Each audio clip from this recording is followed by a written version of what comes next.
All right. What is up, everybody? And welcome into day 2 of the NFL Draft with your friends from the DLLS Cowboys podcast. Oh, it is good to see you guys, and we are ready to go make this a Super Bowl winning football team. Let's go. You just got to get 2 players. Got to start. We got a good start.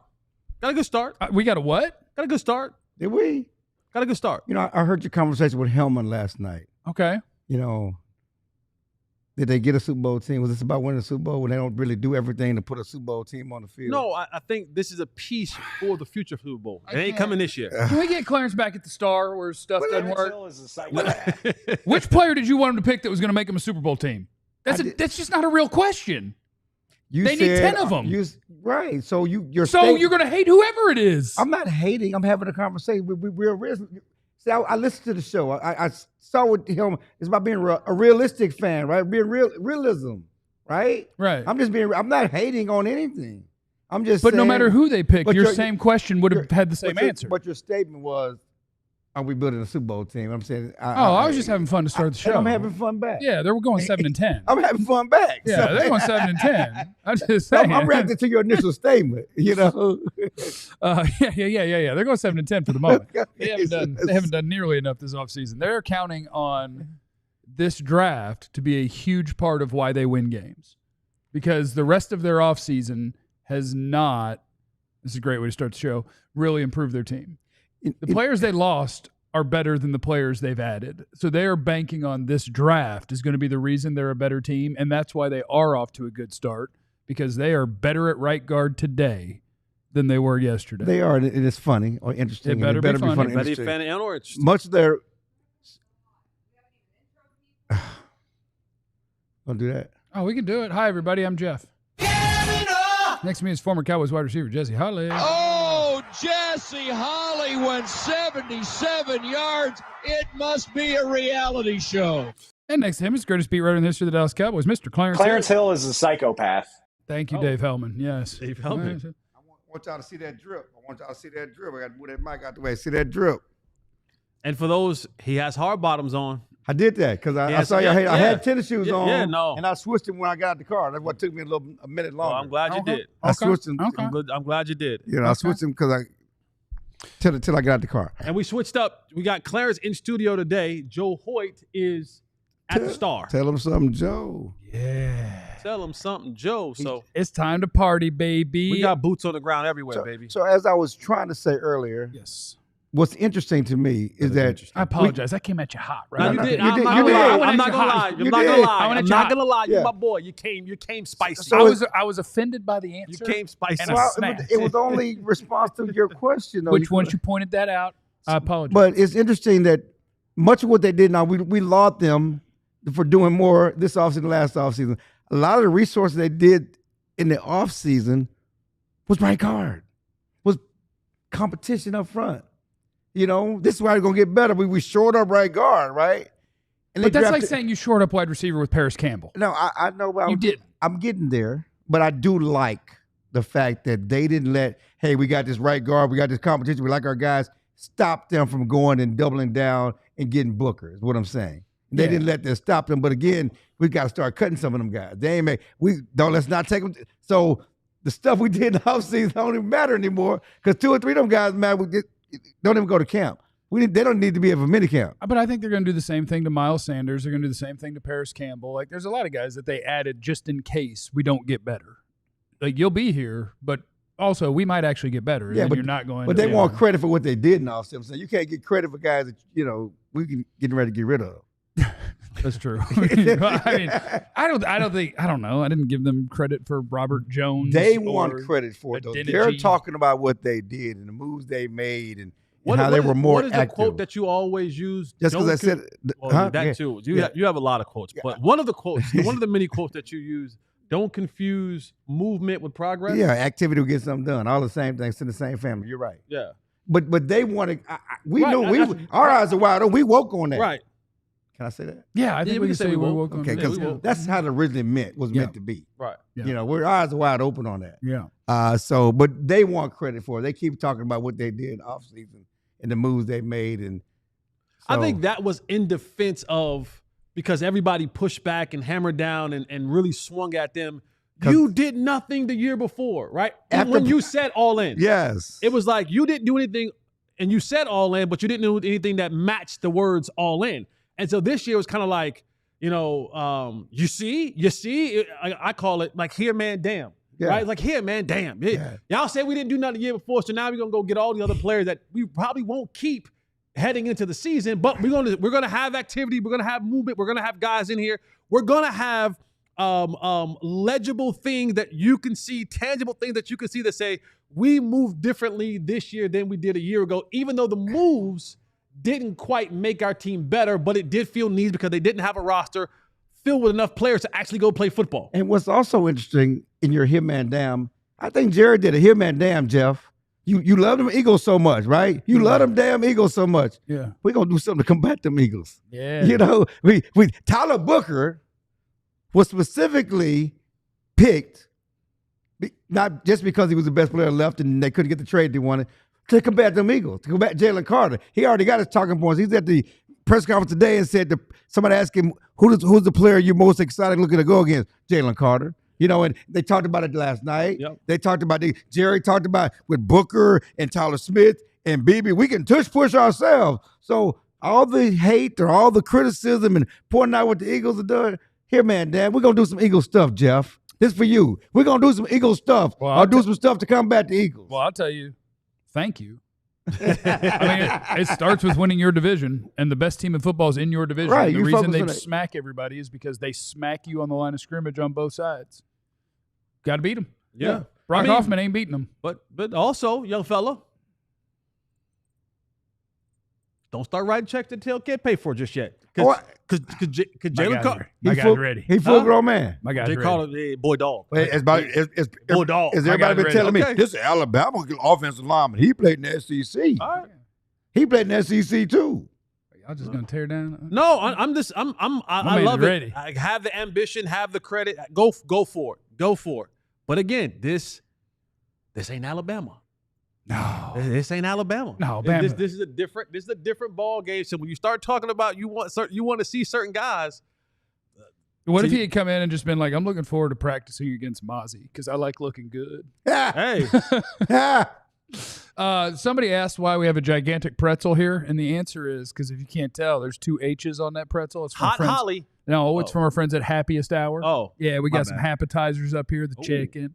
We got the pretzel, Someone wants to know why you always wear capri pants too. fried pickles. 'Cause his they're more profile. they're comfortable. His profile.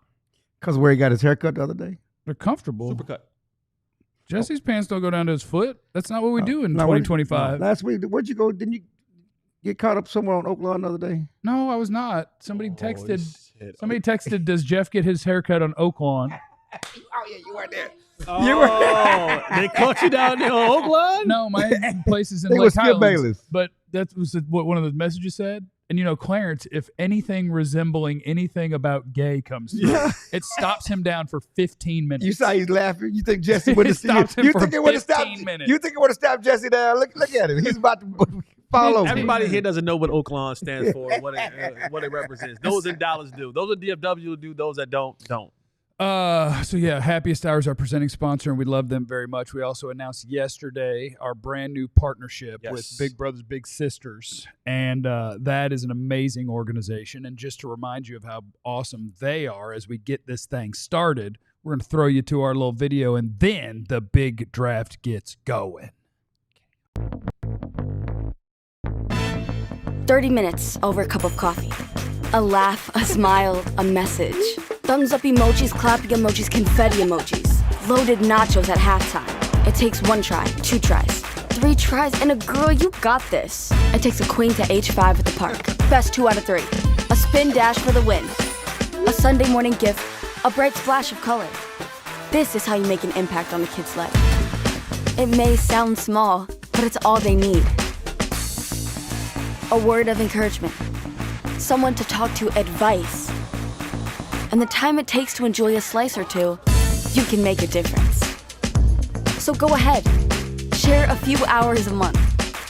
Share your skills, share a song, share your thoughts, share a moment. Share a dance and share it with the world.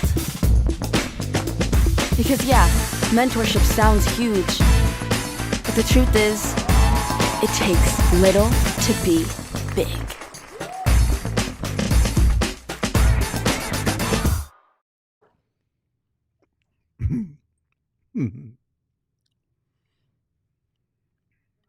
And now it is time for our Big Draft segment. Welcome to the Big Draft, presented by Big Brothers Big Sisters of Greater Dallas. Learn how you can be a big by visiting bbbs.org/all-city.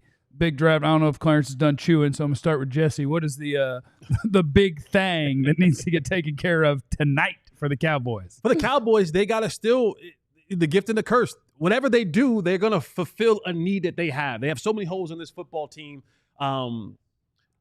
They have to fill them. And so with this pick coming up at 44, I think the next thing that if we're talking about the theme of where this draft is going to go, you saw all the offensive line they signed in the offseason. You saw them use a first-round pick for another offensive line.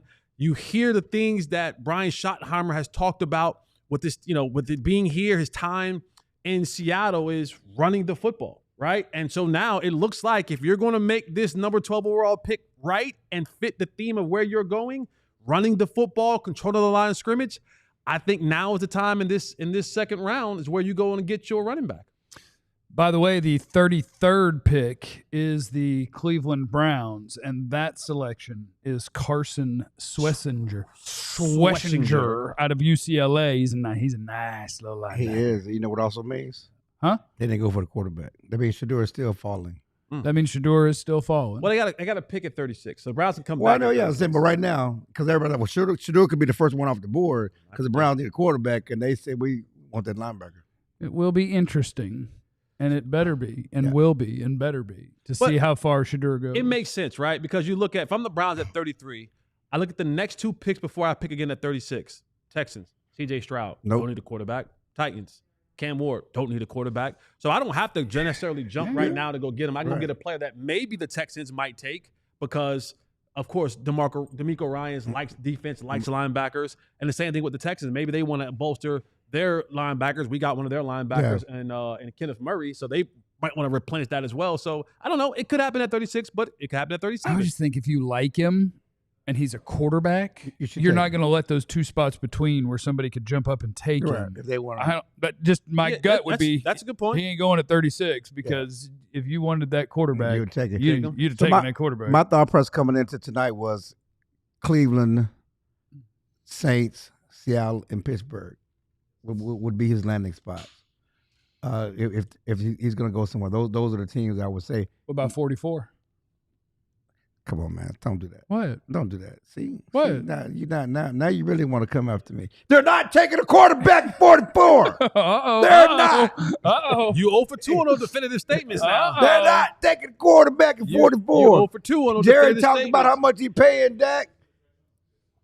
They're not taking a quarterback at 44. 34 to the Houston Texans is Iowa State wide receiver Jaden Higgins, who I talked about a little bit yesterday. If you wanted the Tetaroa McMillan type wide receiver, Jaden Higgins was the other one in this draft, and he'll be heading to the Houston Texans, all 6'4" of him.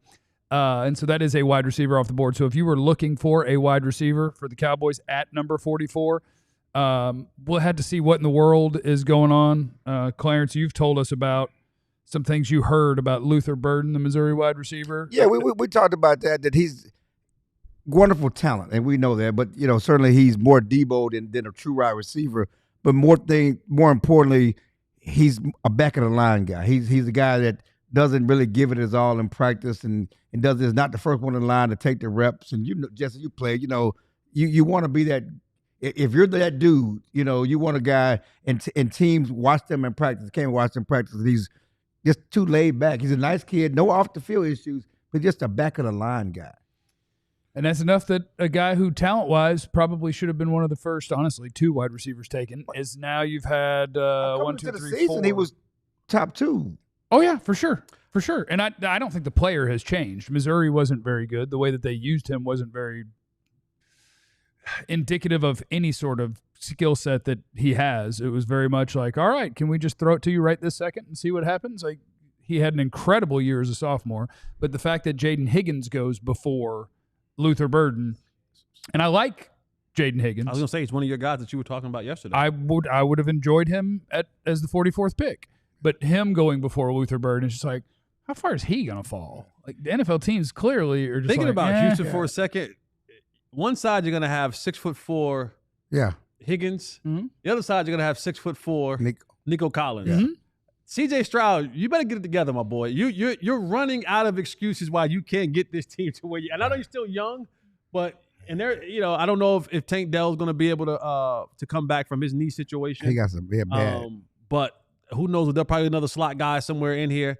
To have two really big receivers that with the catch radius that he'll be throwing to, and Nico Collins being anywhere top 5 to 8 receiver in the league. Yeah. You got to start putting some things together. Getting back to your initial statement about what the Cowboys should come away with, and I was thinking about this.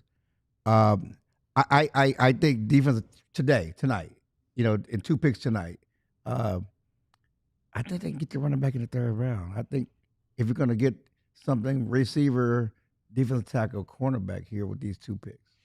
By the way, the Titans had the 35th pick. It now belongs to the Seattle Seahawks. So to what we were saying earlier, if they are coming up for a quarterback, then you're jumping Cleveland to go to 35, and Seattle is coming in. And if they're taking a quarterback, this could be a Shadur.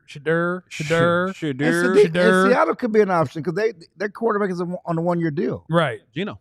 No, Darnold. I'm Darnold. Excuse me. I'm sorry, yeah. Darnold. And and again, the Raiders could be an option too because Gino's on a small deal. So yeah, we'll see. Seattle's coming up. I'm trying to see. Let me get my pick is in. my little board pulled up. It could be for lots of different things.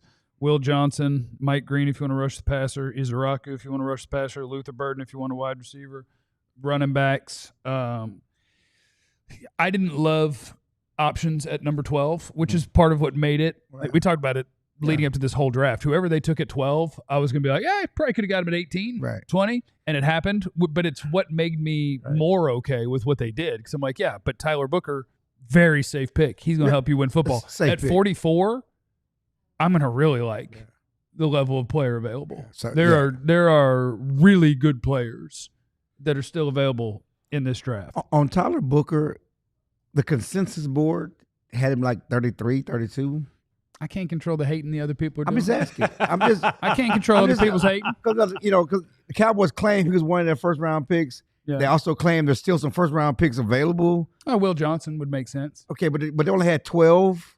The numbers don't add up. You know what I'm saying?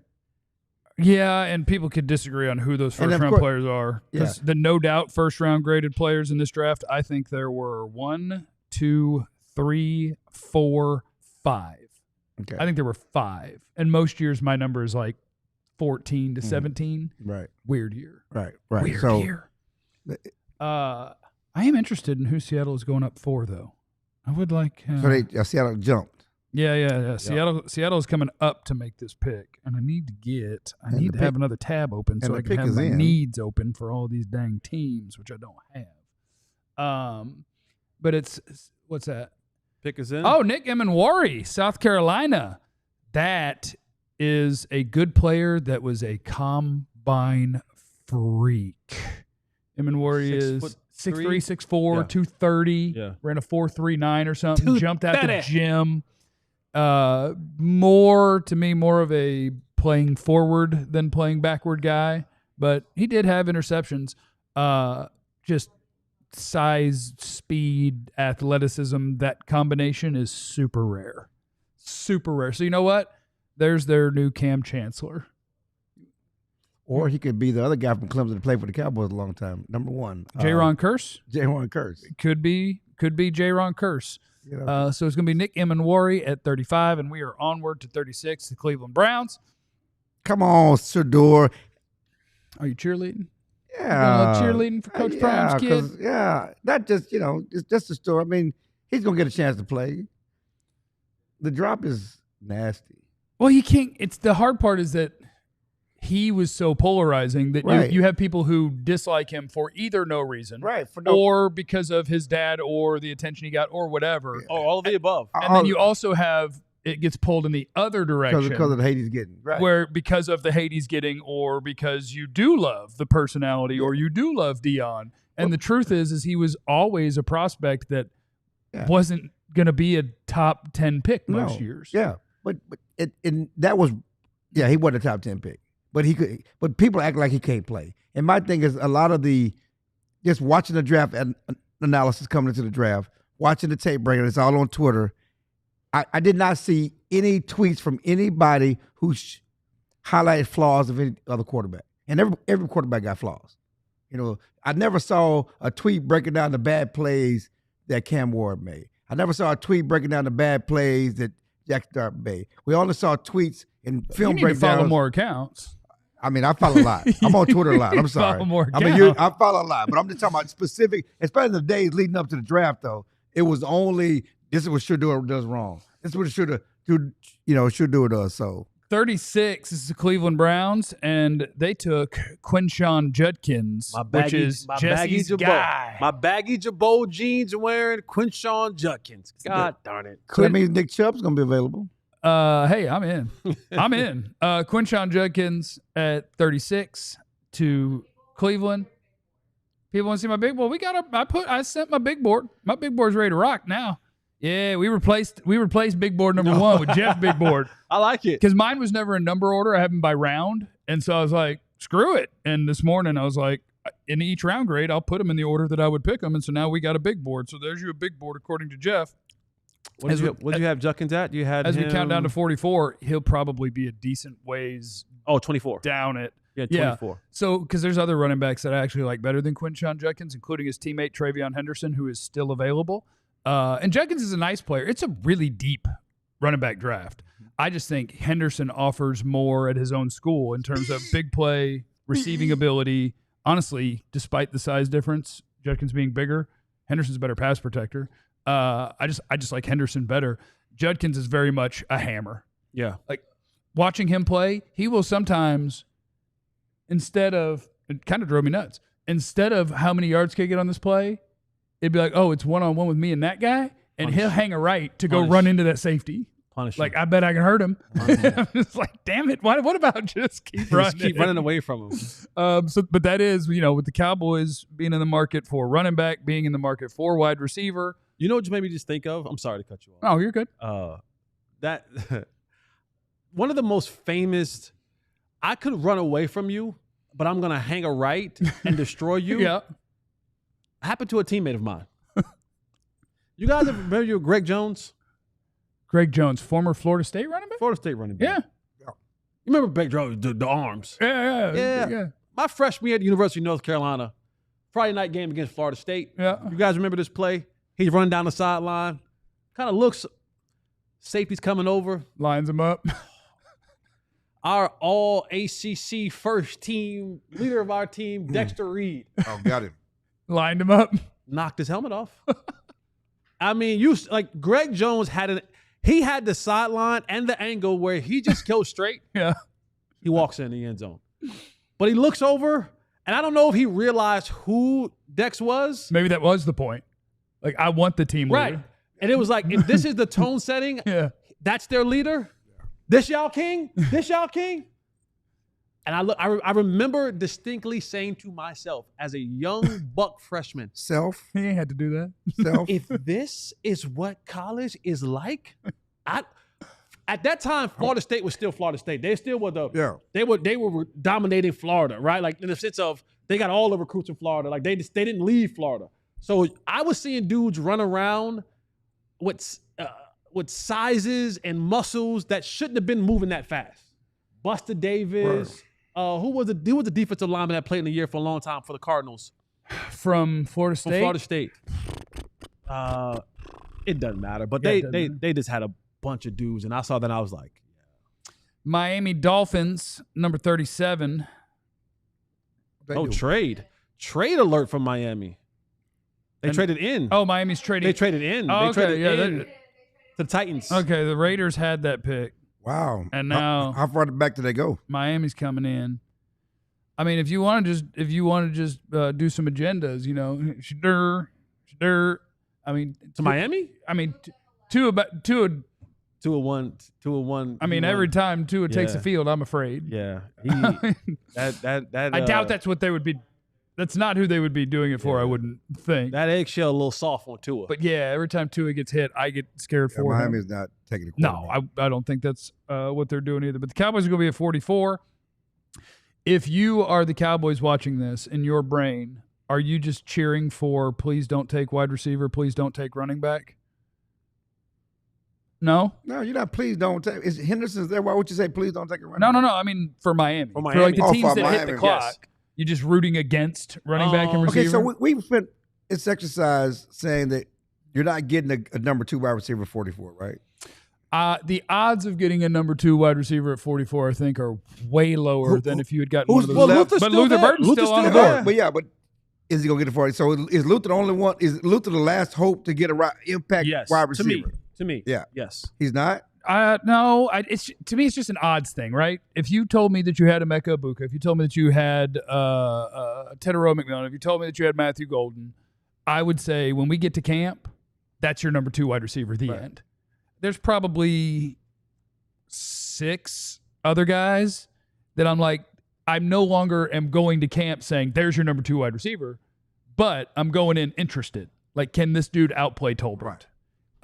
But yeah, There's your trade compensation for the Dolphins and Raiders. Dolphins are going up to 37, and they're getting pick 143 in the 5th. They're giving up 48, 98, 135. What you hunting there, Miami Dolphins? That tells you a lot. That I don't think the Cowboys got a good offer. And as I was telling you guys, they not going to lose no trade. And Jerry said that the trade that they had on the table was the last minute. It was better for the other team than them. Yeah, And- Steven said the same thing. And if Yeah, it was both said Houston that was calling, Yeah. you don't like 25 is honestly just too far. 25 is too far. I would have liked players there, but if you have, if Tyler Booker's the guy you want, then you want somebody to call you from 16, 18, Right. 25, and it's a team that needs offensive line but- help. You're like, you might be calling me to take my player. So I can't do that. Oh, Jonah's from Zona. We like that pick. What how you say his last name? From Zona. Yeah, Jonah from Arizona. Yeah, Jonah from Arizona. He's one of the tackle prospects that's going to end up being a guard in the NFL. And he's not bad. There was chatter. I think he was a Cowboys visitor. There was chatter about him potentially for the Cowboys, but as the Cowboys have already picked their right guard, watching an offensive lineman who's going to play guard in the NFL get picked before you pick, that's good. Pick them all. Pick more offensive linemen. That would be wonderful. We got Joe in the green room. Let's check what Joe Hoyt is up to out there at the Star. Look at Joe. Look at Joe. Tell us something, Joe. Hey, Joe. Hey guys, how you doing? Just kind of watching the draft going right now. And one thought kind of is coming to my head. Are we on potential Luther Burden watch for the Cowboys here? I thought he was going to go a little bit higher.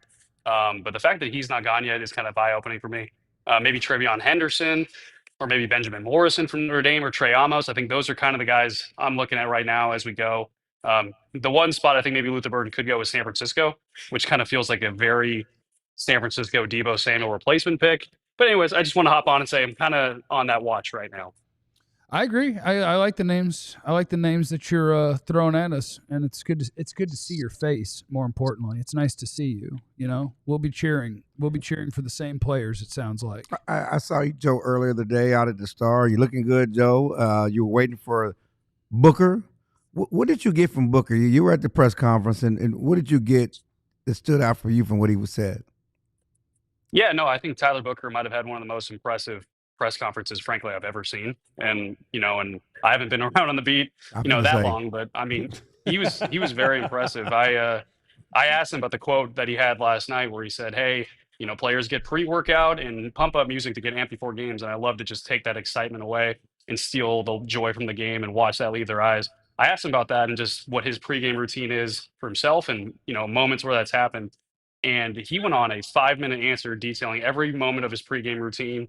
Talking about how he loves to visualize running inside zone, inside duo. He gets to visualize players that he's going up against and, putting them in the ground and taking away their souls. And but he starts his day off with gospel music. He was a very impressive guy. I think one thing that really stuck out too is just the amount of effort that it took from the entire Booker family to get him to this point. He talked a lot about the sacrifices his family made. He grew up in New Haven, Connecticut. Originally went to high school an hour away in the other side of Connecticut. Then he transferred to Powerhouse Bergen Catholic over in New Jersey. And then he had to transfer all the way to IMG, the biggest brand in college football. And one thing had to. He did. He had to go to IMG. He had gold. He had gold. He did. But one thing someone at Alabama told me is that the Booker getting to this point has been an executed plan since he was in about 5th grade. The family had bought in. They had a lot of sacrifices. They changed jobs, to help him get to this point. This is a very well executed plan to get Tyler Booker to this point. And, he's got a burning desire to help change the narrative here in Dallas. So very impressive press conference. Obviously, we'll be able to judge Tyler Booker once he gets in the field. But this was an impressive start, I thought. Does drafting Tyler Booker fit the agenda of what Brian Schottenheimer had talked about during his many press conferences from the time that he was hired to now? And how do they continue to, I guess, support whatever narrative that Brian Schottenheimer has as a new head coach? Yeah, no, great question, Jesse. And I think one of the cores of storytelling and good question. cliches. Yeah, good job, Jesse. Thighs are looking thick too. I think one of the cores of storytelling is show me, don't tell me, right? And I think with a lot of things with the Brian Schottenheimer era so far, has been a lot of talk about, hey, we want guys who love football, and we're gonna have a culture, and those are not novel concepts. But watching Tyler Booker kind of explain all the details of why he loves football and how he's executed it, and watching the soul leave players' eyes, like you saw Brian Schottenheimer, like he was getting pumped. He even got emotional a little bit, during that 5-minute answer. He was like, yes, he was loving every second of what Tyler Booker was saying. And he told us, now you guys are seeing why we fell in love with him. Mm-hmm. So I think that Tyler Booker truly kind of embodies exactly what Brian Schottenheimer is trying to do from a philosophy standpoint. And I think they can add to that tonight. One thing I was kind of told is I wouldn't expect them to leave day 2 without getting a running back. There's Saad. Wouldn't expect them to leave day 2 without getting a running back. And I think, Quinshon Judkins is gone. I think that guy probably would have been the top of their board, actually, for running backs at 44. I think he's gone. So Bashal Tutin's a guy to keep an eye on, and then Travion Henderson, too. Hell yeah. Thanks, Joe. Have a great time. Take care, guys. Oh, never mind. Clarence still going. He got enjoy yourself, Joe. Appreciate you. All right. Peace out, Joe. We're going back to buy. See you later. I was just eating my happiest hour chicken. I was going to say I guess the pick's not in yet, but just piggybacking on some of that. I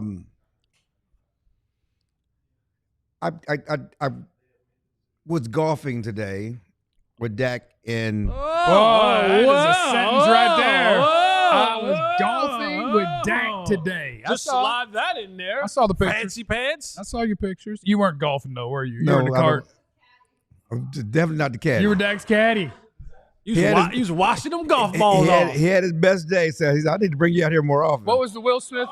What was the Bagger Vance? You were Bagger Vance? But Will Greer was there, and Dak was there, and they were talking about the Booker press conference, and they were highlighting the stuff that Booker said about making people want to quit football. So they paid attention to that. Well, one other thing that I want to know, because we keep talking about culture, and I asked Dak, y'all had a good culture. He said, yeah, we did have a good culture, but we needed a different culture. Because that's what he said. When I came in, I was a young guy, and I just kind of fell into the culture. And he said, yeah, we probably need a culture because it wasn't like they had a bad culture. You had brotherhood. We talked about that under Mike McCarthy, but he talked about what Shotty's bringing, and it's just a different feel to it. And he said he probably need that. It's what Micah talked about, getting rid of, it's a new generation, and even though it wasn't a bad culture, they need a change in culture. And he said that's something that he's seen. It's a different change, different feel, different family thing that's going on, especially, with Shotty. And everybody just loves what Shotty's done. We talked about Jake Ferguson, and just everybody enjoys being in the building. New England's pick, Travion Henderson, Ohio State running back.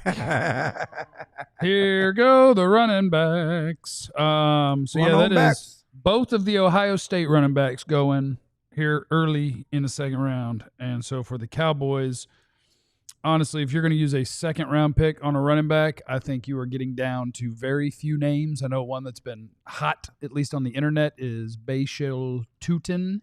And Darn tootin'. I hope they don't. But rootin' tootin'. I think there's a few better running backs than that available in this draft. But if you are looking for a running back in this draft now that Quinshon Judkins is gone, Travion Henderson is gone, I think your names should be down to Caleb Johnson at Iowa, Dylan Sampson at Tennessee, maybe R.J. Harvey at UCF. It's a bunch of dudes. I saw some stuff about Caleb, like the stuff he did at Iowa. He's like a one-cut guy. I don't know, that he won't play well. I don't know what you're saying. He reminds me of DeMarco Murray. Yeah. He goes this way, and he's going to read it and see it absolutely perfectly. He's going to make his cut. Does he break tackle? Exactly. DeMarco was physical, though. He's physical. Okay, DeMarco Caleb doesn't get his pads down, really. Yeah, DeMarco was really physical. Jason, y'all said, them dirty runs, them dirty. DeMarco did a lot of dirty runs, and it was 1 and 2 years. He was physical. I think Caleb Johnson is very much a everything that you want everything that you want a running back to do, he does it exactly as you're supposed to. Like there's nothing unique or special, but he will do it exactly right. Every single thing. What's that? All right, we'll hit you with the draft so far. Here's what we got in the second round. Carson Schwessinger, the UCLA linebacker, goes to Cleveland. Jaden Higgins to the Houston Texans. That's an Iowa State wide receiver. Nick Emanwari, safety out of South Carolina, to the Seahawks. Quinshon Judkins goes to the Cleveland Browns. Jonah from Arizona goes to Miami. And Travion Henderson to the New England Patriots, which means that Luther Burden is still on the board, which is exciting. You want to pop up the best rankings in the history of draft?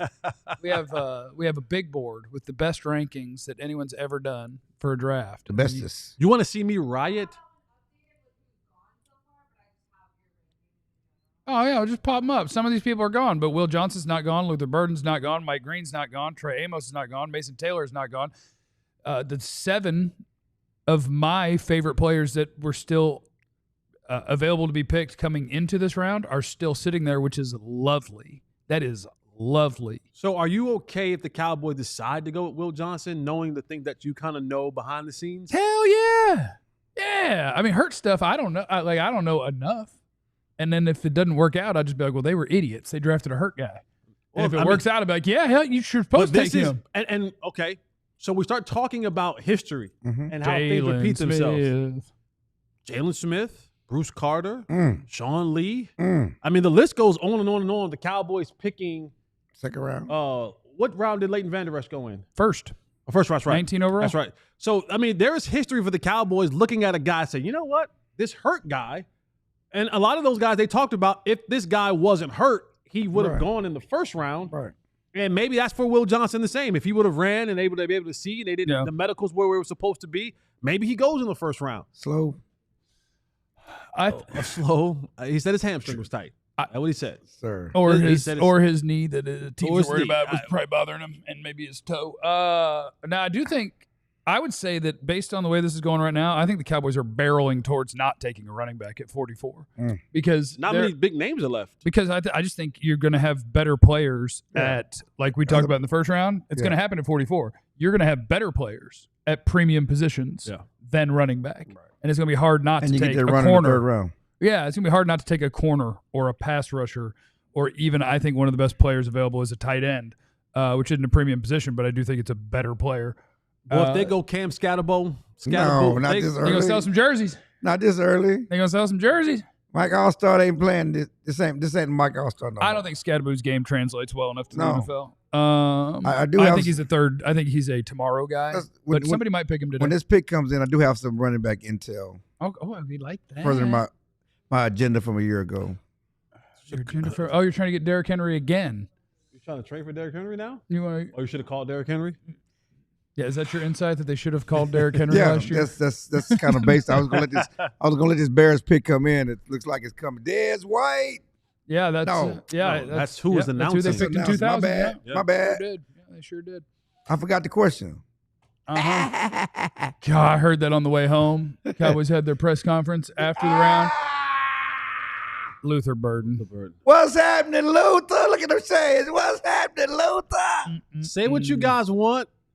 My boy is putting together a damn good squad in Chicago. What's happening, Luther? Oh, Ben Johnson's going to have a good time. Ben Johnson has put together a damn good squad in Chicago. Yeah, he's going to have a good time. Luther Burden's He gonna have some What's fun. happening? Look, no receiver.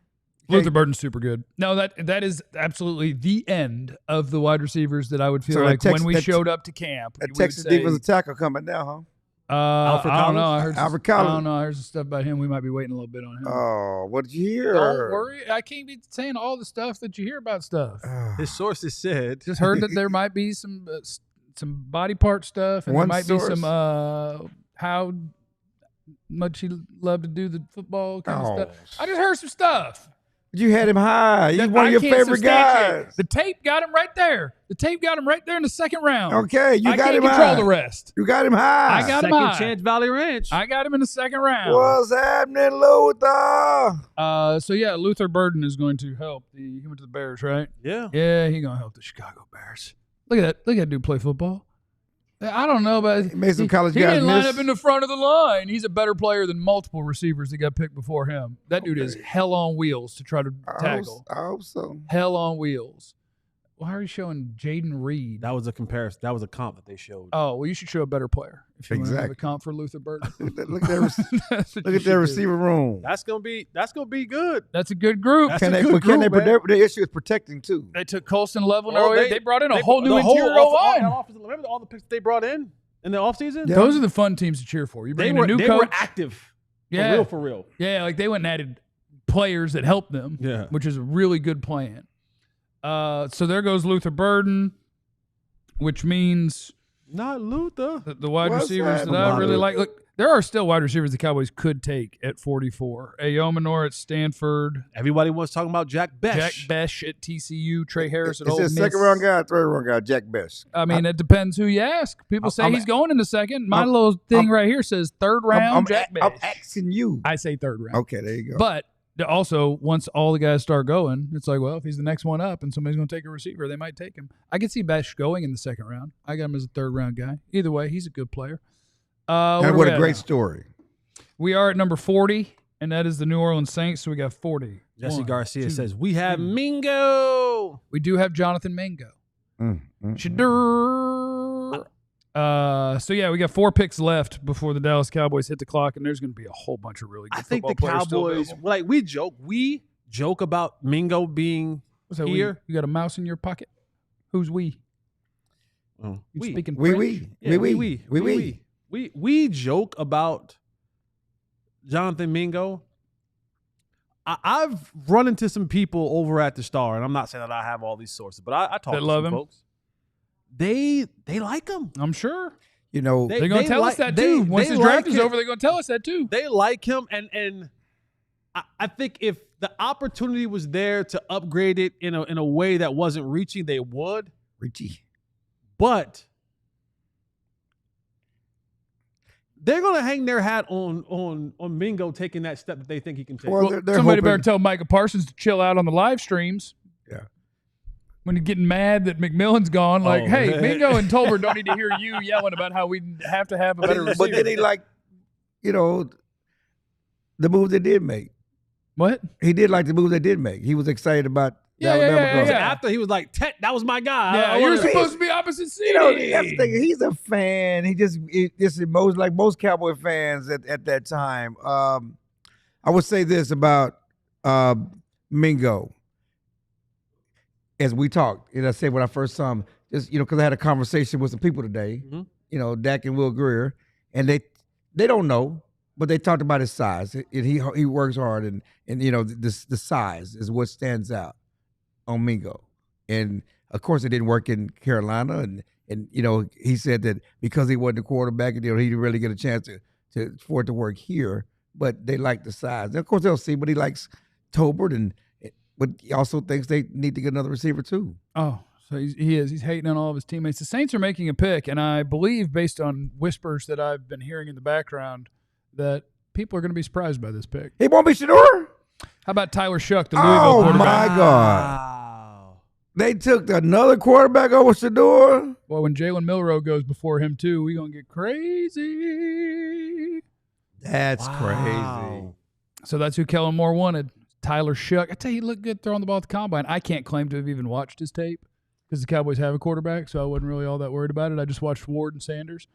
Tyler Shough is going before Shedeur. Man. I don't know when Shedur's going to get picked. I don't know when he's going to get picked. Pittsburgh.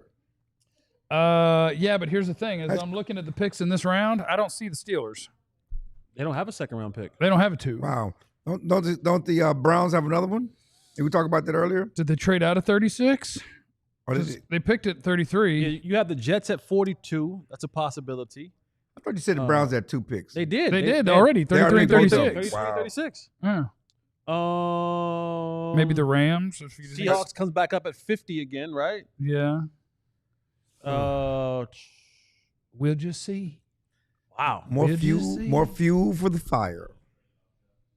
Buffalo is trading up to 41, so that is a trade up with the Bears. I don't think Shedeur going to Buffalo. Not going to Buffalo. I could see Shedeur going to Buffalo. No, Get ready for when Josh is done. I don't think Shedeur is going to Buffalo. You groom him for 6 to 8 years. Yeah. And then on the way out, let me see. What does it say? What do we say? I just had a feeling like if Joe was here and they said Buffalo and Shedeur, he would say something like, "Oh, like Shedeur," something like that. Like, yeah. I don't know why I thought like that what Joe would say. Buffalo. He also would hop too. Yeah, like Burr, Shedeur, Burr. Like he would do something like that. I'm not doing that. Who is Buffalo already? Y'all are goofy. Who is? Hold on, I got to see who Buffalo's already picked because I don't remember. Buffalo. They took corner or safety? No, took Maxwell Hairston. So they took a corner in the first round at number 30. Corner, D-line, receiver. From Kentucky, right? Corner from Kentucky. Yeah, from Kentucky. I remember when the Cowboys took a cornerback from Kentucky. Shout out to the. You know the vibes. You know the vibes. Boss man fat. Mm-hmm. So as I was saying regarding the running backs, and I talked with Four about the running back today, and he feels sorry for Zeke and how things transpired. And Four. Oh, Four. Okay. Why would Dak feel sorry for Zeke? That's his best friend. Came to the league with So why didn't you tell somebody not to bring him in? To protect your best friend.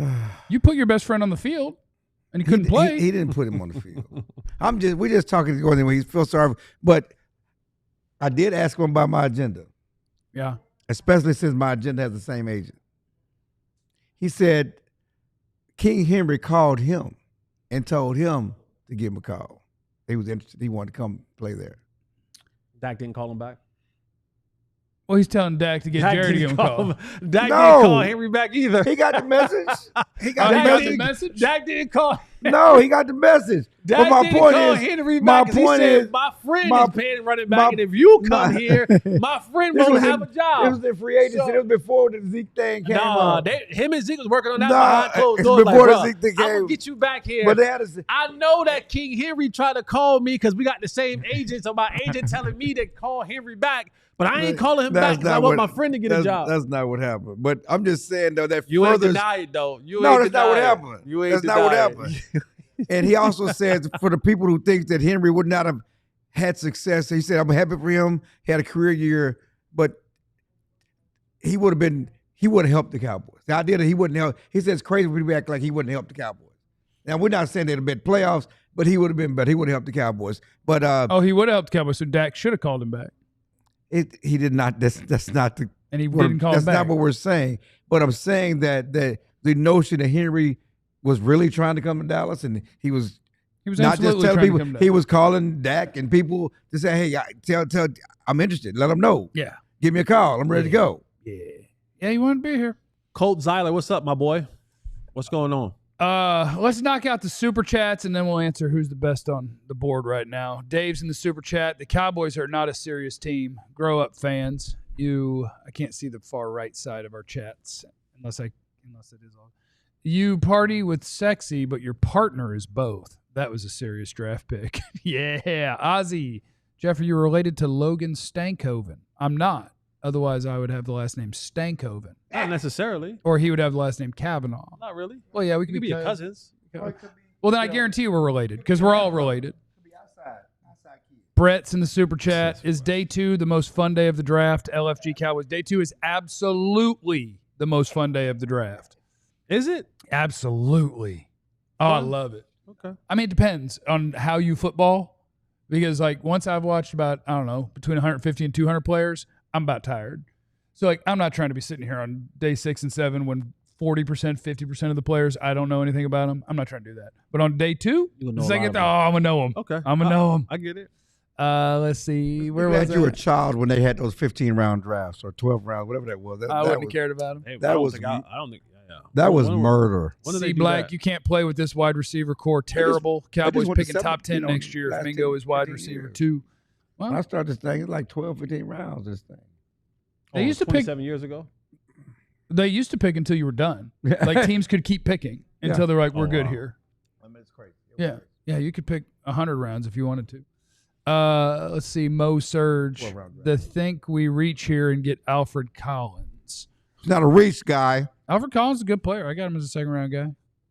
If he's healthy and if there's no questions. If there's no questions. You know what I'm saying? Second Chance Valley Ranch. And somebody asked who is the best player available. Let's see. Let's get the let's pull up the big board. Pull up the Jeffrey Big Let's Board. pull up the Jeffrey Big Board. And everybody has questions. Oh, okay. And everybody has questions. We'll get the big board in a second. The Buffalo Bills are picking at number 41. Then we will have the Jets. Then we will have the Niners. Then we will have the Cowboys. Got questions. You're just going to keep saying all the words while other people are saying all the words. My bad. The Bills are picking a number. I mean, I guess it's we got food and stuff. It's very chill today. We don't have to be professional. Just kind of do whatever. Buffalo Bills are picking T.J. Sanders, defensive tackle, South Carolina. T.J. Sanders, if you want a scouting report on T.J. Sanders, I got one for you. When they snap the ball, he's going, wee!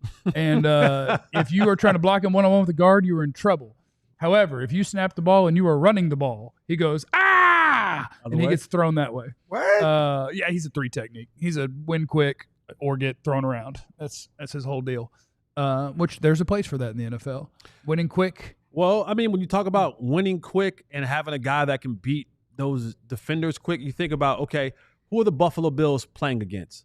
Lamar Jackson, Burrow, Patrick Mahomes, right? Like, so it's in the go ahead and win quick. You got to win quick. You got to win quick, and then you have to have the ability to go chase these guys. Yeah, you got to go chase Lamar. You got to go chase Patrick Mahomes. Even Joe Burrow got a little bit of wiggle to him. You got to go chase him as well. Yeah. And so when you're looking at what your division is going to be, it makes sense why I want guys quick off the ball so that now, especially from the middle of the pocket, I need to get Patrick Mahomes off his spot. I need to get Lamar Jackson off his spot. I need to get Joe Burrow off his spot. They're good off their spot, but they're great if they have time to stand in the pocket and deliver the ball down the field. So you start looking at how those pieces come together. Yeah, a guy like that for Buffalo. Go get him. Go get him. Here comes the big board for you now. Will Johnson is still available. Mike Green is still available. And by the way, those 2 names, if the Cowboys said they still have first-round grades on their board, I'll bet you those are them. But Will Johnson allegedly has questions about a knee, maybe a little something about a foot. Mike Green has questions about things that allegedly might have happened in high school. And he played at Marshall. But that is 2 premier positions and 2 nice prospects in Will Johnson and Mike Green. Trey Amos is a corner out of Ole Miss that I absolutely love. Mason Taylor is a tight end from LSU that I think is a really good player. Xavier Watts is the free safety from Notre Dame. Donovan Ezeiruaku is a pass rusher from Boston College. JTT, because dang it! To you that wasn't it. That wasn't it. What was it? Say it again. Tia Mulao. Whatever, his tape's good. He's an Ohio State edge. Azarie Thomas Here's your good story. Here's your good story. Brother. This is your Deuce Vaughn. Azarie. This is your new Deuce Vaughn. Go get. That's Wanye's little brother. Wanye's little brother. He's a pair corner them together. of Now you got stories. He's right there in the top 10. No, I know he's saying he can't play. No, I'm not. Wait, are you saying Wanye can't play? No. He said it's Deuce story. I'm like, I meant more of this storyline. Okay, but this ain't charity. Wow. I mean, come on, man, stop it. Don't do that. Deuce Vaughn was a hellified college football player. But you know that was a charity. I mean, come on. I thought it was a good pick. It was a good pick, but it was thought he would be able to play NFL football. Dad who worked for an organization, which it was a. Nicholas says, please read this. Shout out to my wife. I love you, Sarah. Aww. And is everyone forgetting we have Joe Milton? We don't need Sanders. Bazooka Joe. Oh, boy, when they take Oh, Shadur. Sarah, we love you too, as well as Nicholas. Now, Sarah, you send in a super chat and say that you love Nicholas. Adrian's in the super chat with the 44th pick. Pop selects a 6-piece wing. Shout out to Happiest Hour. My boy hungry. My boy been working today. We still got this big old double H pretzel that we wanted to not have in the way, but I want it. I didn't really want to eat wings on the air because somebody gets me confused with the guy that ate wings on the air and went viral. Oh, and had a Twitter thing? Yeah. It wasn't about eating wings on the air. It's about what he posted on Twitter. I know, but I'm like, that's the other Black Cowboy report. That ain't me. You put the wings in my face. Yeah. Oh, wow. You're going to go all the way to that with it. Yeah. You don't know about this. I know. You do? Yeah, I know. Oh, that's not funny. wanting to go all the way there with you. Yeah. James is in the super chat. How doomed are we today? Steven is still here when Jerry goes. Can we draft a GM with the second pick? We don't have. No, you can't draft a general manager with your second round pick. But if no, Jets, no, no. What? They took Mason Taylor. When Mason Taylor has as good or better a career as the 2 tight ends that were picked in the top 15, just remember who told you he's really good. I just hope I just hope that when they flash to his party at the house, his auntie's there. Who? Joy. Oh, yeah, I never remember that. Peanut butter. Joy is he is the nephew of Joy. You don't want to be associated with that man. Peanut butter. Mason Taylor's a baller. That dude's a baller. Where did he go? Jets? Jets. Jets. Jets. Okay. All right. Onward, which means it should be San Francisco on the clock, and then after that is your Dallas Cowboys. So what do you think the 49ers are going to do? Let's see. What have they already done, and what do they need? They got a defensive tackle early. Okay. The first round. Okay. Yeah. Any more offensive line? Oh, they took Michael Williams. Yeah, they took Michael. You say offensive line? Yeah. Trent can't play Ursery, the Minnesota offensive tackle.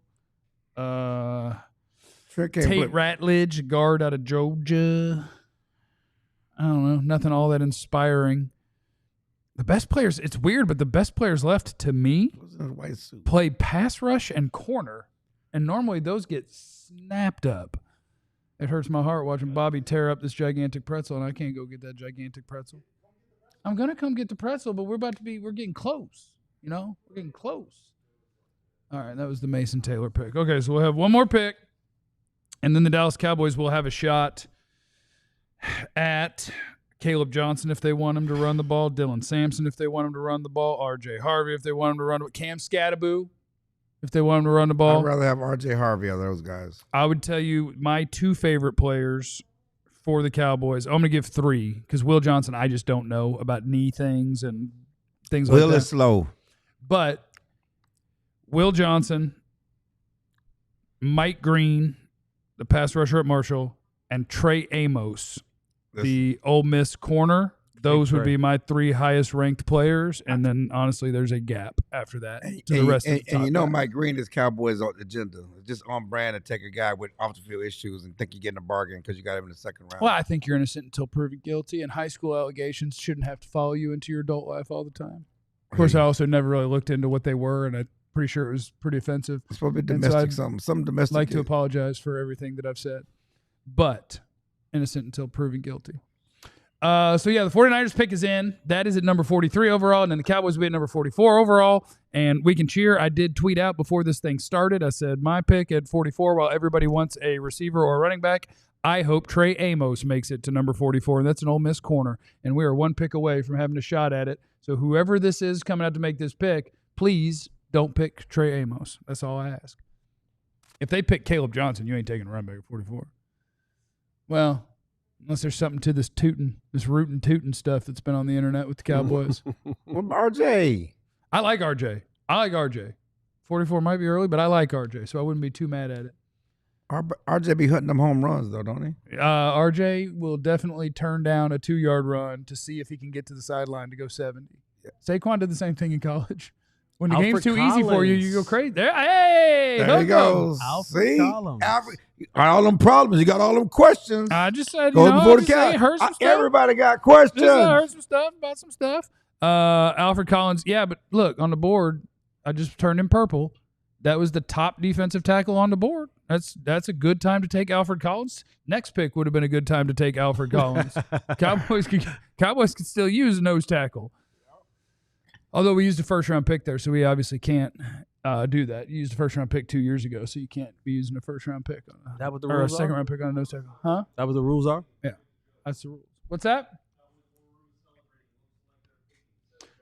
Cowboys War Room celebrating. Looks like they're making a pick according to Joe. What you need this to be is either Will Johnson and then them to tell you after the round that don't you worry about it. Just had a little something. He's going to be fine. Dr. Cooper checked it out. Mike Green. Okay. Who did? Who? So defensive D-line coach. Mike Green, Marshall pass rusher. Mike Green.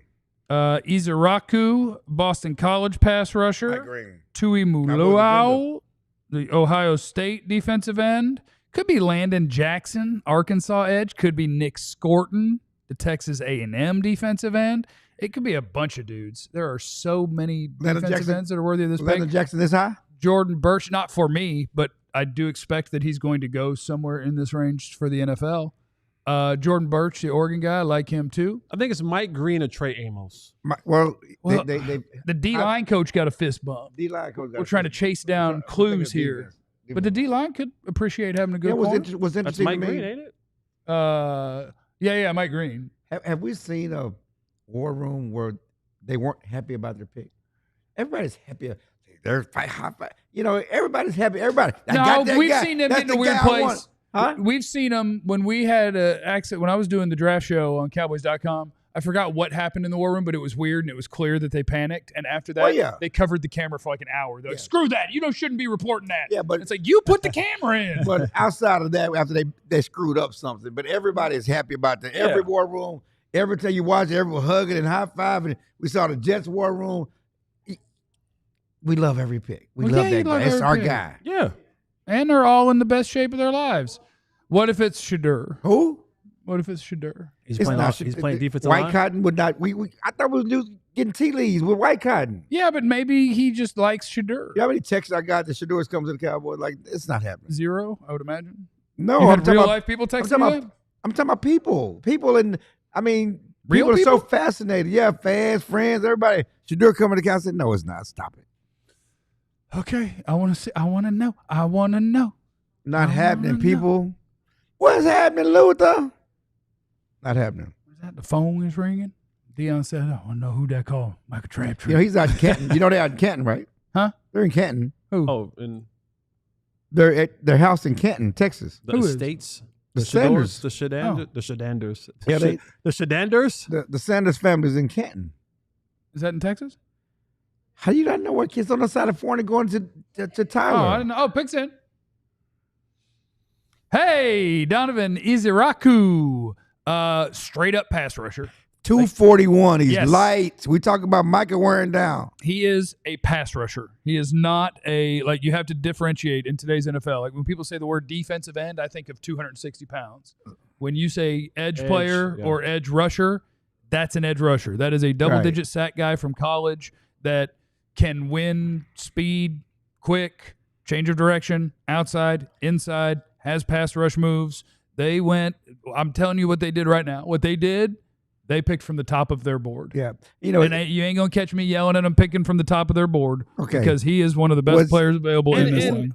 When you start talking about fit and scheme, right? Like one of the things that we know about Eberflus's defense is that he's not going to be one that creates the pressure. He's not going to have the exotic blitzes. He's not going to have the confusion. He's not going to have a lot of different type of adding more guys to the box to send the pressure. Mm-hmm. So what do I have to do? I have to get guys, Micah Parsons, Donovan, who are able to create pass rush pressure by themselves.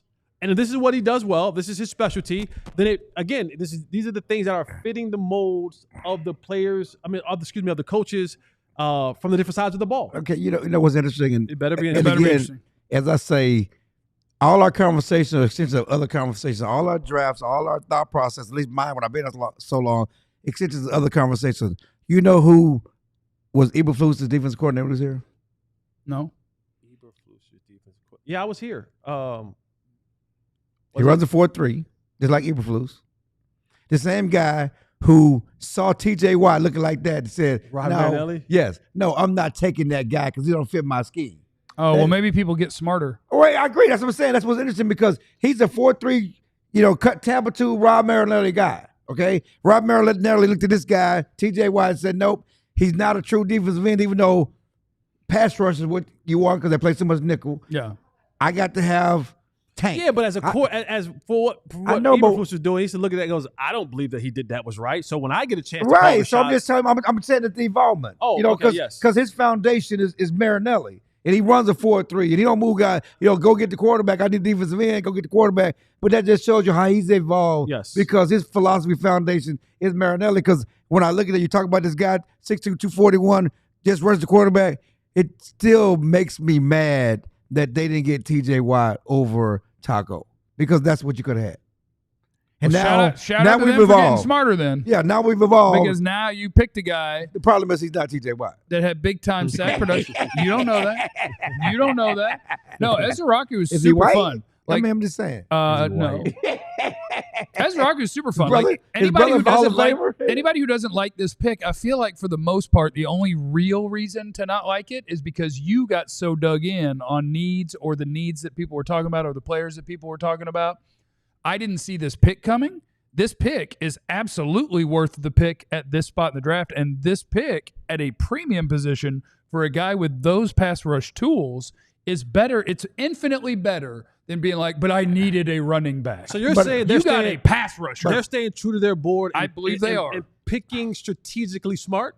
Yeah. Yes. But we're also doing it. I saw Shot. It looks like that's my guy. I just watched him do that fist pump. I bet he's a high character guy. That's what I'm saying. I bet, hold on, let me check. Compared to I Green, can find because that. I'm saying Green was rated higher probably because Green should have been, if not off the field concerns, Green probably would have been the first round. But you pick this guy because he checks that character box that they want. Yeah. That right kind of guy, loves the game. If we're talking about culture, then kudos to him there. Yeah. Because he's been given the keys to actually change the culture. That's if you want the character guys. And I think we lived through that, kind of right kind of guy with Jason Garrett. Yeah. But every coach has their philosophy, and if the right kind of guys, his kind of people that he wants in his locker room, I get it. You want the Dallas Cowboys have had enough players in their locker room who loved what football brought them, but did not love the game of football. It has been there. It has been clear. It has been evident. You've been covering this team for 27 years. I've been a part of this team for 3 seasons, and I've been covering this team since 2013. And we've seen these guys over and over and over and over again be selected and drafted high in mid-levels at the end of the draft, come into Dallas and love what Dallas brought, but did not love the game of football. And now, if this is what his agenda is, and this is what his push is that I need to get quality dudes who love football, and his first 2 picks are dudes who are quality dudes who love football, I hope it works out well for you. Yeah. Now you got to put wins with that, though. Yeah. No, I think he's a good player, too. So he is a 4-year player that led Boston College in sacks 3 years running. The third one, his senior year, just now, 16 and a half sacks, led FBS. The dude is a player. And I do think likely, as an NFL rookie, it's going to be mostly go rush the passer or a good amount of go rush the passer. But he's 6'2" with, and these are the things that the draft nerds obsess about, he's 6'2" with 34-inch arms. Long arms. He's built for the pass rush and for even though I'm light, I can at least compete in a run game because you're not just going to overwhelm me because I'm all the way too small. He's light, and he's not going to, stand up to just getting run through consistently. But that's a dude that can pass rush as good as anybody in this draft, not named Abdul Carter, and grow into somebody who could be a good run defender. I think that's a good pick. I know we all want or we're dug into, I think they really want a receiver and they really want a running back. To take a premium position with a player that I bet was at the very top of their board in the second round as a guy who tears into the Joneses pretty much constantly, good pick. No, it was solid. These are solid selections, and they're not. And the good news is they're not beholden to their needs. And the receiver. You talk about the receiver and the running back, and obviously defensive tackle, things that are, I would say, higher up on the need list because they did good Dante Fowler. They do have some ends, in the rotation. The second round pick from last year is coming off of Marshawn Nealon. Well, the other one is coming off the end of the year before. Sam Williams. Sam Williams. So they do have some guys in the rotation, Oh, yeah, they got guys at that spot. Yeah, and they so have guys. It's just like a guard earlier. I talked about, they did bring guys in, but I'm not going to pass on this guy who can play. We got guys in the rotation. I like these guys, but this guy's the best guy on our board. We're going to take this guy. That's good drafting. When you talk about them being good drafters, this is good disciplined drafting. Kudos, Jerry. Give Jerry Jones some credit, Jeff. He did. You did it, Jerry. You didn't mess something up. You did it. No, I'm a fan of picking the best players. I'm a fan of premium positions with premium picks, even in what could be, if everybody is healthy and lined up. Like, that's a crowded edge group. That's a crowded defensive end group. But that dude's got a ton of ability, and you're talking about a 4-year contract for, a 21-year-old guy that can really get after the passer, even as a rookie. I'll take that over a guy that you're hoping can unseat somebody as your third or fourth receiver. I think that's a good pick. Okay, we got Fran Duffy. We have our all-city draft guru badass. The great Fran Duffy is joining us right now. What's up, Fran? Tell us about Donovan Ezeiruaku. Yeah, local guy. My guess is grew up an Eagles fan, so you guys are going to love him. I know you're really excited to welcome him down there from South Jersey.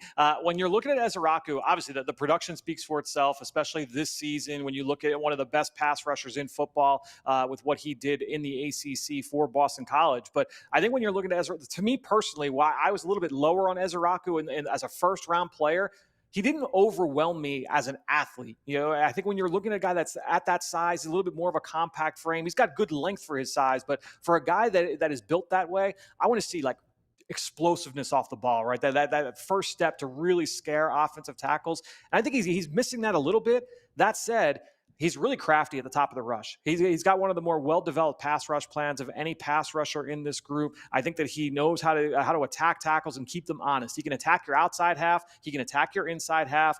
I worry about him being an every down guy, but to me, like he looks like a very high floor pass rusher. I thought he had a good week of practice down at the Senior Bowl. Was only down there for the first 2 days before he said, "All right, that's enough for me." But I think when you're looking at Ezeiruaku, there's a lot to like there about the profile. Certainly as a pass rusher off the edge.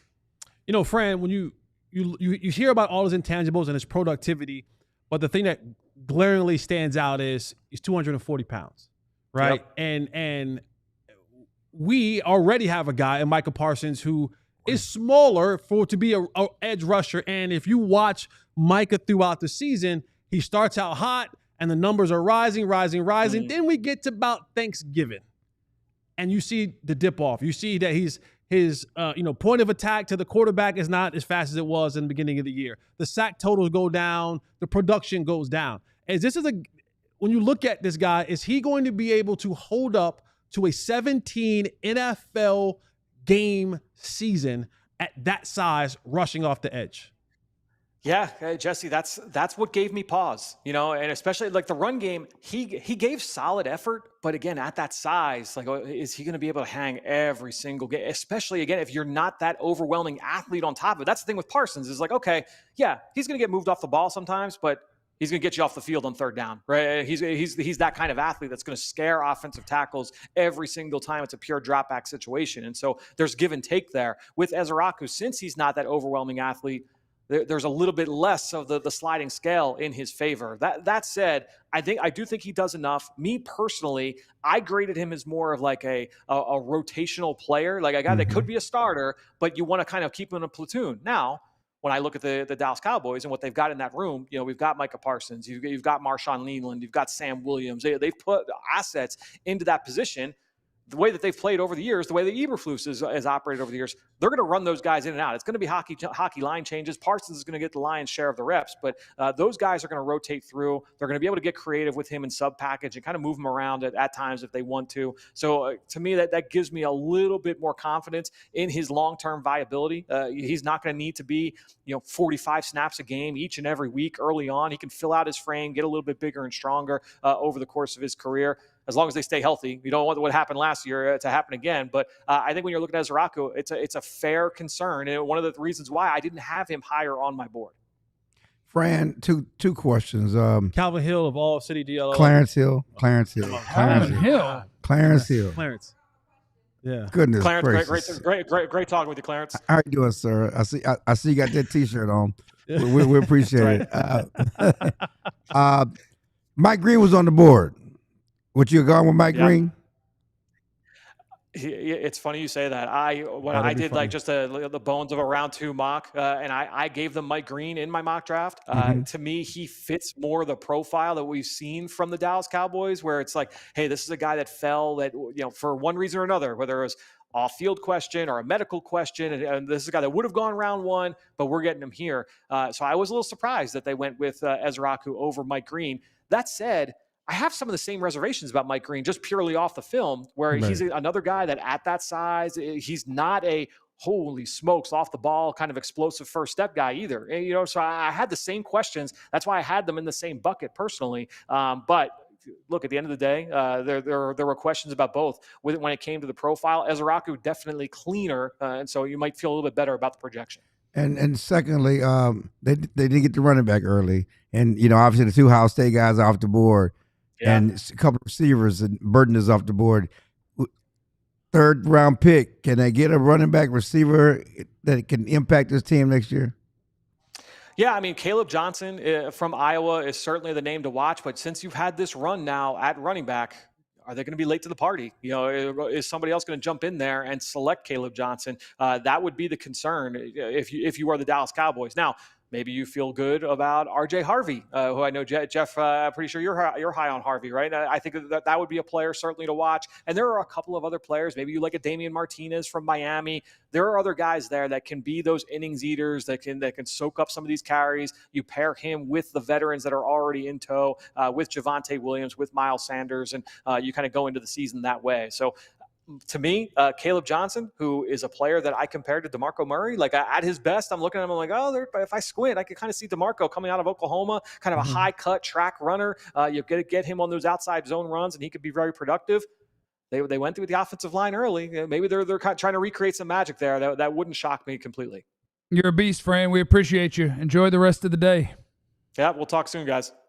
All right, we'll be counting down to the Cowboys' 3rd round pick, or if they try to get back in this thing. By the way, Will Johnson, the top player available, according to me, that teams clearly had some things going on with either a knee or a foot. Just some stuff. Some stuff going on. But Will Johnson does get picked at number 47 overall, so he is off the board. And as we work our way towards the end of the 2nd round and towards the Cowboys' 3rd round pick, we'll keep counting you down. We'll keep covering this thing from top to bottom. And that's all going to continue as the DLLS Cowboys draft party rolls on next.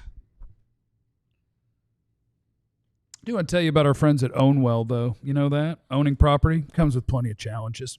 Overpaying on property tax, that shouldn't be one of them. Did you know you can fight your property taxes and save thousands of dollars every year? Our friends at Ownwell can help you. Believe that when it comes to paying property tax, you should only pay what's fair. That's what you should pay. Sign up in under 3 minutes, and their team of local experts and cutting-edge technology can start saving you money with no upfront costs. That's what they do. They go in, they protest your property taxes. It costs you nothing. If they win, save you a bunch of money, that's the only time that they get paid. That's our friends at Ownwell. But you do need to know that the deadline to protest is May 15th for most counties, so you need to get a move on. If you want to save money on your property taxes, do it with our friends at Ownwell. Sign up in less than 3 minutes and start your protest today at ownwell.com/DLLS. That's OWNWELL.com/DLLS. Also want to shout out our friends at Empire Today. Yeah, buddy. Yeah, you like some floor, don't you? You like some floor. There's a lot of things you can do on floor. Hey. You know what I'm saying? Yeah, real. Walk. Get down on the floor. You can walk. You can hop. Yeah. You can do yoga. Make love. There's a lot of things you can do on the floor, and our friends at Empire Today are the ones who want to put your floor in. You know what I'm saying? They want to upgrade your floor. They want to do all the things for you. Empire Today is the best in the business when you need to get a new floor. Pick the right flooring and the right colors for your space. See how it looks with your furniture in your house. They bring the showroom right to your home. It's convenient. Get precise measurements taken and have all your questions answered. So there are no surprises. With Empire Today, you get clear upfront and all-inclusive pricing. Plus, you can schedule installation as soon as the next day. Schedule a free and home estimate today because some things are just better at home. DLLS listeners, you can receive a $350 discount when you use the promo code DLLS. $350 off Empire Today/DLLS for full details. All right, we're cruising on now. Who else did I miss? Did I miss any picks there? Will Johnson went. That made me sad. Terrence Ferguson. Was there a trade? Colts picked JTT. Houston moved up to 48. All right, Houston is coming up to 48 from Vegas. Who got that pick from Miami? So Houston's coming up. The last few picks, Cowboys, Ezeiruaku. Good pick, by the way. Chat, don't let the fact that you're just really mad at the team right now, no matter what, cloud your vision here. And this becoming the BPA draft so far? Yeah, I mean, I have Mike Green higher, but there's wild card stuff in the background there that I just don't know. And so, like, Ezeiruaku is a top of the second round grade that you picked in the middle of the second round that plays a premium position. That's a good pick, according to me. Will Johnson, people concerned about things physically. So, good pick, according to Jeff. JTT, the Ohio State defensive end, goes 45 to the Colts. Terrence Ferguson, the Oregon tight end, goes to the Rams at 46. And then Will Johnson to the Arizona Cardinals, where he will become the next Patrick Peterson. If he's healthy, that is going to be a wonderful pick. And now you get the Texans coming up, and we'll see what the Texans are going to do, and then we'll just keep cruising in this thing until we figure out if the Cowboys are ever going to make a pick for need. I want you to know, Cowboy, I am proud of you. I'm proud of you. I know it's tempting. We need a running back. We need a receiver. So where do you because there still are needs. Yeah. Yes? Yeah. Where do you feel those needs at? Because do I think Booker's going to be a good player? Yeah, sure. He is. I don't know about, I can't out to like Donovan, right? Like, will that translate? We'll find out. We'll see. We'll see the skill set. Will it be able to go? Because 241 is light. Oh no, yeah. That's a light edge player. That's light. Yeah. And now and also the ACC is people not known. lose weight. The listed weights you're going to get is from the combine. Okay. People lose weight to go to the combine because they want to jump high and run fast. Okay. So like I had him as a playing weight listed at more like 250. 250, but still, light. it's still light. That's Micah. But it's still light. But 241 was I'm trying to run a sub 7 second 3 cone. I got and you. He did. What? And I think we talked about it earlier. So Fran talked about it. It's going to be a rotation. He's not an every down guy, but but because there have been a nickel so much pass rush, he's been a rotation. Marshawn Nealon, this emphasizes that he will be the one that replaces Tank is that run stopping end, the left end. Right. Obviously Michael's on the side, but his run downs, Nealon's going to be out there. Okay. Yeah. Passing downs, we're going to put, as you talk, the NASCAR unit out there with the speed guys and Sam Williams and how do you say his name? Who? Donovan. Ezeiruaku. It's Donovan E. DA. And is it with DE Micah, or DA? you're gonna have the NASCAR unit. Ezeiruaku. You have the NASCAR unit out there, and then when you get, Overshawn back, that's gonna be a nice pass rusher coming from blitzing. But Nealon will be the rushing in, and you can rotate that guy with Fowler. I forgot him. Got Fowler. You got Fowler. Oh yeah, Williams. they got dudes. They got dudes. There's coming rotation. They There's got nothing wrong with dudes. that. He don't have to be every down guy. But my Your point is I where started- are they going to find this receiver? not even the receiver. Like we're talking about the pass rush, but you got to get to passing. You got gotta stop the run. You gotta stop the You got to run. get to much needed passing downs, right? Like, Nealon and Mozzie, you got to step up. all right. Okay. You're not going to take this seriously? Okay. No, I'm gonna be positive. I tried to bring it up the other day. Last year coming into the draft, Cowboys needed a running back. Cowboys needed a receiver. They didn't get it. This year coming to the draft, Cowboys need a running back. Now Cowboys need a receiver. They may not get either one. And we'll be saying the same thing next year. Yeah, and I think running back will be high on the list of needs going into the draft. if you're in that spot, I think the time for what the hell are we doing is not with your first 2 or 3 picks. It's all of free agency, and once the draft is over and you haven't addressed a need, now it's time to trade. And if the Cowboys front office doesn't do those things, but that's what you get mad at, not who they pick. Right, but they'll be on a 1-year deal, and again, we'll be back saying these are the needs going to the draft. So you mentioned they're going. I'll be 1-year deals. You mentioned trade. Is this? We don't get the running back in the second round, and you don't. If there's a run on running backs at the end of this round, early third round, Oh, we got a 50 ball mustard. Put him in Club Papa. Where legends drop, Clarence Hill just can't stop.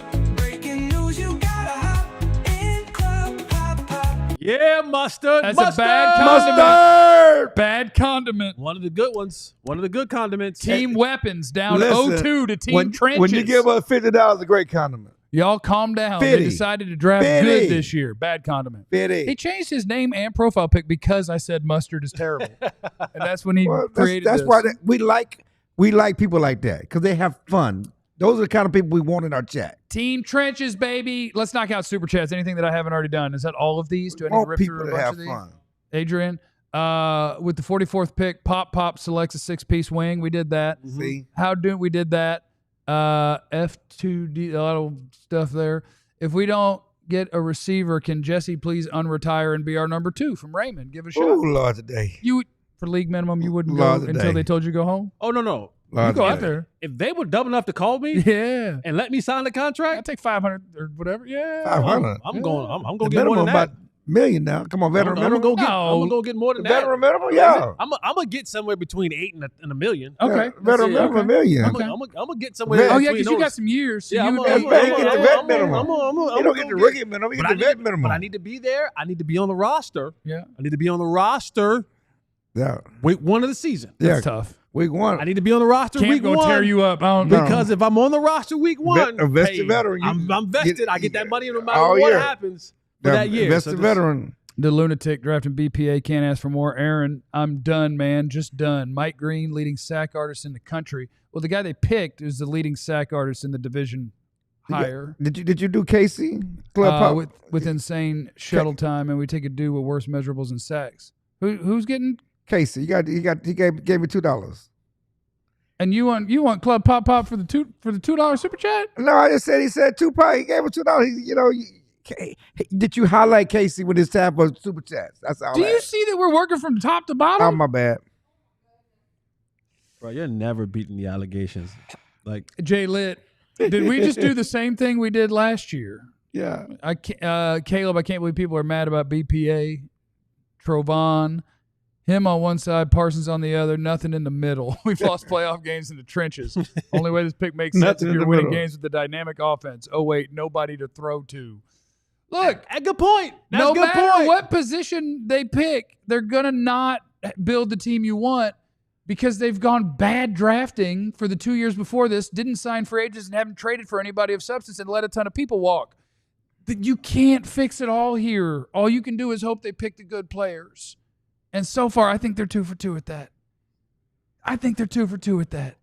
Brett's in the super chat. You guys think boy from right over Casey again. Casey Addison, Club Pop, just happy we got a Q. You know that's what he wanted. You know that's what he wanted. You know that's what he wanted. Brett's in the super chat. You guys think boy from Bowling Green, Harold Fanning, goes before end of third? Come to us, baby. Fanning before the end of the third? Yes. I think he will go in the third round somewhere. If not, he'll go in the fourth. Come on, give me something. Give me Facing the wrong way. my boy. Jason, Productivity. What viable options remain for DT, running back, wide receiver? A whole bunch, especially running back and wide receiver. D tackle is a hard transition from college to NFL. So looking for whoever your other nose tackle is, like Oregon's got a dude, Indiana's got a dude. What's that? Caldwell West. Like there's guys, but it's a tough transition. What just Dan Myers. What'd you pull out the bag? Dan asked, no, not Dan. Yeah, Dan asked a question. Chill, I'm a bourbon guy too. What's your go-to? Buffalo Trace. They don't sponsor us. He just pulled it out of the bag. They don't Like, that's sponsor what I'm us. He saying, asked like, me a question. I just told him. No It's in sponsor. the bag. No sponsor. Trying to get somebody to go get me some ice. Roman Wolf Gaming. Nick Nash and Taj Brooks still there. See? Nick Nash is, what is he, like San Jose State or something? Taj Brooks, Texas Tech. We got a bunch of running back. We're going to find a running back. Dallas, wide draft D end when you have Nealon and Williams. Also signed Fowler. Jones family's lucky they own a team with a fan base so loyal. When I tell you, I promise you, Jerry and Stephen Jones didn't make that pick. I thought you were going definitive. I promise you. I thought you were going definitive. Scouts and Will McClay made that pick. Did you see the tweet I had the other day that they upped the ticket prices? It's $1,000 more for 8 games on a package that was 9 games last year. Yeah, I'm not paying that, so I don't care. I understand that, but it's $1,000 on whatever the package Yeah, all was. the companies are still going to pay it.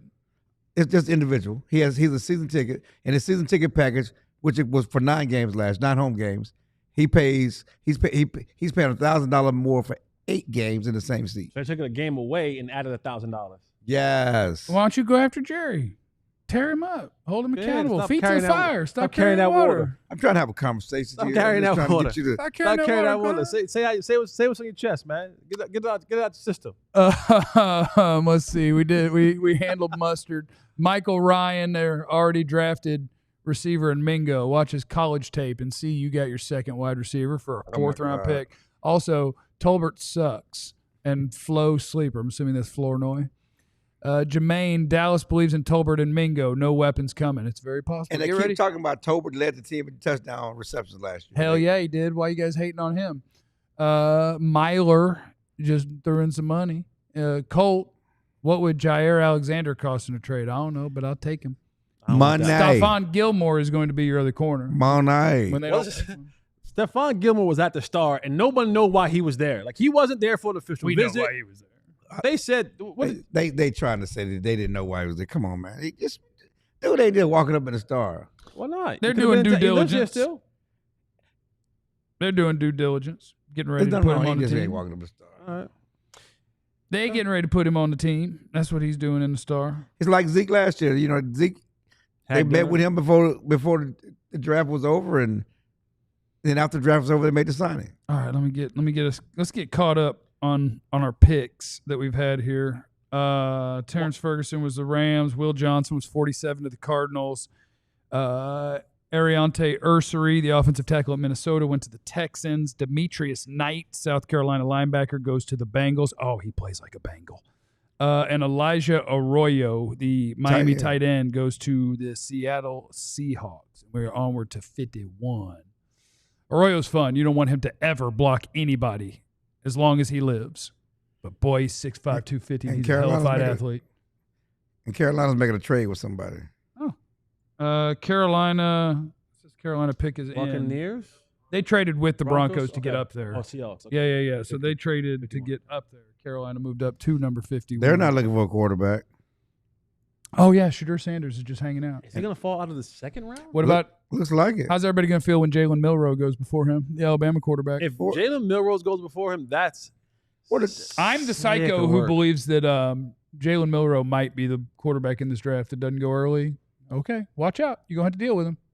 Am I? You're going to have to deal with him. I don't believe Don't that. play Somebody's going to defense. deal with I him. don't believe that. We got to teach him how to throw to the intermediate parts of the I don't field. believe that. But he's the most dynamic runner to come out since Lamar. Yeah, but he's a runner. Yeah, they're hell to deal with. I don't want to deal with a runner. I want to deal with a runner and a thrower. I mean that's Lamar is a runner and a thrower. Lamar went 32nd. Milroe's he? going to go 64th. Lamar went 32nd. That's when the league was. They were still a little bit Racist. Doing a little hating. Racist. Yeah, a Doing a little hating. They They still were that still way. believing like if you're not a certain skin color, you can't play the position. And he didn't throw it as well as the other guys, but he was such a great athlete and threw it well enough that 32 was insane. That was I think the league crazy. has turned a little bit when it comes to what. Yeah, I don't mind a little bit of athlete in my quarterback. Oh, what do you mean by a little bit of that? Nick Scorton, Texas A&M, 6'3", 257. When you watch him on tape, it looked like he played at about 285. And it was one of him and his teammate. This is the defensive end at Texas A&M that actually made some plays. The one who didn't went in the top 15. But this is the one that actually made some plays. But he's not as tall and heavy and freak athlete. He's just the better football player. And so that means that you fall while your teammate who never made any plays in college goes in the top 15. Happy War Room. Happy War Room. Happy, happy, happy. Well, you are such a grandpa. Draft I'm so just far. saying. Here's your second round. Carson Schwessinger led it off to the Browns. Jaden Higgins to the Texans. Nick Emanwari to the Seahawks. Quinshon Judkins to the Browns. And then the Dolphins, of course, took Jonah from Arizona. Travion Henderson was one of your targets potentially for the Cowboys as a New England Patriot. Luther Burden to the Bears. Tyler Shuck, Louisville quarterback goes. Shadur Milroe do not. TJ Sanders to Buffalo. Mason Taylor, tight end out of LSU, goes to the Jets. Alfred Collins, 1 pick before the Cowboys. I wonder if they would have picked him if he was available. Because I think that he was worthy of that pick, and they do need help at nose tackle. Donovan Ezeiruaku is the Dallas Cowboys pick in the 2nd round. Pass rusher extraordinaire out of BC. JTT to the Colts. Terrence Ferguson, tight end out of Oregon, to the Rams. Will Johnson is a Cardinal. Ursary, the Minnesota tackle, is a Texan. Demetrius Knight, linebacker, to the Bengals. Elijah Arroyo, the Miami tight end, to the Seahawks. And Nick Scorton to the Carolina Panthers. And now we just keep cruising along. I want some more chicken, but I want to eat some more chicken. Y'all got anything you want to talk about? I was trying to talk about it earlier. You mentioned trade, and for a running back, I tweeted out this or earlier. a receiver. I mean, I tweeted this out earlier. There was talks of a guy like Breece Hall. Do you package some picks together and trade for a guy? Trades are hard though, right? Because if you're trading for him, it's going to the last year of his contract, which means you're trading for him and paying him, unless it's like a giveaway. If they're giving him away, I'll trade for him. But if you're trading for Breece Hall, I'd imagine the team that does that is paying him. Okay, but if you you don't have to pay him. He's coming off injury. He has to prove himself. He has to prove he's that guy again. I don't think he. But that affects the price, right? So it's a 3rd-day pick, right? It has to be a 3rd-day pick. I'm not trading. If you can get Breece Hall for a 6th-round pick, I'd say sure. Right, that's what I'm talking about. It has to be a 3rd-round pick. A 3rd-day pick. Excuse me. So you're talking about 5th, 6th round. You don't have a 4th-round pick. If 6th round, I'd take a flyer on him for 1 year. Yeah, 6th-round pick. And I was 5th or 6th, even a 5th-round comp pick. That's a high 6th-round pick. Yeah. But I'd take a flyer on him for 1 year. Yeah, I think that'd be fine. I mean, you don't have to pay him a contract. The thing is if we're honest with ourselves, you don't think you're going to go win the Super Bowl this year. So I don't really want to trade picks for Reynolds. We're talking about a 6th-round pick. Yeah, with a 6th-round pick's Anthony Brown. Okay, we're talking about a 6th-round pick. Go get Breece Hall. Don't do that. You're probably right. I'm just talking about because you said your words that it was either happening in. Are you trying to lawyer me? No. I'm just saying that you said it's either happening in the offseason, drafting, or we're making some trades. Yeah. Well, clearly it's not. It didn't happen in the offseason. It's not happening in the draft right now. Not yet. And so where are we at as far? What are some other trade names that you would be willing to kind of give a later round pickup? And Breece Hall was a name that came to mind for me. Yeah, I guess top of my head, I don't have the running backs who are available or being shopped, so I don't know. I mean, I do, and they are going to pick somebody. But, I mean, I do think, all of this, part of it is the Cowboys screwed it up. You should have Rico Dowdle on your roster while you're in this draft. But they just jumped at the first guy who would take their low ball, which was Javonte Williams, and then they grabbed the next guy who would take their low ball. Right. They just grabbed the first guys they could that didn't want any money as a Jesse Holley here, man, damn, where they were like, oh, yeah, they say we don't sign people. Who's a running back that no one else is interested in that'll accept money right this second and sign for nothing? And they're like, oh, we found a couple. And they're like, sign them. And it was like, oh, wait, 3 days later, you could have had Rico for about the same money, and he's better than them. Whoopsie. Yeah. But they did a here, man, damn. You could trade for George Pickens if you're trying to do the receiver thing. You can do that. What about the guy in Denver? Cortland Sutton? Yeah. I don't want crazy or old. That's fine. So you don't want Pickens or Sutton is what you're saying? No, thank you. Is Sutton, what is Sutton? 30? 20? Is he 30? Is he that old already? Life goes fast. I remember he was at SMU just like last year. It wasn't last year. I'm exaggerating, but my point is. I know he's on a second contract, but man, life goes fast. Cortland Sutton's 30 years old. But we're gonna figure it out. Jeff is emotionally damaged.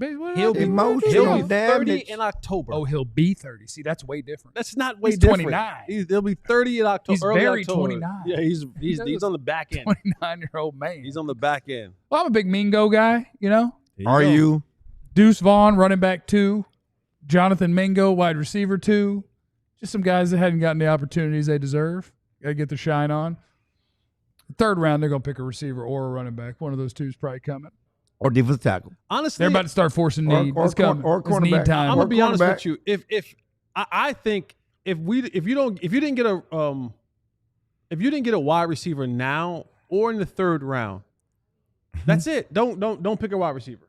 Right. You don't want to just throw a dude in there. Just don't do that. Just go with what you got. maybe find a trade. But like, if you don't get a receiver in the 3rd round, don't do it. There's no need to bring camp bodies in. Don't need to draft camp bodies. You already got your guys. Maybe you sign. You don't have your guys. You Well, got you your have guys. like you don't know if whoever you bring in is going to beat out insert whoever here, right? Like if you draft somebody after the 3rd round, you know They're not beat. They won't. They might not beat out Paris They won't Campbell. get enough reps to beat out those guys. They won't get enough reps to beat out Jalen Tolbert. They won't get enough reps to beat out Jonathan What Mingo. about Jalen Brooks? maybe. Probably not. He was a 7th-round pick. But he's already here. He's already established in this system. So they're But going to give those guys a chance first. No, but Lamb, he can't Tolbert, play. Mingo, Turpin, like they're in. Right. And so you have to beat out everybody else just to make the team. And I don't want a guy that is just like, let's see how you They fit like in with Paris these Campbell's speed. Well, then you just told me definitely not to pick a guy later. You argue against your damn self. I'm telling you what they said. Pickens said, had we 10 said. receptions more than Tolbert. You're going to pay $30 million a year for that? Yeah, that's the thing about Pickens. I don't want to And trade you for gotta George pay him. Pickens because it's time to pay him. And he crazy. And he's crazy. Like Crazy. George Pickens might cuss Dak out in the huddle. Crazy as a Probably road. Like fight. Dak's built for that. He would just be like, Yeah, Listen, but it's Shotty built for child, that though. what are you He doing? would cut Shotty out though. right, could Shotty handle that? Yeah. You got anybody on the staff that could beat up a wide receiver? 210-pound wide receiver? On offense? Yeah. Skill guys? Yeah. What's our Probably offensive not. coaching staff built No. like? Probably not. How Clayton Adams built? What's he? I don't Probably even not. know. No. Benjamin Morrison. Benjamin Morrison is headed to the Tampa Bay Buccaneers. If Benjamin Morrison, like, it's weird when you're so young, but you got bad hips. Mm. My man's had multiple hip surgeries. Okay. Hell of a player, though. Really good player. Just multiple college football seasons ended Put your hip into by a it. hip. Put I just your had hip my into it. college teammate get a hip replacement. Mm. That's crazy, isn't it? Yeah. David Noel. See, I've never had an injury. Oh my God. 50 bomb. Who we got in the super chat? Oh, It's on there. Oh. What? Right. Thomas! Thomas! Put Thomas in Club Pop Pop. Put him in Club Pop, baby. Club Pop Pop, where legends drop. Clarence Hill just can't stop. Breaking news, you gotta hop in Club Pop Pop. Yeah, Thomas. Thomas says Jeff and Jesse. So, Clarence, you can sit this one out. Hush. What wide receiver who is worth taking today or tomorrow? Looks like we need to trade for one. Now, I got you covered. I got you here. If we're talking about trading for one, of course, the name that everyone's talking about is George Pickens. We talked about that briefly. I don't know if Jameson necessarily want. Jameson Williams. Rumor Ruski's out there that he might be up. So they just picked up his 5th-year option. Detroit did. So what does that cost us in a 1-year His deal? 5th-year option is probably, where was he 20? picked? Probably $18-20 million, something like that. So he'll be a 1-year rental. And you have Nah, to we're sign going to him? pay him. We're going to pay him. We're gonna pay him. Yeah, we're going to pay him. Okay. Perfect compliment. I wouldn't mind. I would not mind Jameson. Okay. Would not mind him. I think if we're looking for Jameson who? wide receiver Jameson who? body, What were you doing while we brought up I the was- name and had the last 3 minutes of Jameson conversation? who? Did you have to ask? Because What were you doing? I'm trying to get a guess. But Jameson who? your guy. Okay, I was just checking. No, I literally said your guy when I was talking. Let's bring in Johnny Matches. The great Jon Machota of The Athletic is ready to hop in here. Jon Machota is out at the start. Donovan Ezeiruaku is the pick for the Dallas Cowboys. Johnny Matches, what do we know? And feel free to make as many words as you want. I'm going to eat a couple chicken wings. I mean, for the people that want them to take the best player available, that's what they've been doing. Let's So go. you should be happy about that. The I other am. thing I keep going back to, Chill, you were obviously there when this happened, but on Tuesday, after that press conference was over, when Jerry mentioned the thing about having 2 substantive moves, I mean, that just Ice, and club for Steve, ice. Yeah. and for Steven to say today that those are still in play, that's got to be running back wide receiver type moves. And so because of that, if they got something in their back pocket as a fallback plan, something that you would hope is better than Ezekiel Elliott last year when they didn't draft a running back, then you can't hate on these moves. I think that I always think that they've been at their best when they draft best player available, and that's what they've been doing. So I don't think that you can really be too critical of it. Well, when you're talking about making this team better, and not just better as in what they were last year, but better in making them to end the Super Bowl drought, right? You talk about wide receiver. You don't find a wide receiver that's going to come in the 4th or 5th round if you don't grab one in the 3rd round that gives you an opportunity to go, this is the guy that I'm going to put opposite of CeeDee Lamb and is going to catapult us into the the stratosphere, or maybe even being better than the guys that you have, whether that be Mingo or Tolbert. Like, I know best player available that they've gotten in these first 2 picks, but when and how they start addressing the needs that they have that make them a realistic contender to compete in the NFC East and ultimately compete for a championship.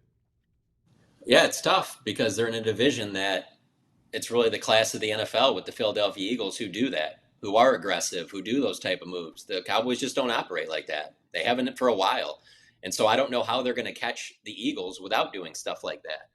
I do feel that they could have gotten that receiver if Luther Burden would have fallen, and then maybe you would have had that answered there. But I don't think that there's any receivers left that they're going to love to the point where they're like, these are any better than what we have already. I felt like that ship kind of sailed when Burden left. So, they do need to make an aggressive move. But they've needed to do that for several years now. I mean, the roster is not good enough. If you're going to try and win the NFC East and play with the Eagles, you got to kind of operate like them, and they're not coming close to doing that. And so, I guess if you're a Cowboys fan, you just got to come to the realization that until they start doing moves like that, you can't put them in the same class as the Eagles. Machota, you miss me? Yeah, of course. You miss me out there? I mean, is it quiet? Is it quiet? Is they getting work done? Big time editor not telling people to be quiet? Calvin's been filling in for you. He's been trying to stir it up a little bit, with you missed. But yeah, no, obviously you're missed. Yes. Let them know. I say that all the time. We can butt heads about things or whatever, and I will always say that this job wouldn't be nearly as fun if you weren't on this beat. Let them know I cleaned up. I cleaned up for the show. Yeah. You talked to the defensive end. What did you glean from his interview, and what stood out for you? Diehard Eagles fan. Yeah, he grew up. So he said he said that game, the Super Bowl, that's his last game as an Eagles fan. So now the biggest thing I'd say that came from that is just that no contact with the Cowboys, just an informal at the line, like just no contact with them at all, which it surprises you a little bit, but it also speaks to they probably didn't have edge rusher on the level, to where they probably didn't think he'd fall there. I mean, most mocks had him going like late first, earlier in the 2nd round. And so maybe they didn't think he was there, but I also think this speaks to a little bit of the Sam Williams is in the final year of his deal. Dante Fowler's only a 1-year deal. And then the fact that you can move Micah around and have 2 other edge rushers out on the field and mix things up. So, and then let's just be honest. I mean, look at last season. Micah gets hurt. Sam Williams misses the whole season. Nealon dealt with injuries. DeMarcus Lawrence dealt with injuries. Let's not act like all 5 of these your top edge rushers are going to stay healthy. They're probably not. And so that's where I think that some of that makes sense there. But yeah, there wasn't a ton though, Chill. There wasn't a lot of like really. Here, I'll just be honest with you. It was similar to yesterday's. His phone was cutting out. He said he was at a country club. So I don't know why I couldn't have just got on a landline, but it just wasn't a good conference call. It was cutting out. He had to repeat several answers. So you know how that goes. When it starts going that way, you're not going to really get great answers from a guy. John, when you with the new head coaching staff, and the new head coach at Brian Schottenheimer, you see these picks, and I know that they are coming off as best available, right? But these are more clean guys, right? You hear about Tyler Booker and you hear about Donovan. These are guys who for the most part, like, love football on the surface that we know of, don't have questions. Everything kind of checks the boxes of clean guys. And I don't want to use the word right kind of guy because that was a Garrett. RKG. That was a Garrettism, right? I don't want to use that. But it feels like under Brian Schottenheimer in this culture change and trying to get this thing, I don't know what direction that he's truly trying to go in. But are these guys fitting into that new mold of what the culture was going to be? Love football, right kind of guys, clean guys, and I guess can preach the culture or the message for Brian Schottenheimer? It's tough for me to know as much about with the Ezeiruaku kid, but I'm really cynical when it comes to a lot of this stuff. Like we only get to see a certain amount of it, and I think that we read too much into certain things. But this year, this is my 15th year covering the Cowboys, so this is my 15th draft, and I don't think that there's anybody that has been as impressive in an interview as Booker just was earlier today. I agree. I agree. His answer that he gave to what his pregame routine was so detailed that when it was over, I told Todd Archer, I go, I'm not sitting here saying that that's the best answer ever, but listening to that, I was like, I would hate to be the player that they interviewed after he left the room, because tough to meet up to that level, that, especially because, I mean, we've all talked to players that there's some guys that, and in fact, there's a lot that, play football at this level because they have a lot of God-given ability, and it allowed them to make a lot of money. And then there's guys that this is their everything. They live and die by this. He certainly seems like he fits that box. So for that to be the first pick of Brian Schottenheimer's time as a head coach, I think that says a lot, even though it wasn't can't you make the argument that guard is maybe the least sexiest pick that you could possibly make? I was thinking of like the whole entire roster. If you had to pick, guard is about as low on the list as it can get. So, it's interesting because when they picked Tyler Smith, they picked him to be a tackle. He was supposed to be Tyron Smith's replacement. They didn't pick him to be a guard at that time. And I would say that Tyler Smith, from where he was, picked that late, coming from Tulsa, was the most impressive interview I had seen as a rookie coming in, and I've been there since. I've seen every draft pick and every first round pick interview. Why are you trying to one up him? No, I'm not. He said he's been here 15 years. And I've been here much longer. You don't have to. What I'm saying is, I hate neither one of you want a damn thing. I hate that I wasn't there for Booker because Joe said the same thing, and you're talking about how impressive it was. And I know Tyler's been I've seen the DeMarcus Wares and the first round picks come in here, and no one was more impressive to me in how he handled things. Now, Tyler Smith was a great quote. I'm just talking about how he handled things. Booker, it seemed like, handled things was also a great quote and gave you great stuff. And for being on his beat and knowing how the offensive line don't talk, how he traditionally coming in and they wouldn't let him talk. And it's refreshing to have a Tyler Smith who can talk and likes to talk, and now a Booker who likes to talk. Yeah, no, there's no question. I agree with you on the Tyler Smith thing too. I thought Tyler Smith would get worse, as I just thought the Cowboys, just the brand would beat him down and he'd stop talking, and he's been great. And obviously he's gotten to a level now where I just think he's a no-brainer to give him a new contract, as much as Jerry says he wants to wait that thing out. If you got another Tyler Smith with this pick, then I understand that people complain because it's 12 and it's a high pick, but I mean, for what was really there, I mean, I think I would rather have Emeka Egbuka just because of the wide receiver position, but I don't think that he's really blowing you away either. He's a solid pick. So I get it if people are critical of it because it's a guard, but I do think that this is a high probability that he's going to be a very good player. Damn guard. Tyler Booker said, to your point, his pregame music, like to listen to a little gospel in the morning time. Then he gets to the field when he gets pumped up. He listens to Lil Nas, Lil Jay-Z. He mentioned Jadakiss. One, do you know who Jadakiss is, John? And two, can you name a Jadakiss song or a song that he's in that you like and may have in your playlist? And I ask because Jadakiss is my favorite rapper of all time. Really?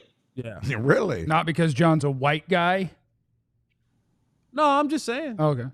I figured. Yeah, I'm not a huge Jadakiss fan, but that is Do you know what rap group Jadakiss is in?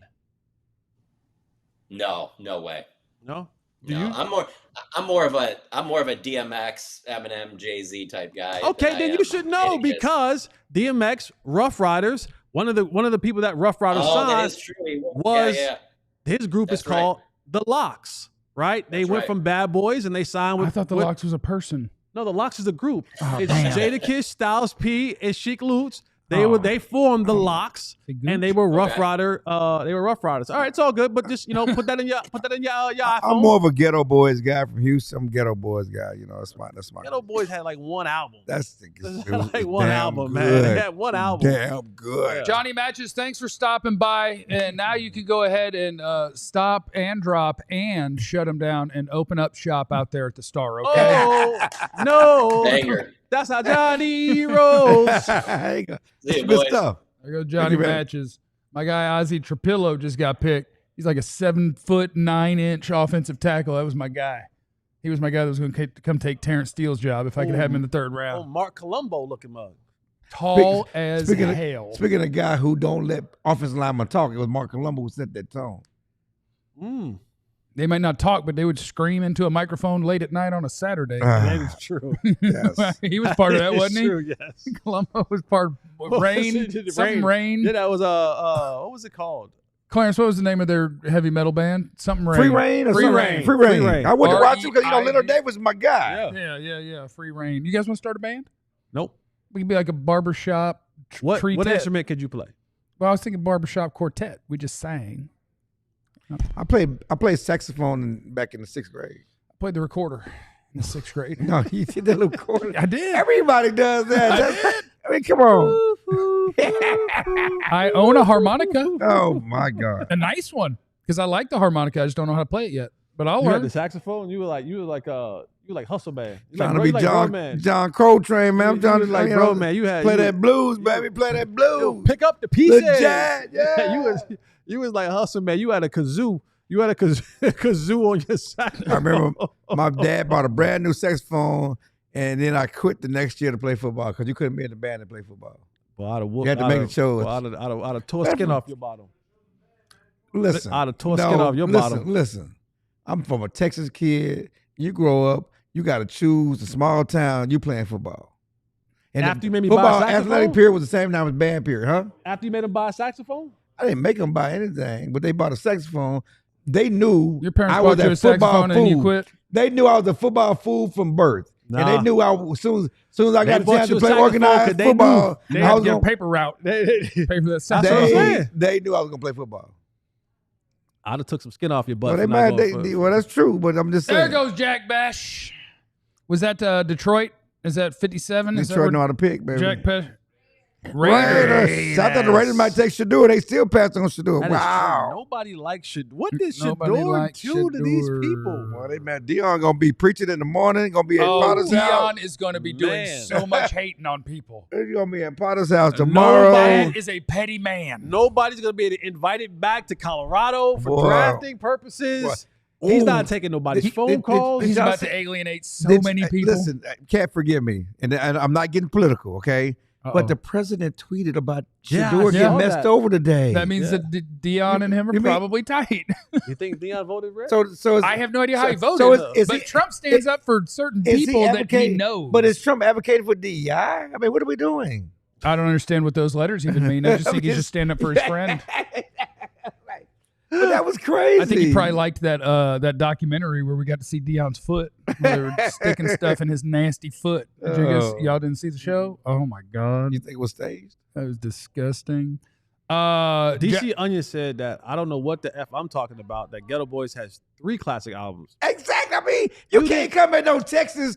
You didn't rap. know. You didn't know They that. rap a lot, rap. You 'Cause, man, didn't know I that. did. I wasn't even gonna answer that. It's rap a lot, baby. First of wasn't all, gonna answer you know that. what? I You know wasn't what? gonna answer that. Listen, just like Marvin Harrison, don't mess with Jay Prince. He Man. will snuff you out. Nah, Jay Prince.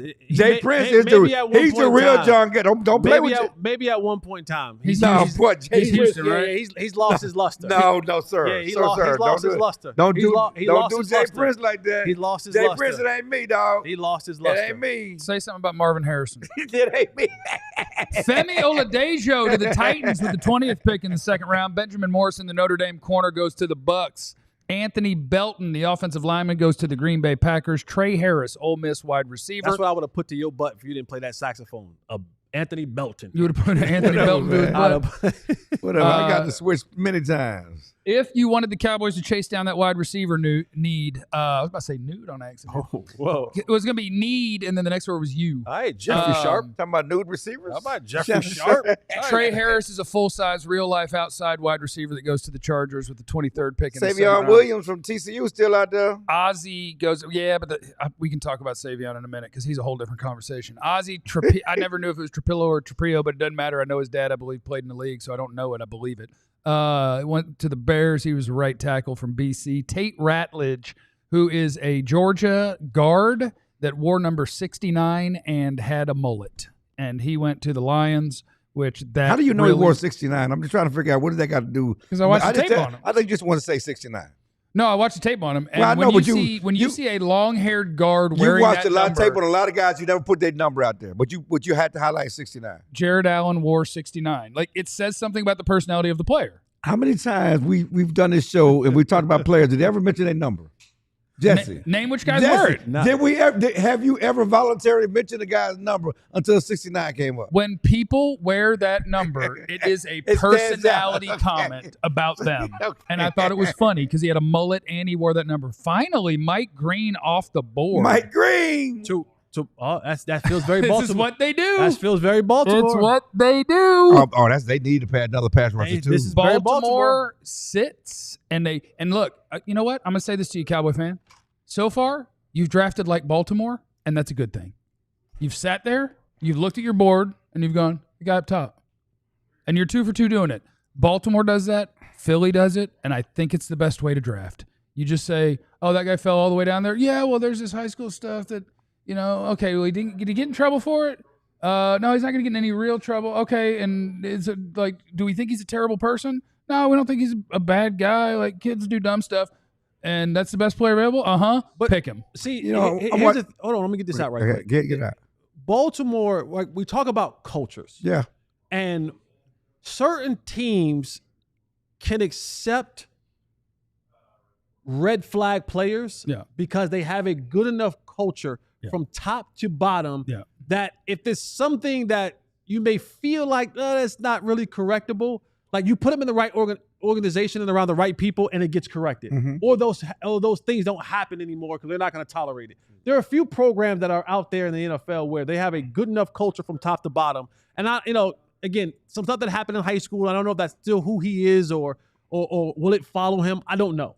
But Baltimore is the right place and has the right culture where they'll take a really good player like Green, put him under the wing, DaCosta and company, the head coach Harbaugh, and the locker room will now police that. They'll police that in a proper way that he understands that around here, that's not going to fly. You're going to be about football. You're going to show up. You're going to do what you got to do. And now that kind of culture can insulate a guy like that and help him if there's a need too. Did we ever find the white suit? No, never found it. No. Okay. Why you doing Ray like that? What? Why you doing Ray like that? Suits aren't cheap. We won't find it was it. not hidden. Who got it? All you did was like that Des tape. What are you talking about? Did I somebody bury it? I don't understand. Okay, your question. All I was, it's interesting. It is not interesting. Better be interesting. We're talking about storylines, and we're talking about Green and his pick and during the draft. I'm glad you guys are watching us and not watching the draft. Listen to us. But Jack Besh from TCU, Lafayette, talking about a storyline. Yeah. Oh, yeah. He's at Lafayette, his high school. It's like they're at the gym, I guess. The family, their ticket. You know what happened to his brother with the night on Bourbon Street. Yeah, on Bourbon Street. I mean, what a storyline. I mean, that's what you like about. That's these compelling stories you get about the draft, and just to watch. That's the sheer joys, and I'm sure they're thinking about brother, and just I'm listening to Green. We're talking about the negative stuff and why he failed, and then Jack Besh and the story that he has, and playing for his brother and everything like that. Man, yeah, it's a lot of stories in a row. You have Jack Besh, and then you have a very different end of the spectrum in Mike Green. Yeah. And then you have the guy at Georgia who wears 69 and has a mullet. And then right before that, you had the 17-foot tall right tackle. Like we're going through the interesting part of the draft right now. But the thing I did want to mention is for the Cowboys, if you're wide receiver hunting, like I'm glad they took the best available player. I think Ezeiruaku and Micah when it is 3rd and 7. Ha ha ha ha. Have fun, offensive lines. But if you were hunting wide receivers, those were a couple of the prime ones. If you're looking for an outside guy that lets CeeDee Lamb be the move all over the place guy, Besh, Harris, those were 2 of the prime targets that are now gone, and we'll be watching for which guys stick around. Let me knock out some super chats. What's that? We hit that one. Yeah, we hit that one. Yeah. Yeah, we hit that one. Oh, there we go. Yeah, Dan Myers wants to talk about whiskey. Chill Buffalo Trace is great at that price point. Jesse, hopium here. Is there any chance Mingo grows into the number 2? Nope. Jeff, no questions. Love you, brother. You brought me to DLLS, long-time follow. Well, thank you, Jeff, for bringing on DLS. Dan, can he grow into wide receiver number 2? We hope. Sure. Because there's no one else. Will he? Grow into it 100%. In fact, I'll do you even one better, Dan. He will be your wide receiver number 2 this year. Now, the question you should ask, Dan. Do you want that? Do you want that? 2, will he be good at being your number 2? That's the question that you can ask, because he can be he'll be it. It doesn't mean that he's going to be productive in it. I do believe, like I said, I've talked to some people. They like him. They like Jonathan Mingo. Like his size. And they think with the full offseason, OTAs, mini camp, really digging into the playbook, really getting around Brian Schottenheimer, really being around Dak, and really being around CD, that he is going to be able to take the jump to that next level. We hope. This is the hopium. Hope. We hope. It hasn't shown so far in his time and who he got beat out by in Carolina. But we hope that he will be not only growing to that number 2 wide receiver spot, that he will be productive in it. We'll see. You got to go to the next question. Not him is in the super chat. Y'all looking finger-licking good, and I'm Colonel Sanders. With that said, I kind of like the picks so far. Both high-motor dogs. And that's the culture Shotty wants. Better than the Hot Boys. Mazeth is in the super chat. It's the trilets. Not triplets. I guess. Right. I'm thinking. Okay. Leave the P out. And Taj Shadur must be involved in the Shannon Sharp allegations. That's the only explanation I can think of. Gotta be something. Yeah, Shadur Sanders is still on the board, and we are at pick 59 right now. The Baltimore Ravens are back on the clock, which means whoever they pick will just be the best player available, and it'll work out great for them because it's what they do. The Baltimore's back on the clock? I got Baltimore here at 59. Dang. No, yes. Denver's on the clock at 60. Baltimore just picked.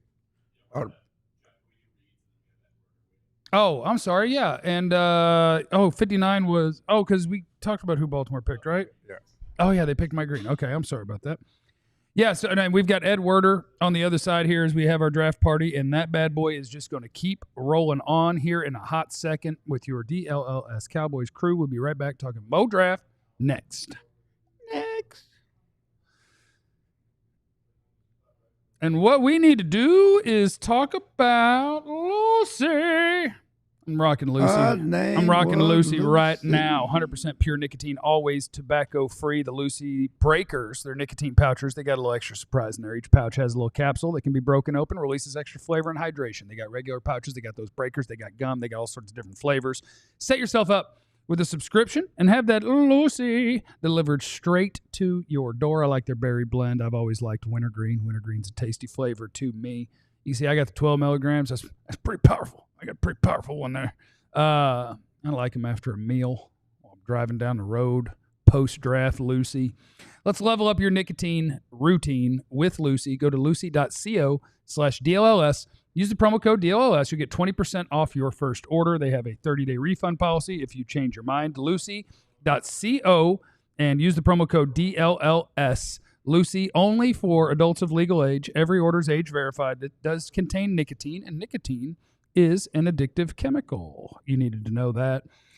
Also, shout out our friends at the Lone Star Smokeout. Barbecue and country music. What's more Texas than that? Lone Star Smokeout coming to AT&T Stadium May 2nd through 4th. Try barbecue from 14 teams across the United States, and you can decide for yourself who's really the champ. Pair all that with events each day like Texas' biggest happy hour, Derby Day, Cinco de Mayo, a day early. Country's biggest stars like Cody Jinks, John Party, and Midland will all be performing. Stay tuned to DLLS for information. Our upcoming VIP ticket giveaway for each day of the Smokeout. That is the Lone Star Smokeout. It's going to be at AT&T Stadium May 2nd, 3rd, 4th. We love our barbecue. Kids 10 and under get in free and general admission. Tickets start at just $68. So don't miss out. Get yourself out to the Lone Star Smokeout and get your tickets at LoneStarSmokeout.com. Great day to order. All right, we're back rocking and rolling, talking NFL draft, covering the NFL draft. And we have the great and powerful Ed Werder joining the broadcast. And we say thank you so much. And we say hello, Ed. How you doing? I'm sorry. I didn't know this was going to be video, so I'm just wearing a T-shirt. And then I was going to go put a coat on real quick, but I didn't know how many of those testimonials you were going to read and how much time I had. Yeah, we do 2 minutes, no more than 2 minutes. The people, they don't need more than 2 minutes. We got to be back, and we got to be rocking and rolling. What do you think so far? 2 Cowboy picks down. I think a lot of the world was thinking picks for need, and if I look at the 2 picks they've made, I think they've done something I kind of like better, which I think they're just picking off the top of their board. But what do you make of what they've done so far? Well, I really went into this draft thinking that the Cowboys' needs matched up really well to what the draft offered in terms of premium players. Like I thought running backs, wide receivers, cornerbacks, and they haven't done any of those things. They've gone with, 2 linemen, Tyler Booker. Hard to believe that he was really the 12th best player on their board and that he was over Matthew Golden and Tyler Warren. And then tonight, I think they got it right. I think a pass rusher to replace DeMarcus Lawrence was a great move. I've talked to Bill O'Brien, Boston College head coach, who also coached Booker as an offensive coordinator at Alabama. And he told me that both players are, outstanding in every aspect of the game. And that he thinks the Cowboys have had a great draft to this point. Hey, Ed, how you doing, man? I appreciate you coming on. Can you move just a little to your right? You're kind of out of our screen. Just a little to your right. Right. Oh, yeah. Get up on it. Now, little back to your left. Little left. Little left. Little right. Little right. Right there. There we go. We got you, baby. We got you. Why you give me such a small sliver of screen? Yeah, can we give him a bigger sliver? Why do you have such a tiny sliver? We need more Give sliver. him the big piece of chicken. That's all the real estate I can have? He's got the big piece Well, he of does chicken. have about 8% of the screen. What do you make of Jerry talking last night about picking Booker and basically it was a pick designed to beat the Eagles? I mean, he talked about obviously protecting Dak, but also Jalen Carter. There's a history in this division of building teams to combat to beat the other team in the division. Certainly, the Eagles are the team to beat, not just in the division, but the conference. But Jerry really acknowledging that, hey, this pick, we got to beat Jalen Carter, those guys up the middle. This was a pick that helps us do that. Yeah, I mean, it seemed reminiscent to me of, what they did early in the Jason Garrett era with 3 first-round picks on the offensive line and then getting Ezekiel Elliott at the right back to create that physical run-first identity that we think that Brian Schottenheimer wants to have as he becomes a head coach for the first time. And you're right that, Mike McCarthy used to tell us when in the walk-offs that he wanted big offensive linemen because of the competition within the division. So from that point of view, it made a lot of sense. And that being the case, you had to be encouraged today when we finally got to talk to Tyler Booker at his introductory press conference at the Star, and he was asked who he's most eager to go up against, and he said Jalen Carter. Yeah. So that's going to attract a lot of attention the first time the Cowboys and defending Super Bowl champion Eagles play. But, I think, you've got the best running back and maybe the best offensive line in your division with the Eagles, and then you've got arguably one of the 2 best running quarterbacks in football in your division. So you better be able to play against the run, and you better be able to be physical on both sides of the line of scrimmage. And that, Brian Schottenheimer told us that's one of his priorities. We've been having fun with each other about the Brock Hoffman replacing Zach. And what does this mean for Brock Hoffman? Sad. It's a sad weekend for Brock Hoffman, I'm afraid. I guess he gets to be to Schottenheimer what Dom is to Nick Sirianni. Right. He's his personal bodyguard. He talks about him being a bully, and if I had to get in a street fight, I'd want Brock Hoffman with me. But apparently, if he has to gain 10 yards in a possession, he doesn't want Brock Hoffman doing it. He'd rather have Tyler Booker. Exactly. And when you look at this draft, I know that they got some help up front at that right guard position, but Jerry was very vocal last year when he said Dak's going to have to do more with less. And right now, not having a running back, a real running back, and not having a second receiver opposite CeeDee Lamb, Are we going to look back on this in January when the Cowboys don't make the playoffs and say, see, Dak, you didn't do enough with the less that you had? Or are they going to try to truly, whatever's left of this draft or trading or the guy that's on the waiver wires, are they going to do anything to try to find Dak some extra help so that he can be better at his job? Well, I think Jerry said last year as part of his negotiation strategy that Dak's going to have to, do more with less. And I think what we're seeing now is a recognition that he needs to do less with more. And by that, I mean, they're going to take some of the pressure off him with the way they play. I mean, I fully expect Brian Schottenheimer, who's, with two different teams, the Jets and the Seahawks, led the NFL in rushing calling as a play caller. I think they're going to create a more balanced offense. We'll see who they get as a running back. I disagree with Steven. I don't think they have that running back on their roster right now, but the draft's not over, and there's going to be good players, in the third round, in the fourth round where they don't have a pick, in the fifth round. So I think they'll still get a starting running back out of this draft. And he still talked about the possibility of making a trade that could involve, acquiring a wide receiver. But I fully expect that the Cowboys are going to use play action. They're going to have Dak under center a lot more often and emphasize the running game. That's where they seem to be going with this whole thing. Ed, as a guy who was at the morning news and got to cover Super Bowls, and then once you left. Yes, I'm that old. And once you left and Clarence showed up as a beat writer, no Super Bowls. Do you think the two of you share some of this blame? I don't think I share any of the blame unless somebody wants to hand me 3 Super Bowl rings that apparently I should have earned while on the beat. All right.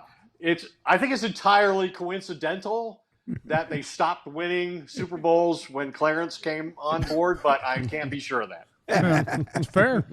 All right, Ed, we appreciate you. We always appreciate the insight, and thank you so much for giving us a few minutes of your time. A Hall of Famer, Ed Werder. Is in Pro Football Hall of Fame in the media wing. Thanks for giving me this little tiny sliver of real estate. Thanks for getting in the middle. Yeah. That was actually Clarence's idea. He said, could we make sure that the guy who won Super Bowls sir, doesn't have enough room for his face? Jeff just let you go on when you had your face was half. I had to respect you to tell you to move over. He didn't even tell you to move over. I could tell watching you guys that something was wrong. Yeah. I just didn't know what it was. I was like, See you, Ed. Thank you, man. See ya. All right. I have bad news for Jeff in the draft since Ed was on. I know, Amos. Picked after Mike Green were 2 guys that I would really like to have on the Cowboys. UCF running back R.J. Harvey went to the Broncos, who I love. And then Trey Amos, cornerback out of Ole Miss, who I love, went to the Washington Commanders. So that was... If you had to give a comp for R.J. Harvey, who would be his comp? Because thinking about he's going to Denver, does he have some of that Alvin Kamara in him or no? Or? Like, he is a big play machine. Yeah. Like, he's a not small, but small-ish running back. So he doesn't have a ton of power, but he runs hard. But, I mean, his thing is just on any given play, it's going to be like, oh, slipped that tackle. Oh, made that guy miss. And, hey, here's another 50-yard play for you. Like, he was just a big play machine. And his calling card is like Ashton Genty, just on a lower level, just hell on wheels to get to the ground. Yeah. He finds his way through and around people and makes a bunch of big plays. Your team building. Quale Parker says we got 10 guards and 12 ends. I hope I said your name right. Team building. And I know we want to pick the right guys, but you also want to spread some of that stuff out. Is it okay to load up at positions and really leave other positions light when it's the best player, or do you really, is it important? Like when you build a college roster and like recruiting, and you can have a first round, a number 1 recruiting class, but you got 5 running backs and quarterbacks, receivers, but you got nobody on the line. Do you have to spread some of that roster building out? I think it's a fair question, and I think at some point in every draft, need comes into play. And I think if you have guys that are ranked close when you're on the clock, like if they had Ezeiruaku and a wide receiver, and they had, like Steven gave out how the Cowboys grade players. Like, let's say a second-round grade would be 1-2 something. Yeah. And then a low number, 1-2-1 would be top of the second round. 1-2-9 would be bottom of the second round. So like if you had Ezeiruaku, who they picked, and his grade was a 1-2-2, and they had Jack Besh as a 1-2-3, and you need wide receiver and it's close, then I think you can go need. I just don't want you to reach far. Like I think the best example is the Eagles. I forgot what draft it was. It was a few years ago. But the guy that they really wanted to pick when they were on the clock was a running back. So they picked him. And then within a half hour during the draft, they had traded their starting running back to somebody else. You make it work. Right, yeah. But right? Yeah, and the Cowboys don't do enough of that. Right. Be like creative. Be on the phone right now. Get rid of them guards. Yeah. You know. And in that case, like those guys, and I don't know how to say it without, they're not good. Like the guys that you brought in, it's not like they're guys you actually wanted to start at football. Right. So yeah, call around the league and see if anybody's interested in giving you a 7th round pick or flipping you a position you're weaker at. They're not good. So yes, you got them for the cheap, but you got 3 guys for $3 million. But I could have spent that extra $3 million on a player that could help me.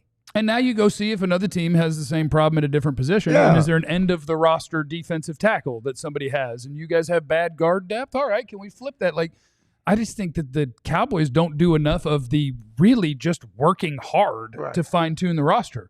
Like, call every other team that you think, oh, we've got 3 backup guards that are better than your backup guard. Trade me anything? Give me a 7? Yeah. Give me a something? Yeah. Like, I think you just make it work once you've added the best guys. We're at pick 63, which is the Kansas City Chiefs. Chicago just had their pick. They picked Shamar Turner. That defense, yeah, he's a D tackle at Texas A&M. That from DeSoto. He is. The Bears are winning this draft. Shamar Turner's a psycho on the field. The Bears are winning this draft right now. It's your agenda right now. No, it's not my agenda. Yeah. I'm just saying, like when you look at what they already. The Bears are doing everything you talk about a team should do. Luther Burden. The Bears said, okay, we come in, new ownership, new head coaching regime. What do we need to fix? Oh, we can't protect this number 1 overall pick. Quarterback? All right, let's go get offensive linemen. Yeah, they traded, they signed people. They traded, signed folks all offseason and shore that up. Mm-hmm. And then now in the draft, you're talking about building all those needs. They got defensive play. They got offensive play. I mean, they went and they're doing everything that you talked about a team should do to build a team from not competing, from not good, to now that they may put something together where they're not bad anymore. It would be a fun team to be a fan of, honestly. When you go from bad and then you get to get rejuvenated with the head coach that the whole league wanted, right? And then they aggressively go after everywhere that they were struggling. Like the Bears would be a fun team. They'll compete and probably beat at some point in time this year. You know, the Vikings, and they got to play the Green Bay Packers and stuff like that. Like they're going to be in contention. Yeah, I'm just looking at this draft. It's another guy from Tennessee went, and it seemed like this draft is heavy on the big school guys, the Power 4, Power 5 guys. Certainly, with the guard from Boston College went early. I know in the first round, like 26 of the picks were SEC or Big Ten guys. I'm just, are you seeing that? You know, when you look at the small school guys are not really. We'd have to see. I know the Cowboys talked about it. Yeah. At one point, they started saying, hey, I want size. I want guys who played in big conferences, who competed. That's what we're looking at. This is all Boise State guys? Boise State's got that one real good player. Yeah. This is just off the dome, and I can't prove it. But my initial thought when you say that is a couple of things. One, I believe we're in like the last year of guys who got a free year of eligibility from COVID. Mm. And so you have a lot more, not just big school. I think you have a lot more seniors, 5th-year seniors, 6th-year seniors, because normally the guys who go early, it's mostly the underclassmen. Right. It's the guys who played 3 years of college, bang, here we come. Right. But now NIL, you can make more money in college. You might stick around. You transfer portal. I think a lot of those small school guys, it's going to be easier to make your way to a big school for your last year, which we have a lot of those guys in this draft. Came from either another big school to big school or small school to big school. And so, yeah, I think that'll be more true because if you're a badass as a sophomore at insert small school here and Georgia calls, Ole Miss calls, whoever Texas calls, it's like, oh, yeah, let me go put that tape on for my next year, and then I'm going to go to the NFL. Yeah, I don't know. Is Shavon Revel gone yet? He is not gone yet. Yeah, and so here's a guy coming off injury, but he's 25. Is he 25? I think he's 24, 25, so he's older. I didn't love his tape. I mean, I think that people. He was kind of small school all the way, injury history, and I got to tell you, this is just a me thing. I am so terrified of corners who are what I would call high cut. Like he's 6'2" Just turned 24. Okay, so he's an older prospect. He's still older, right? 24. His legs come up to about his nips. At corner, that terrifies me. People change direction fast. And if your legs come up, he's a high booty player. He got a lot of leg. High booty. He got a lot of leg. You see athletes like this dude that high booty, they just look different. They do look different. You know, it's like Revel, I think high will booty. be. I think he'll be. And women with high booty is a different conversation. I think he'll be a third round guy. Would be my guess. The Philadelphia Eagles are on the clock at number 64.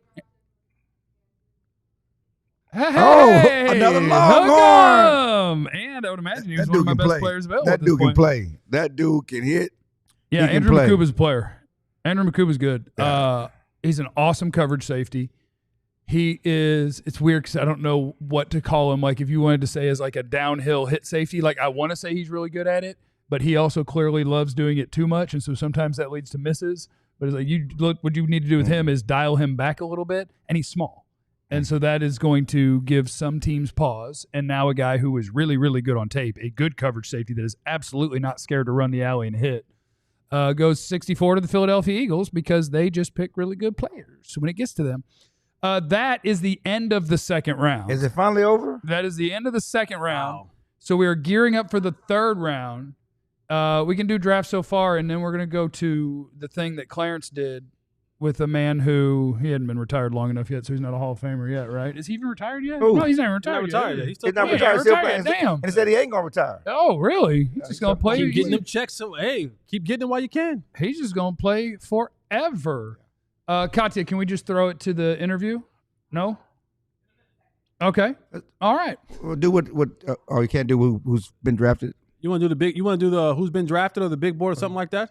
We clearly have a situation over there. Okay, situationship. All right, let's go. So we just keep cruising. So into the third round, Shador Sanders still on the board. So Cleveland Raiders. Somebody got to take him now, right? What if Shador Sanders goes undrafted? Man, that's crazy. That's not happening. Cleveland Raiders. He's getting picked in this round. I think Jalen Milroe is too. The Giants have the first pick of the third round. You know what's crazy? It better be. Milroe's at the draft. What are you doing? That's bad advice. It's bad advice. He shouldn't have done that. He shouldn't have done that. I mean, unless you just unless you knew you weren't getting picked, but you're like, it sounds fun to go hang out in Green Bay with all these guys. It ain't though. You're by yourself. There's nobody in the green room. Yeah, no, that's not fun. And it's Green Bay. Like, what are you doing in Green Bay? Nothing. I've been to Green Bay. There's not. I started staying in Milwaukee. I'm not staying in Green Bay anymore. Do they at least have a bar named like Curly Lambos or something? Listen, do they have anything to do? Listen, Curly's would be the good name for a shake joint too. That whole area ain't for me. You like brats? Once I finish eating, you like sausage? It ain't for me. You like sausage? Listen, I get that before the game. It ain't for me to spend the night. Cowboy take a road trip. We stay in Milwaukee. We drive and we drive back. How far is that? Game. 2 hours. Okay. 2-3 hours. I have friends who I've driven from Chicago.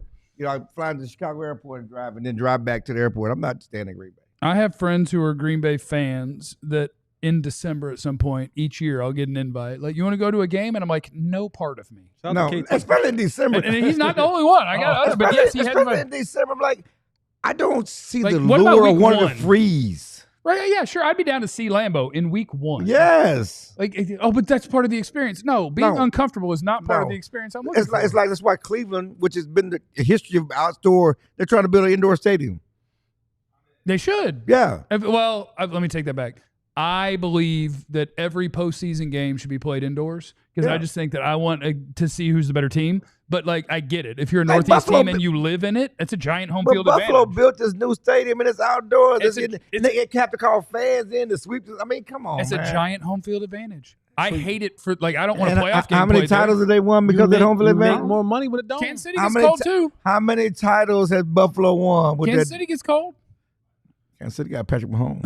I'm just like they would, and I lived there. They didn't win nothing before Patrick Mahomes showed up. It's not the cold stuff. They didn't win nothing before Mahomes showed up. Like the Bills play in a division with the Miami Dolphins. and the Bills players live in Buffalo, at least part of the year. When the Miami Dolphins show up, I promise you have a big home field advantage. Yeah, I They step in there and understand they that. go, oh, crap. I mean, you remember when Miami had to go to Kansas City last year in December, didn't look January. fun. Miami's It didn't never look won a fun at game all. under 40 degrees or something like that. It's And like that- we got a stat on that. And that's why if your players are used to that temperature, your home field advantage is huge. So That's I why- get why teams do it, but I want the best team to win. So I don't want weather Yeah, to ruin and the football. college football player last year when Tennessee went up to Ohio State, the Tennessee players before the game started warming up with no shirts on. Like, what are y'all doing? Trying to, it's a mental thing, trying to show they tough. It's dumb. And we're gonna line up. We're gonna work. Like, y'all, and they got dumb. the doors think blown off of them. I do think that's dumb because I would just have like dumb. somebody on my team, even if we are cold, and it's like, oh, look at that. That's so intimidating. And then I would just have like a performance coach, like, right, they're also going to be 10% worse because they're currently It's- losing energy. it's So right. feel free to leave your shirt That's on. true. Yeah. I got to charge my laptop. George Teague is on? Yo, my dude. All Come on, right. I got them lined up, baby. Yeah. So let's bring him in. The great George Teague, the defender of the star, if you're not familiar. What's up, George Teague? Thank you so much for joining us. Yes, sir. Glad to be here, man. Sitting here watching this draft, trying to figure out what is going on around this league these past couple of days, man. Interesting stuff. Expand. What is the part that's making you think of the word interesting? And it better be interesting. It better Well, be it. I'm still sitting here just trying to. I'm stuck on what really happened with Shador and things of that nature. What's really happening there? Of course, as your Cowboy fan and all that, and I'm listening to some of the people around here, the fans, on what they like and what they don't like, and where we think we should go. I think it's interesting. I'm glad. I like the pick that they had. Honestly, I'm sure you asked me about that. But Shador, man, Shador is the highlight, and I'm just trying to figure out when he's actually going to land, go somewhere. Yeah, Alabama. I'm gonna ask you about the pick because you're an Alabama guy. You do an Alabama radio show. You was at and George Teague he got his YouTube channel. He got his own podcast. Teague's Take. He does his thing. He was at the SEC Media Days. He's full-fledged media now. And so you watch Alabama up close and personal. Tell us about Booker. What's so great? Why is this a good pick for the Cowboys? Yeah, I thought it was great. So a couple months ago, I did and you're right. Thank you for that. On our podcast, we watch a lot of Alabama film, show film every single week. So I actually get to see these guys play week to week. And when you watch Tyler Booker, man, you just see the nastiness, all the things you keep hearing people say about him. He is a dog, man. He gets after it. He tries to finish through. What I love about it is that he's super aggressive on the run plays. And so while I was trying to figure out what is Jerry Jones and the Cowboys going to do, Will McClay and the guys, trying to establish an identity. I felt like the pick was going to be, is this about trying to, of course, it has a lot to do with Dak, but are you going to try to sling it around where you try to be flashy, go get a wide receiver? Didn't really think running back was an option, but I think this kind of says maybe to what Schottenheimer might be trying to do with the offense or running the ball. So having someone like this gentleman, Tyler Booker, man, I think it fits right into that narrative of trying to be physical up front and really trying to do some stuff at the line. Now, I do think that he can be better in pass sets, pass protection. Not saying he's bad, obviously, about that. I just think his presence of being physical and trying to get in people on the run really makes him intriguing to me. Teague, Clarence listed off a lot of things that you do. One other thing that you do or has done before is you're a head football coach. And Yes, sir. when you start talking about culture, the Cowboys have long talked about it, changing it. And you played for the Cowboys when it was a different culture, when it was about the winning culture, when it was those type of things. What are some ways from a coaching perspective that you look at this team and say, man, these are some of the things they probably need to tweak a little bit to help change that culture, to get out of this 30-year drought that they've been in and competing for NFC Championship and or Super Bowl? Yeah, I think one of the toughest things you have to do when we're actually talking about that and winning, and the culture's so big and vague and all that, what does it really mean? Bro, you need people that just really want to come to work and really try to win football games. This is the National Football League. It should be about that. Not all the other stuff, the intangibles with it. I think, this day and age, the way players play, and things. There is not the same type of physicalness or the want to really have to be able to go out there and physically dominate somebody. That's a culture that you have to build. I know people hate when you talk about going back in the day or whatever, but you had guys that were just built in a way where they were not going to lose a rep, a down. You know that, man. You've been in it too. You can't just lay down and be like, oh, well, I'll get him the next time, or it's okay. It's not okay, honestly, to lose that rep consistently or really even once and not have any attitude about it. So the culture needs to be like the teams that you see in the playoffs. Typically, they're very physical teams. They know how to run the ball and they play good defense. It hadn't changed in a lifetime. Yeah. With all due respect. Uh-oh. Listen, I've been following Teague since college when he had great play at Alabama and ran my boy down with Miami and snatched that ball from him. And, so what he did to T.O. and stuff is not a surprise. But you say he was around the winning in the 90s. He was in Green Bay when they won in the 90s. What? He came to the Cowboys. He part of his 30-year drought. And you just felt like that would be something you had to say right now. No, because he has an up-close personal view of it. And how it started to change. I saw it when it was changing. And he has up-close and personal view. That's all I'm saying. He has up-close and personal view because he's been here. He was on those teams, when you came in 96, 97. Both 96 and then right. 98. So when I joined the beat, it's like it was after 95, and he was in Green Bay, that last year when they were winning and all that stuff. And so, what's been, you've talked to players, and there's no one thing, but that's when the drought started, and it's do all the former players own it? Because I know Dak and Romo get the buck of the blame for it, but do y'all all feel that that's something that was part of our time?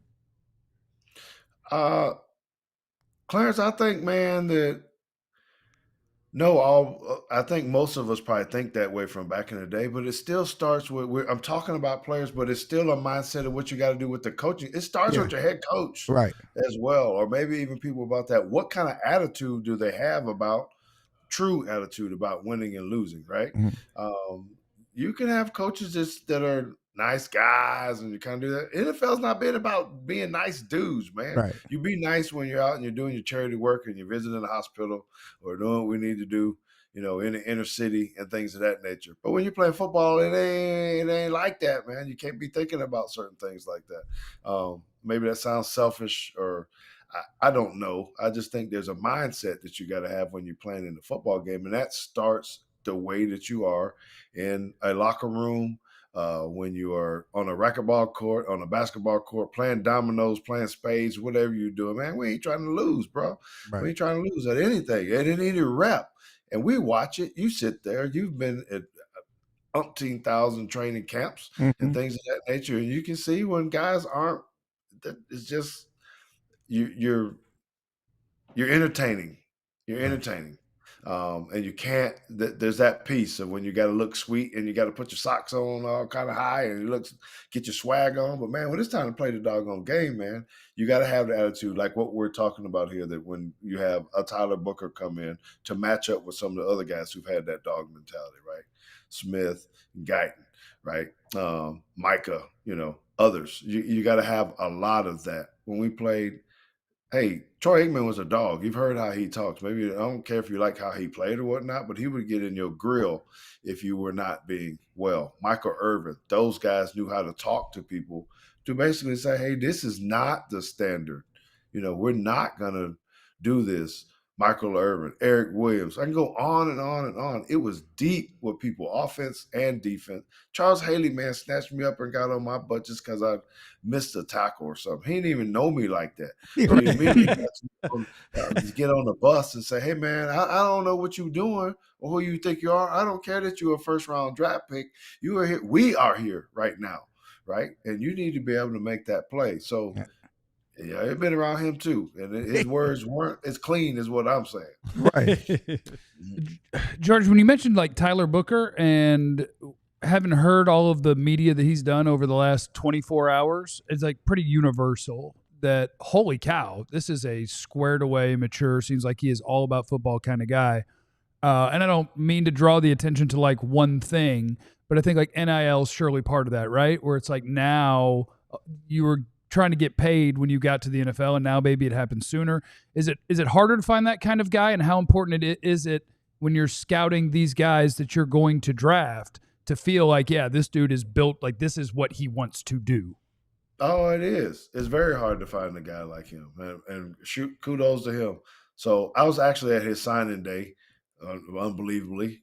When he was at IMG and they signed over in Frisco at the Star, the place. I was actually there when he did that because one of my players was signing at the same time he was, right? So I actually got to meet the guy, got pictures with him and things of that nature. High school kid at the time and not really thinking much about him. So as Clarence said, I was at the SEC Media Days and I saw him 4 years later, right? And I said, man, I don't know if you remember me or whatnot. I'm George Teague. I saw that. And he's like, yeah, I do remember you at my signing day, this and that. I was blown away because I can't remember people for the past 2-3 days sometimes. And he actually, someone that old head that was in there just trying to get a picture with him. And he started talking to me about things. And I got to listen to him talk at media days in front of everybody, but personally when I got to be able to interview him, he started giving those things, and you could tell that he's a different person. So everything that you're hearing about him, I totally believe that because he is a leader. I'm hearing a lot of that stuff. I think he's a different locker room changer. He has the ability to be able to switch from a locker room guy, motivator, to someone that needs to be very, very tough on the field, to someone who can stand in front of the camera and be very, very educated and talk well. So I'm kind of excited about him. I think he's going to be an addition and be a quick addition to the success that we attempt to have up front.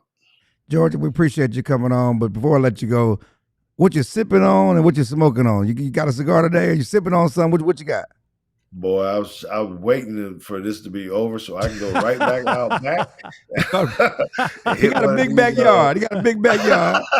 Hit one of these Padrones. That's what I'm going to hit on. And I got something with a little bit of Coke in it. That's all I'm going to say. Brown and brown. No, you want to do it that way. So I appreciate you guys. Thank you for your time, man. You guys do great work. Thank you. Thank you, man. Thank you, appreciate brother. it. Yes, sir.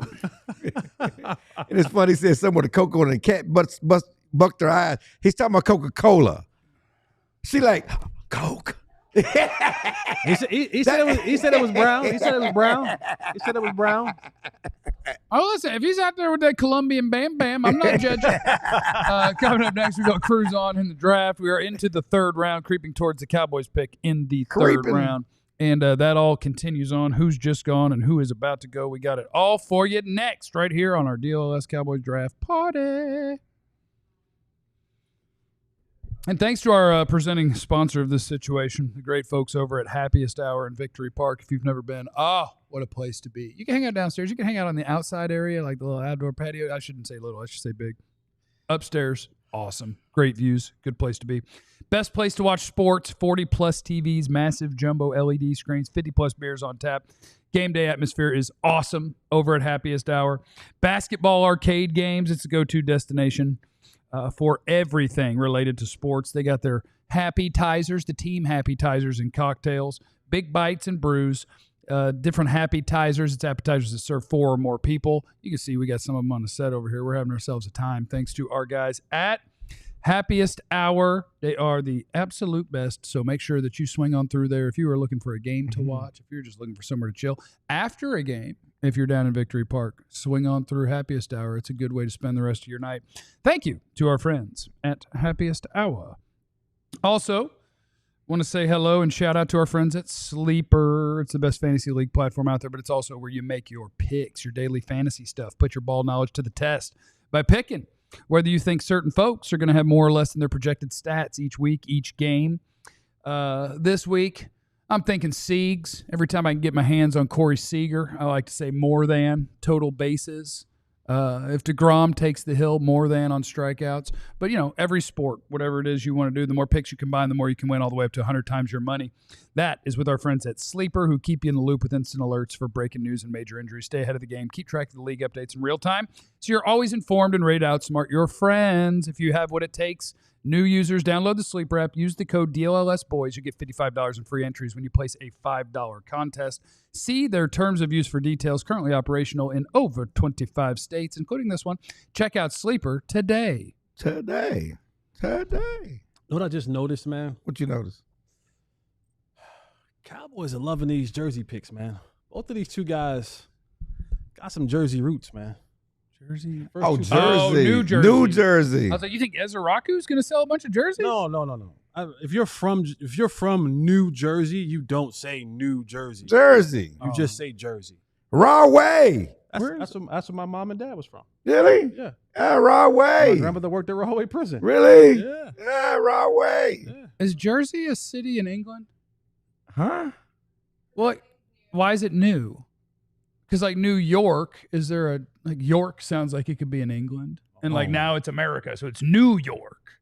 Why is it New Jersey? Where's Old Jersey? There's a York, Pennsylvania, though. There's a York, Pennsylvania. Okay. I'd love to see who's gone in the third. Did we see the late? Darius Alexander is a defensive tackle out of Toledo. Nice little three technique to the New York Giants. Ashton Gillott is a defensive end out of Louisville. My boy right here. Kansas City Chiefs. Harold Fannin Jr. to the Cleveland Browns. He's going to run sideways footed all up and down. And they got the a pretty field good tight end already, David Njoku. Yeah. Njoku. Yeah, well, they like to have one guy with forward feet and one guy with sideways feet. That's how you run your two tight end set. Darian Porter is a corner from Iowa State who's terrible at football. And Kyle Williams all the way up here at the top of the third round is a Washington State wide receiver that is really fun to watch. Darian Porter is wild because he tested as the best athlete ever. He's tall. He plays corner. Took him 6 years to get on the field at Iowa State. At Iowa State. And he still was not a full-time player even this year. At Iowa State, but he got drafted. But his tape wasn't bad. But he got drafted. But he was not even a full-time starter, full-time player.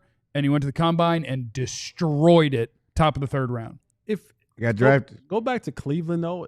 If Cleveland actually had a quarterbaor, they got some pretty good offensive weapons. You got Jerry Jeudy, pretty good. Drake May got a little something.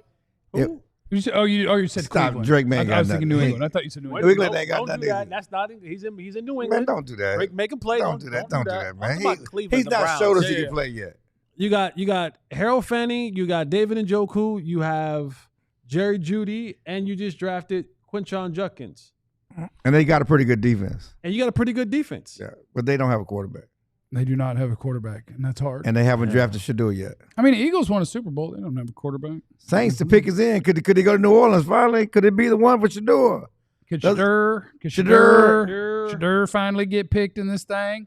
Trying to what numbers the Cowboys pick as we Mosley? 76. I think it's 76. So we 5 away. Yeah, so we're creeping up. 76. I mean, in the third round, could the Cowboys take Shador? No. Shador. You still can't? No, you can't take Shador. What if he's there in the fifth for the Cowboys? The Cowboys are not taking a quarterback. They got Overthrow Joe. I mean, Bazooka Joe. We're just taking shots. Scattaboo at running back still there. Yes, Scattaboo is still there, and he will still be there when a few more running backs have been taken. Scattaboo will still be there when you wake up in the morning. No, probably. Yes, Scattaboo will be there when you wake up in the morning. I would imagine that he will be. Huh? What happened? We good to go there? We're good there? Yeah. Okay. Von Miller. Oh, Von I'm Miller. sorry. Yeah, I didn't know. Okay, yeah. Alma, turn on your hearing aid. I forgot about it when we couldn't do it an hour ago. Yeah, shout out to Clarence Hill. You want to set this up? Yeah, sure. Von Miller, DeSoto native, DeSoto U, certainly Texas A&M legend, played at Denver, now at Buffalo. Said he didn't want to come back to the Cowboys. Said Dallas' favorite team growing up. Grew up a DeMarcus Ware fan, but it wasn't an interest to come in for agency. He's having a Devon Miller day at DeSoto on Saturday. I talked to him today. Talked about the draft. Talked about his career. Talked about Micah Parsons and how he's a generational talent, and the Cowboys will pay him. I want to welcome in Von Miller again, future Hall of Fame pass rusher, edge rusher, linebacker, defensive end from DeSoto U, started at Denver, Texas A&M legend, now with the Buffalo Bills. What position do you play? I play defense. You play Whatever defense. whatever I need to get the job done, I play defense. A Dallas native. I just got to start here. Dallas native, leaving Denver, a couple of times in Buffalo. You were a free agent. Was there any contact with the Cowboys or coming home or playing at home? No, I mean, before I went to Buffalo, I talked to the Dallas Cowboys. I think at this point in my career, I pretty much know where I want to be. I know, what teams I want to play for. I love the Dallas Cowboys. I always pay attention to the Dallas Cowboys, no matter what team I'm on. I was born and raised here in Dallas, so that's always there. But no, it's not the Dallas Cowboys this time. But who knows what the future might hold? Oh, so you still got some road left. You got LeBron road left to play. I got some more left. I mean, I'm definitely, I'm not at the front of my career or at the middle of my career, but I still got some more years left. But you're not even thinking about retiring. It's not even on your mind. No, I don't like to say the R word. I got this year for sure. Then, at this point, you just take it, you just take it 1 year at a time. If I have a good season, then we'll play next season. Have a good season and play next season. It's interesting, this draft weekend. What do you remember about your draft weekend and all the hoopla and everything that was associated with it? You were going to Denver, the teams call you. How was that whole process for you? I knew I was supposed to go to the Buffalo Bills. I had already made up in my mind I was going to the Buffalo Bills. And right the night before the draft, it was like some Denver Broncos chatter. And then, draft day came and I got selected by the Denver Broncos at 2. So it was a really enjoyable experience. I had all my family there. My grandmother was there. I had everybody there. My coach from college was there, and it was just an amazing, time. That's when they had it in New York. Got to close the stock market that week. It was just an amazing week for sure. I got to ask you. I'm a Longhorn. I got to say that I'm a Longhorn. It's all good. We all make mistakes. It's all good. I'm just saying, why you go to A&M? What was the look? Come on. I tell the truth. I wanted to go to Texas. I wanted to go to USC. When I was coming out of high school, Vince Young, Reggie Bush, they were in college, and that was like they were winning national championships, going back and forth. That's where I wanted to be. I wanted to go to USC. I wanted to go to Texas. And it's interesting how things work out. Those were the only 2 schools that didn't offer me. And those are the only 2 schools out of, all the schools worth going to that didn't offer me. I had schools. Was that Mac Brown? Who was that? Charlie Strong? That was Mac Brown and Pete Carroll. So sometimes things just fall through the cracks. And I went to Texas A&M. My dad knew about the Aggie Network, and Texas A&M, they were really one of the only schools that said I was going to play defensive end as well. They was like, we're not going to move you to linebacker. You're going to play defensive end. You're going to pass rush here.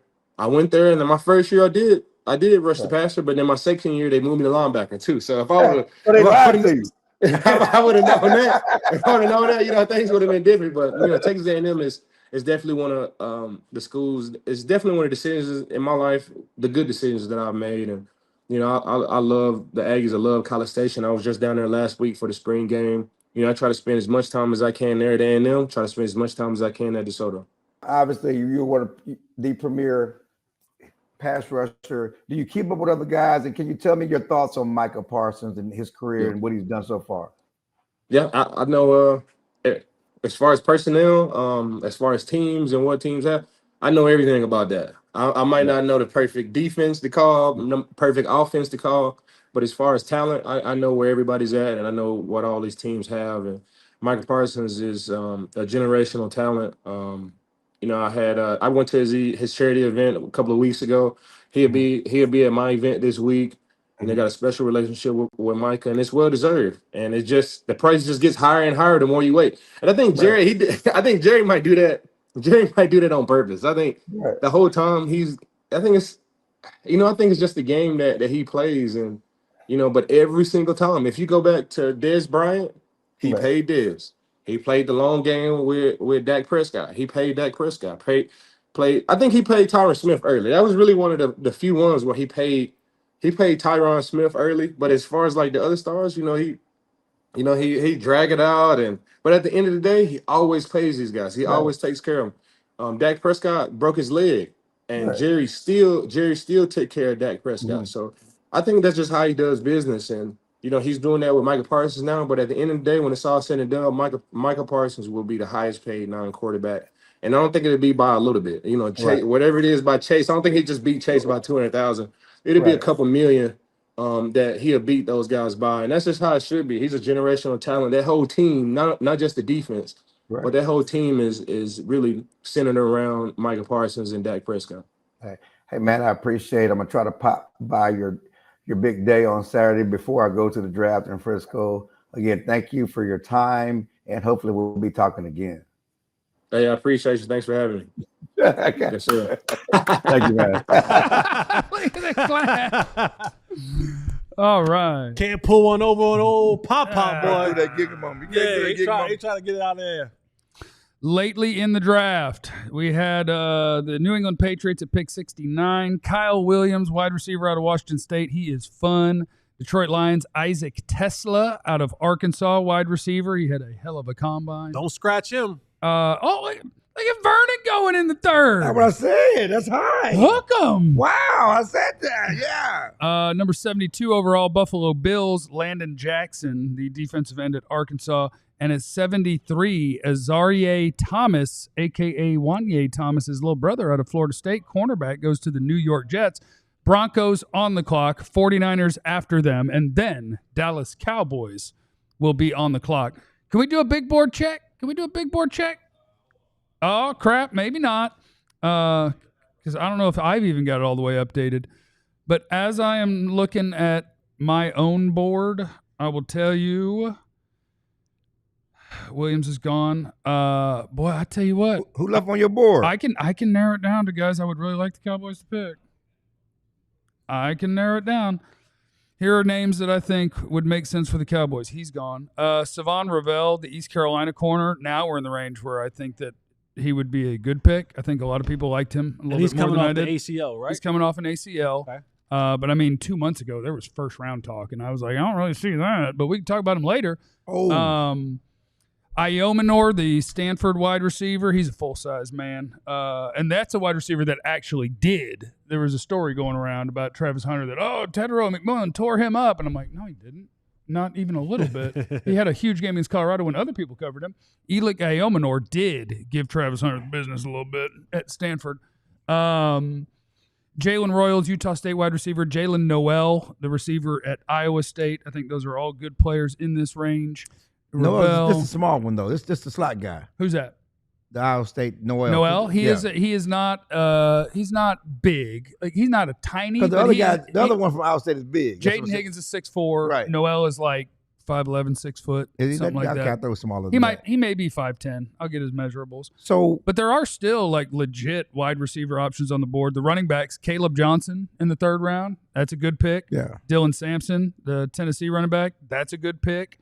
And there's a whole bunch of other guys that I think you think about in the rounds after. We talked about Shavon, and the Cowboys doctor did a surgery, cornerback. And they love picking people and then telling you that their doctor did the surgery. Well, yeah. And remember Jalen Smith? Like, who knew better than us? Dr. Kipper. Kipper did it. Kipper did it. Dr. Cooper also did my daughter's ACL when she tore ACL in high school. So Dr. Sorial did a bunch of my knee surgeries. Thank you, Doc. So Dr. Cooper did me a solid. But did Dr. Sorial fail, or did you fail Dr. Sorial? Yeah, because I was done when I got to him. I had already had all the other things. I mean, the way you walking, I don't know they did you a solid. No, he's been my baby went back running again and playing soccer again. He's the reason I'm walking and not wheeling. Okay, I went to him. The way you waddling, but I'm just saying that Revel. I mean, as far as quality and value, would he be the best pick here? Wouldn't he? You got the information now. I don't want to reach for a guy coming off injury high, but 3rd round, is that no? So 3rd round, what I like to do is like I'll give you every single player that I have graded as a 2nd round player, right? Because I mean, what better way is there to say who you would want here? But does he coming off the ACL? Does he I mean, this is a guy who's going to be ready for this year. Yeah, they should be ready. Yeah, he got hurt early. So, but being ready, we all know coming from the ACL, 2 years later, you gotta be a year removed. Because that's the thing is when people say, "Oh, but he's going to be ready for camp," I'm like, then why are you telling me that the guy that you say is a first rounder you would pick in the second if you're also telling me he'd be ready? Why aren't you putting him where you said you'd have him?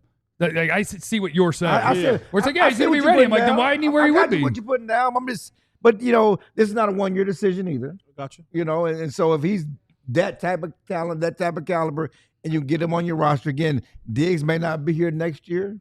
His contract is cuttable after this year, especially coming off the injuries. You don't come back. You got to pay Bland.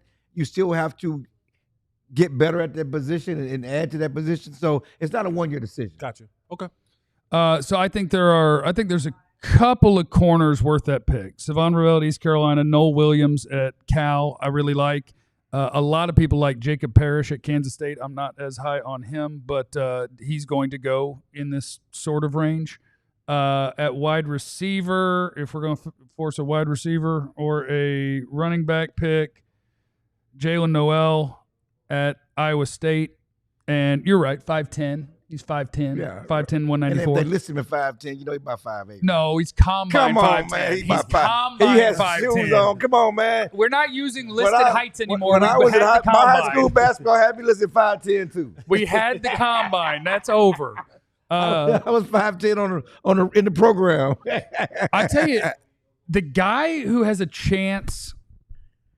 I've been real clear that there were 4 receivers in this class that I would be confident would be wide receiver 2. Mm-hmm. If you're going down to the bottom of, but maybe he could be as a rookie, Jalen Royals at Utah State as a potential pick with the Cowboys pick here.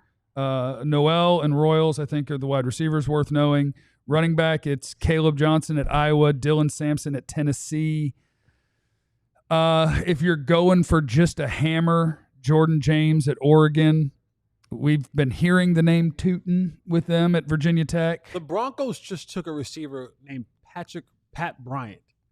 Illinois, 6'4", 6'5" guy. So, that's not a name that I've heard you speak about above the name that you just talked about. Yeah, because I didn't like him. Okay.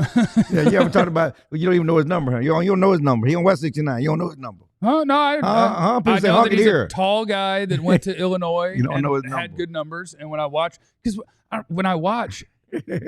going to be reflected in the notes where I think he should be. Like you're waiting to write. Here's what I love. How does he win?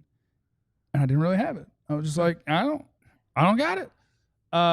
Nick Martin, linebacker at Oklahoma State. I'd like to welcome us to the portion of the broadcast where a guy got drafted that I didn't watch. Oh, my God. Yeah. And this is early for that. Yeah. A third-round pick you didn't watch? Yeah. Somebody's a hole in your tape. Wait. It's a hole in your book. Is he the edge? No. Okay, I didn't watch him. No, I watched him late. He's listed as a linebacker. They lined him up and rushed the passer. Okay. He's a sub-6 foot pass rusher who missed most of the year. He only had 3 games of tape you could watch. He's a sub-6 foot pass rusher. It's a missed game to the knee injury. Yeah. So he only played a few games, and I went and watched the first 2 games of the year when he actually played. And, I get it. He's got some juice as a pass rusher, but he is very small for that position. He's sub-6 foot? Yes. And going into that's the kind of guy you take in third day or undrafted free agent. And if I remember, you don't take that guy in the third round. If I remember right, he's also 230 something. You don't take that guy in the third round for an edge rusher. Look at them glad. Everybody loves that pick. Oh, look at this. Did they find the next London Fletcher? He's a guy that moved. So he was a linebacker 2 years ago. They moved him to where he played mostly edge and some linebacker. They may be picking him as a linebacker. He has juice as a pass rusher, but to me, they need a guy to play next to Fred Warner now. And then that may be the plan. Okay. He may just be playing, but he can't play edge at under 6 foot. I mean, come on. Nah, but if you could be a linebacker that you gotta have traits. You gotta have traits. You gotta have measurables and traits. Especially his third round is high for that. There's really good players left on the board right now. Cowboys pick is in. Yeah. And look at Travis Frederick, Wisconsin guy back home. Well, he got a man bun? Yeah, man. Listen. Fred got a man bun. Trav didn't drop that weight like most. Revel, there you go, baby. It's Shavon Revel. Right on brand, baby. Right on brand. There is you a Blue Star special, baby. Right on brand. He is coming off an injury. East Carolina guy, 6'2". I guess 6'1" and change then, if he's going to be listed at 6'1". But yeah, he's a tall, long, thin corner that can run, that's not afraid to hit. He has had an injury history. He had a chance to leave East Carolina this year to go pretty much wherever he wanted, and he didn't. He was like, no, I'm staying here, and then he got hurt. But he's one of those guys that throughout the process, a lot of guys liked him as a potential first-rounder if he didn't get hurt. Look at Jerry. Look at Jerry. Look at dancing Jerry. They needed a corner, and that is one with serious upside. And if you're talking about Eberflus, and at least my understanding of it is you like to rush 4, you like to play cover 3, 6 foot, almost 2, very long arms, can run, has ball skills when it's in the air. Like that dude could be a player. That is a very good value pick. Right. I promise they plucked it right off the top of the board. Somewhere Israel McQuam was banging the table. No. Shavon Diggs is banging the table. Izzy said, I was a tall, rangy, long corner but around he was here. a safety. He was a corner in college. He was a corner. But they drafted him to be a safety. He was opposite JC. Dan Quinn moved him back there. I know. But Izzy was this is my job. He had 4 years of tape, dog. Come on. So my very first notes on Revel, because we mentioned this earlier, 24. I fear the tall, high-cut cornerback. He's got long legs. He got high booty. He got high booty. I fear the long-legged, tall cornerback. And it's not like it's Nashawn Wright. He wear them high-waisted pants. He is a high-waisted, long-limbed corner, but there is a lot of good. Listen. Like, he's got really good feet. He's annoying as hell in press man against people because he's got long arms, too. He can stop well. He's got legit 4.3, 4.4 speed. Off coverage can be more iffy. Probably because long legs makes it a lot harder. Can he tackle, though? They want their corner to tackle. Does he tackle? Yeah. He can tackle. Yeah. He will tackle. So, again, it's right on brand. It's like I was thinking about before the pick. I brought it up that, Cooper did the surgery. They need a corner. Best value, best player on the board, all of that stuff. Even though the running back Johnson was there, that we're not forcing the obvious need. Corners a need, but, they did get Kyrie Elam. They do have some guys they like. But forget that. This is the best guy on the board. We like his potential. He got upside. Again, this is not a 1-year decision. This could be a 3 or 4-year decision, whether he's at his best this year or not. Good pick. All 3 picks are good picks, man. And that's the thing. And you're still going to have people who are like, they haven't taken a wide receiver or a running back. And, that's just, that is the Cowboys' fault. If I'm looking at you had a pick in the first round and you picked a guy that I had a first-round grade on, that sounds good. In the second round, you picked a guy in the middle of the round that I had a top of the second-round grade on. That's good. In the third round, you picked a guy that I had a late second-round grade on. That's good. They're plucking off the top of the board. 2 of them are premier positions, and one of them is the trenches, which you just got to be better at. Right. The only complaint you can have about this draft is, dang it, my team had too many needs. That's it. But you weren't these ever are good picks. You weren't ever going to satisfy all your needs. No. And but the issue is, they say you talk about this house, but this house is burning right now. There are other houses that are more on fire. You know what I'm saying? Yeah. There's more on fire at receiver and running back than there is at cornerback. And they got so to speak. picks. The Cowboys could trade picks to get back in this, to get into the 4th. They can still, and they could still. Nobody wants to hear this. I know nobody wants to hear this. You can find a running back that's better than at least one of the 2 you have. Trade 2 of them 5th to get a 4th. On day 3. Get back in the 4th round. Trade 2 of them 5th to get back in the 4th round. Pick a running back in the 5th. But you're not going to come out of here having gotten everything. You're going to run out of time at receiver. We're done at receiver. Yeah, the time is gone. I would say at receiver, you have 1, 2, 3 names that I think could really help you as a rookie. And there will be guys that surprise you, or there will be guys who are very specific that I don't know that the Cowboys could use them. Like Tez Johnson at Oregon could help somebody as a rookie. He's 155 pounds, and he ain't going to be playing the slot all the time in Dallas. That doesn't work. My guy Restrepo runs a 4.85. He could help somebody as a rookie if that's not his real 40 time. There are some other guys, but I think the receivers that are left are Elik Eomanor at Stanford, Savion Williams at TCU, who is very unique because he is not a route runner. He drops the ball a bunch. But then he'll make catches that you're like, how in the crap did you pull that off? I see that guy with the Chargers, first round. Drops the ball a lot. Mike Williams? Oh, Quentin Johnson. Quentin Johnson. Yeah, right. Quentin Johnson would drop the ball a lot. He went to TCU. Yeah, I'm talking about TCU went the ball up. But when he's a big play guy, but he drops the ball too much. They don't need that. Jalen Royals at Utah State has a chance, I think, to be at some point in his career number 2. I think he can help somebody as a rookie. Jalen Noel can help somebody as a rookie. There's at least 4. Isaiah Bond's a wild card. If he doesn't have the charge, Isaiah Bond is off the board by now, and he's a guy you can look at late round undrafted free agent. If he don't have that charge, he's off the board by now. Yeah. Now the odds are, like, if the Cowboys don't pick again until their next pick, you're not getting help at receiver. Yeah. If they come back up somewhere of the last 3 or 4 wide receivers, you got a chance.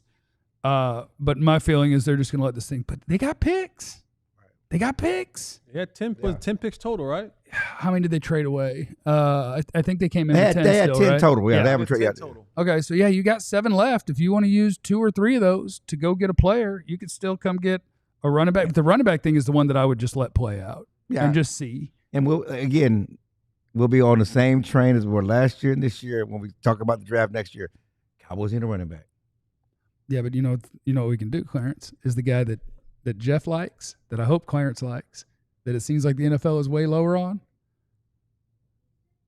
Let Jaden Blue make it to the 5th round. I like Jaden Blue, but he's not an every down back. But he can be half of my running backs. Yeah, he's not an every down back. He's a niche back. He's a home run hitter and a catch the ball guy. Yeah, but he's not a bell cow type. No. Let's hit some super chats and let us know what you think about the Cowboy pick so far. Not him. I don't trust Cowboy. There's nothing in here about how sexy we are. What are you doing? I don't trust Cowboy fans because of how they treated the pick of Parsons, Tyler Smith, Travis, and Martin. Imagine some low-level accountant thinking they know more than people in the football biz. Shots fired at accountants. Brandon's in the super chat. Can't wait to talk about how bad Dak is all season with his one real weapon to throw to. I hate it here. On brand. CBG with what each NFC East team has done so far. What place does Dallas end in the division? I'd like to think at least 3rd. 2. I'd like to think at least 3rd. I had to go look at Washington. I had to go look at Washington. They better than Washington. Help me convince the chat Cam Scat is a good pick. You're asking the wrong guy. They split with Washington with Cooper Rush at quarterback. Yeah, but Washington won double-digit games. We just talking about head-to-head. They split with Washington with Cooper Rush at quarterback. And Washington, what did Washington go this I mean, they've done stuff in trade too. Like they brought in Debo, they got right? Debo. They brought in Debo. They got Debo. And they got a left tackle, Tunsil. And Tunsil. And they drafted a pretty good cornerback, Amos. Let me see there. I love. They needed Amos. help at cornerback because the dude they got from the Saints was awful last year. The guy who's asked about Cam Scatterbo, this is worth it. At least going through real quick because I think he got tons of people's attention at the end of the college football season. There are draft analysts who had him as a top 3, top 5 running back in this class. I was not one of them. I think he's slow. I don't think he's a good enough athlete for NFL running back. And athleticism is not even all that important at running back in the NFL, but I do think there's a baseline to it, and I don't know if he hits it. And the guys who break tackles in college, I do think it's one of the most important things in the NFL. How often can you make people miss or run through a tackle? I think that's very important. He was second in all of college football at broken or evaded tackles. I don't think the way that he did it translates like the way that Ashton Genty and RJ Harvey did it. His was more of a roar and like just smashing through and you didn't get tackled. And I just don't think he can do it the same to NFL players. It's not the same as a subtle move at high speed and the guy didn't get a chance to square you up right and you ran through it. I just don't think that his play style translates to lead NFL back. He's going to get drafted. He might get drafted today. No. I just think that he's more of a 5th round rotational, see what happens back. That's how I feel. You spend way too much time talking about Cam Scatterbo. He's popular. He's super popular. We're going to finish the super chats. Scratch your boy name off. He's gone. Houston. Oh, screw you, Houston. Yep. Houston got him. Houston went and got they got 2 receivers. They went and got the both Iowa State them. receivers. Oh, they got both of them? They got both of them. I was going to say the one thing they need is this was Houston, right? Yeah. They need offensive line. And like outside. And Tank Dell, who knows, right? They need offensive line. That receiver core is disgusting. Yeah. Is it? No, now? Noel, if you're just wanting him in the slot, that's nasty. And they have two bigs? 2 6'4" guys on the outside. And Nico and no protection. They're gonna have to figure that out. They're gonna have to figure that out. Yeah. You can't. I mean, if you can't block, you are going to be dead in the water. But CJ, that is a receiving. I know, core. but CJ took a step back last year because of the protection. I don't know that it improved that. Yeah, but I mean, you do have, and Nico's got to be paid by now, right? Like, yeah, he got paid. So Nico's paid. Yeah, he got paid. And the two guys that are going to be his running mates are locked in on the cheap for 4 years. So Houston's in a. It's not act like he got the Cincinnati receiving core now. I mean, they're good prospects, but that's not act like it's the Cincinnati receiving core. I think it's going to be pretty nasty. I think it's going to be pretty nasty. Top 5. With 2 rookies? Top Come 5. on, man. You know how hard it is for rookies to Top 5. perform in the Nah, Come it's on. receiver. Come on. I know. Beat the man in front of you. Run you know around. how hard it is for rookie receivers to come and have an impact? Come on. Beat the man in front of you. It's really not outside the first round. got drafted in the 732nd round and tore the NFL up. And Tom Brady was a 6th round pick. Let's draft all our franchise quarterbacks in the 6th round. You could get and these aren't late picks. They're not high early picks. wide receivers ball. You know who the Cowboys drafted receiver in the 3rd round? What do you do? Hold on. Early wide receivers ball. I dropped him. Your agenda. I mean, come on. I dropped him. What did Brian Thomas Jr. do as a rookie? He was not a 3rd round pick. What did Malik Neighbors do as a rookie? Not a 3rd round pick. I didn't say rookie receiver. Okay, hold on. You make me go through rounds. Not a 3rd round pick. You make me go through round. What did Ladd McConkey do? 2nd round wide receiver. Balled out as a rookie. It's receiver. Okay. I don't think it's one of the harder transitions. It has been, though. Numbers, well, even 1st round receivers. Yeah, but I don't think you're asking him to do 1st round stuff. I know, but he's trying to say one of the best records in the league. I'm just saying, he got too much dip on his chip. Top 5. Okay? But if I want to dip on my chip. Dip. I'm not saying that not going to be a good player. I want to dip on my chip. But to sit up here and put him at the top because they got 2 rookies, let's pump this. Put away the annoying noise. They're going to be nasty. Put away the annoying noise. That's all I'm saying. All right, this is a $7 bet that we will revisit in 8 months. What's the bet? $7 that you won't even be able to deny. Houston's receiver core is top 5. Okay. Done. You can have it. We're locked in. Let me finish out them super chats. You didn't finish them out. Brett, Harold Fannin Jr., the highest drafted Bowling Green player since Charlie Williams to the Cowboys in 95. Charlie Let's Williams, go my BGSU. dog. That's my dog. I Ziggy Zumba, baby. Yeah. Taco Club Pop Shavon Revel, baby. It sure was. Yeah. Quiet Wyatt Beats, steal of the draft if he stays healthy. Below the heavens, 2 cornerbacks with bad knees. Fire. Zach, love the haul so far, but I don't think Dallas is getting a wide receiver 2 or a 1 tech this draft. I don't think Caldwell, Farmer, or West make it to the 5th. Those are nose tackles. Mike's in the super chat for $6.69. What would it cost to trade into the late 3rd or 4th, and is it worth it? You got to tell me who we're going to get. I mean, I think there are guys worth going to get. I got to update color coding my Can you tell board. me nose tackle is still a problem for me? Backup nose tackle. Is there anybody wide body nose tackle that can hold the anchor for the run? They talked about you got these pass rushers. Well, you still got to be able to stop the run. They're out there, but here's the problem. Like, they could draft a guy that I'll have a good scouting report on that I'll be like, man, I really like him. Like Mosley? When you're talking mid to late round nose tackles, running back is the easiest. You show up and you go do the job in the NFL. Yeah. Receiver, people have success. A lot of positions they do. Nose tackle, historically, if it's not the hardest, it's one of them. Because it's just a different world than when you're bigger and stronger than everybody to congrats. These dudes have been doing this for a while. They're pros at this. And they're grown as You men. better know exactly what you're doing if you want to win against them. Yeah. It's hard.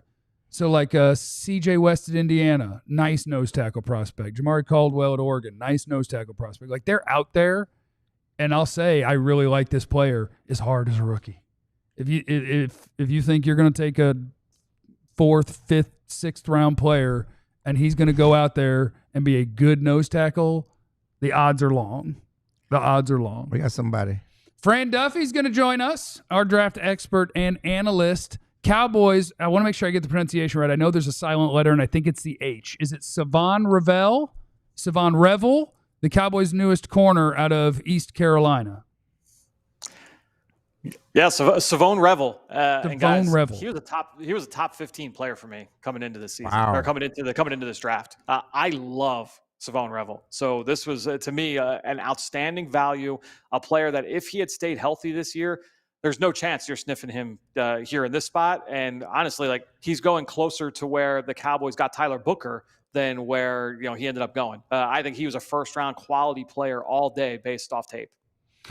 So this is, to me, a really interesting, and it better be interesting, and it is, haul that the Cowboys have. And I'm a big fan of it, while acknowledging there are things that they really, really need that they haven't picked. But the guys they have picked, I think they're plucking right off the top of their board. So I really like what they're doing, while acknowledging, we got a couple of problems on this roster. Does that sound fair to you? Yeah, I think so. But I mean, look, you've been pounding the table for take the best player, and it looks like that's the approach that they are certainly taking. And again, with Revel, this is a guy that just checks so many boxes. And I know that the profile is troubling, right? Because he has not played a lot of football, and he did it at a lower level of competition at ECU. He was a junior college kid, so only played 2 years at ECU before he tore his ACL in September. So and he gets Social Security soon. Yeah, that's what I mean. So he's older, from a lower level, that coming off an injury, that didn't do any of the pre-draft stuff. Put that aside, and then just watch the film. And man, his tape, guys, like, I could go on all day about why I loved this kid on film. I love watching corners. Corner is one of my favorite positions to study in this process. And to me, he is one of the best pure press man corners in this class. Press man is that's one of the hardest skill sets to be able to find. And you talk about a guy that's got length, 32.5-inch arms, 6'1". He looks like, DRC, Dominique Rodgers-Cromartie was a top 10 pick coming out of school. It was the 2009 draft, 2010 draft, a few years back, a couple decades ago now, I guess, at this point. But goes in the top 10 to the Arizona Cardinals. This guy was tall and long and rangy, could run with anybody. That's Revel. Here's the thing.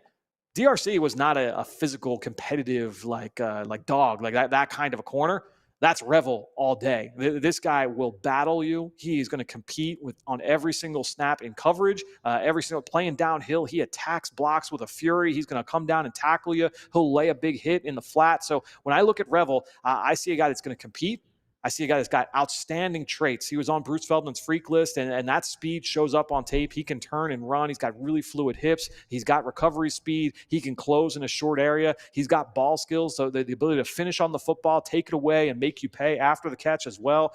So he's got the playmaking dimension. I thought the instincts in coverage for a guy that hasn't played a ton at a high level were pretty impressive. So for a guy that, let's put him in press man. He's got the ability to do that. I think he's got some zone chops as well. Again, albeit small sample, low level of competition, but to me had all the traits. And I just love the competitiveness, the style, the play style here with this player really, really stood out. I saw a starting corner all day personally, and a guy that has the ability, honestly, he's got upside as a starting number one corner in the NFL. Fran, the question, and you listed all the great qualities and the traits and everything that you love about this player, but the question will remain until we get the chance to see it. A player coming off an ACL injury, you lose a step, one, right? It's not like he's a 19-year-old, up there in age a little bit more. You kind of lose a step, and they say you have to kind of wait a year past the injury for it to kind of really see that player being back to its original form. So what realistically can we expect from this player this upcoming season? Because a need that the Cowboys have and must fill, if he's going to be ready to go, is cornerback. Will he be able to do all the things that you said, the traits, the speed, the physicality, the running, all that stuff? Will he be able to have that on display this season at a level where we're not saying, wait a minute, because this guy's not, we heard what he said, but he doesn't look that way? Yeah, Jesse, I mean, it certainly is part of the reason why he fell to this spot, right? Because if you felt good about the health, you would say, again, he's going first round all day. And I heard there was a chance that he was going to go first round coming into this. So, it was a shock that he made it to this point. I think the run on corners just didn't happen until a little bit later. And so that caused him to slide a little bit further than expected. But, from what I understand, he's going to be good by this summer in terms of going through. He's going to be out there at practice when they hit training camp. So I think when you're looking at Revel, what's he going to look like? That's the question. We don't have an athletic profile. He was in Bruce Feldman's freak list. They listed him as a guy who's going to be a 4.3, 4.4 guy. And honestly, on film, he looked like a 4.3, low 4.4 type of guy. So the speed was real. If he's a 4.45 guy for the next 6 months, and then we don't see the 4.3 type speed until November, that I guess that's the price of doing business, and that's why you get him in the third round as opposed to the second or the first. But I think when you're looking at it, you're always going to approach the draft through a long-term lens, and I think this guy's got the ability. That's why he was my 15th player on my board, because when I watch him, I say this is a guy that's got the ability to be like a legit starting corner in the NFL. Those are hard to find, and especially for a guy that can play press man to the level that Shavon Revel can. Okay, Fran, catch your breath. Clarence Hill. Catch you, Clarence Hill. I want Clarence you to Hill, DLLS I want Cowboys. you to catch your breath. You love him. He's excited. Yeah. You have been talking. Jesse took my question, but catch your breath. Yeah. What you love? I mean, you've been going. This is day. But I know, but Revel, he been spouting the praise and Revel. What don't you like about it? Is there anything you don't like? Because you love him. Yeah, the lone wart, I would say, in the profile, like just looking at the film notes, aside from the profile itself, downfield. So he's playing in phase with the receiver. He's hip to hip on a vertical route from press man, and he's got to turn and get back in phase, turn and find the ball late. Sometimes can be a touch late doing that. And I think a lot of fans will say like, oh, he's got to turn his head around. That's not the case. Yeah, Jesse, I know I'm preaching to the choir here, but like there's out of phase and there's in phase. There are times where when he's out of phase, that's fine. That you're trying to play through the hands of the receiver. He is so fast that he can get hip to hip. He can get back into that good relationship with the receiver, and he should be in position where, all right, like I'm back in phase, get back, turn and find the football. He could be just a little bit late to do that sometimes. But I'm hoping like with time that can get a little bit better. His finishing skills are very, very good. It was more like a timing thing. And it's one of those things too, where because he only played 3 games this year, I'm like, all right, like I see there were 1 or 2 reps where I'm like, oh, like he was just a little bit late doing it. I want to see, can he do this moving forward? And then he gets hurt. And I'm like, oh, I'm not going to be able to get a chance to see if this is like a chronic thing or if this was just all right, like it showed up 1 or 2 times and then later on it got better. And so that I would say that would be the only down mark that I had just based off the film, Clarence. Other than that, he had all the traits I was looking for. Thank you, Fran. We love that you love it, and I think we're all pretty happy with the Cowboys draft so far. We appreciate your time. Yeah, we're not unhappy. No, well, look, they're so far so good, but we'll talk again tomorrow. Yeah, okay. So we also happen to have, because Shavon Revel was at the Revel was at the Shrine Bowl, and so was Joe Hoyt. Mm-hmm. So if y'all want to see a little something from him, here's the Cowboys. He loves him too. Here's the Cowboys' newest draft pick with Joe Hoyt. Obviously, fantastic career, East Carolina, and then obviously dealt an injury this year. How's your recovery going? How are you feeling? Recovery going well. A little setback. I ain't gonna let it get to me. I fought hard. I fought so hard to get to this position I'm in now. So why stop now? Recovery going well. Just got cleared to put more heavier weights on the bar. Nice. And I'm running the straight line right now, like 90% right now. Mm-hmm. I should be running the straight line in May by mini camp. Mm-hmm. So, man, I'm ready to work, man. I'm ready to work. Yeah. Let's talk a little bit about you fought for this to get to this point. I mean, obviously a lot of production, a lot of play. When you're at East Carolina, when was the turning point for you in terms of like, hey, things are clicking, I'm feeling good, I could be a potential first-round draft pick? Turning point came, I say, 2022. I say 2022 bowl game in Birmingham, Alabama against Coastal Carolina, because the DC, Blake Harrell, it gave me the ability to go out on the field and play, because I didn't play that whole season. I played that bowl game, so every little play I gave it my best, and like I know I had the potential. I always believed in myself. I set goals for myself, and I'm willing to go after every day. And just playing that role is just like, and being that person to change up the playbook, because they didn't really have a press man. Yeah. So I'm like, okay, I'm a press man guy. I changed up the playbook. So now they see the best in me. They see something in myself that I didn't see in myself, and just turning things around and just not trying to follow everybody else and running my own race and just keep doing what I'm doing, keep working, keep pushing yourself, keep stacking days. I feel like when you have a press man, when you love to do press man, that means you have a mentality too as well at corner. What is your mentality at corner? Man, I'm just hungry every day, man. That receiver can't get past you. Like, you're doing this for the team. Nobody can get past you. That's the goal. I'm mad every day. I'm mad, like, every day, every game day. Like that receiver just called my mom the B word. Like, no, I'm mad. Like, no, like, you can't get past me. I study my receivers, man. Got to. That's Cowboys third-round pick, Shavon Revel, with our very own Joe Hoyt as we cruise on through the third round. Good job, Cowboys. That started a little run on corners, too. Justin Wally out of Minnesota goes to the Colts at pick 80. Jacob Parrish out of Kansas State to the Buccaneers at 84. Noel Williams at 85 to the Kansas City Chiefs. So the corners are gone. Congrats to the Cowboys for getting one before the going got bad. Because honestly, the guy who just went at 85 is about the end of the guys that I would want. Somebody hit me on Twitter because I said Cowboys have had a solid draft. They say it would be really good if they'd done something for agency. It is. I mean, it's true. But what are you gonna do? What are you gonna do? Yeah, if you'd really done something for agency, and then you had this draft, then you're cooking with grease. And I think that's the difference. The difference is the teams that are really, really, really, really competitive right this second are teams that, first of all, don't have a 2-year gap in their good drafting. That hurts. And then a 2-year exodus of free agents with nothing coming back in. At least nothing substantial coming back in. You're just banking on the draft to make your team better. So, like, when they talk about hanging around the rim, they're not crazy. When you're winning 12 games every year, yeah, the Cowboys had a good team. They had a good roster. They were in the mix, and they didn't play well in the postseason, and that sucks. But the reason that they're not around the rim anymore is 2 years of exodus not being replaced by free agency or drafting. So I love what they've done with these 3 picks. There's still big holes. There's still big holes. And you could have tried to plug them by picking players that were worse than the players you picked, but that's not the right answer either. Is it too early to say that kind of Will McClay and his scouting staff have kind of, rectified those last couple of years of having bad drafts? Yeah, and you never know. Too early. Too early? Too early. I mean, yeah. I mean, they got to play. Okay. They got to play. They could all be terrible NFL players. Right. I think as of today that they've done a good job in this draft. Because all I can go off of is what I think of the players and where they got picked. And according to that, I think they've done a really good job. I do wonder about the dynamics of a draft with a new coaching staff. And I want to say this with respect to Shoddy, because I don't mean to dismiss him. But, like, it is a guy who's never been in this situation before.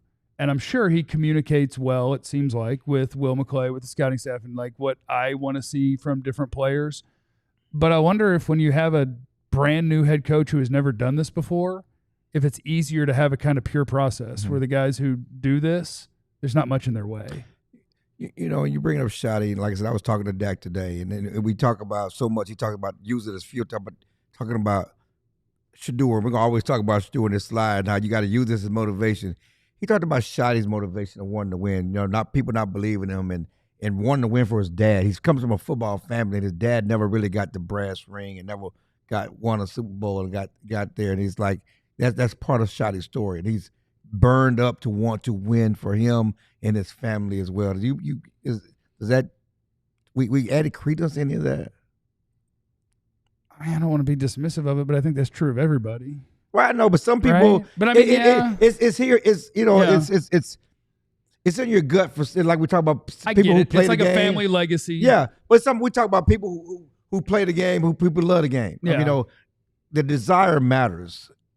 Again, you got to be able to exercise those. You got to get the right people. Right. But that's part of what you're getting with Shoddy, is what Dak says. That's the burning desire. He's all about the culture and being there with the players, but you're not getting massages during the TV. Listen, being all in the cold tub with Ferguson, I have to ask him about that. Getting charged. He's got to be ready for the next day's practice. Reminds me of Kevin Hart, bit where he's doing the ice tub and stuff like that. But he wants to win for his dad as well. Yeah, and I think it's a cool story. I think it's a cool story, and I hope he does it. I hope he does it because despite the rants against all the things that I don't think Jerry Jones does well running a football team, I want the Cowboys to win every game they play. I want them to win the Super Bowl. And I think that the last 2 days of talking about the Cowboys has been a bunch of fun, and I hate that draft pick. Yep. The Green Bay Packers just took Shavon Williams out of TCU. After taking? They took a receiver earlier. The Burton, right? No. Who did they take? Golden opportunity. Matthew Golden. That's tough because that's going to bury Matthew Golden on the depth chart.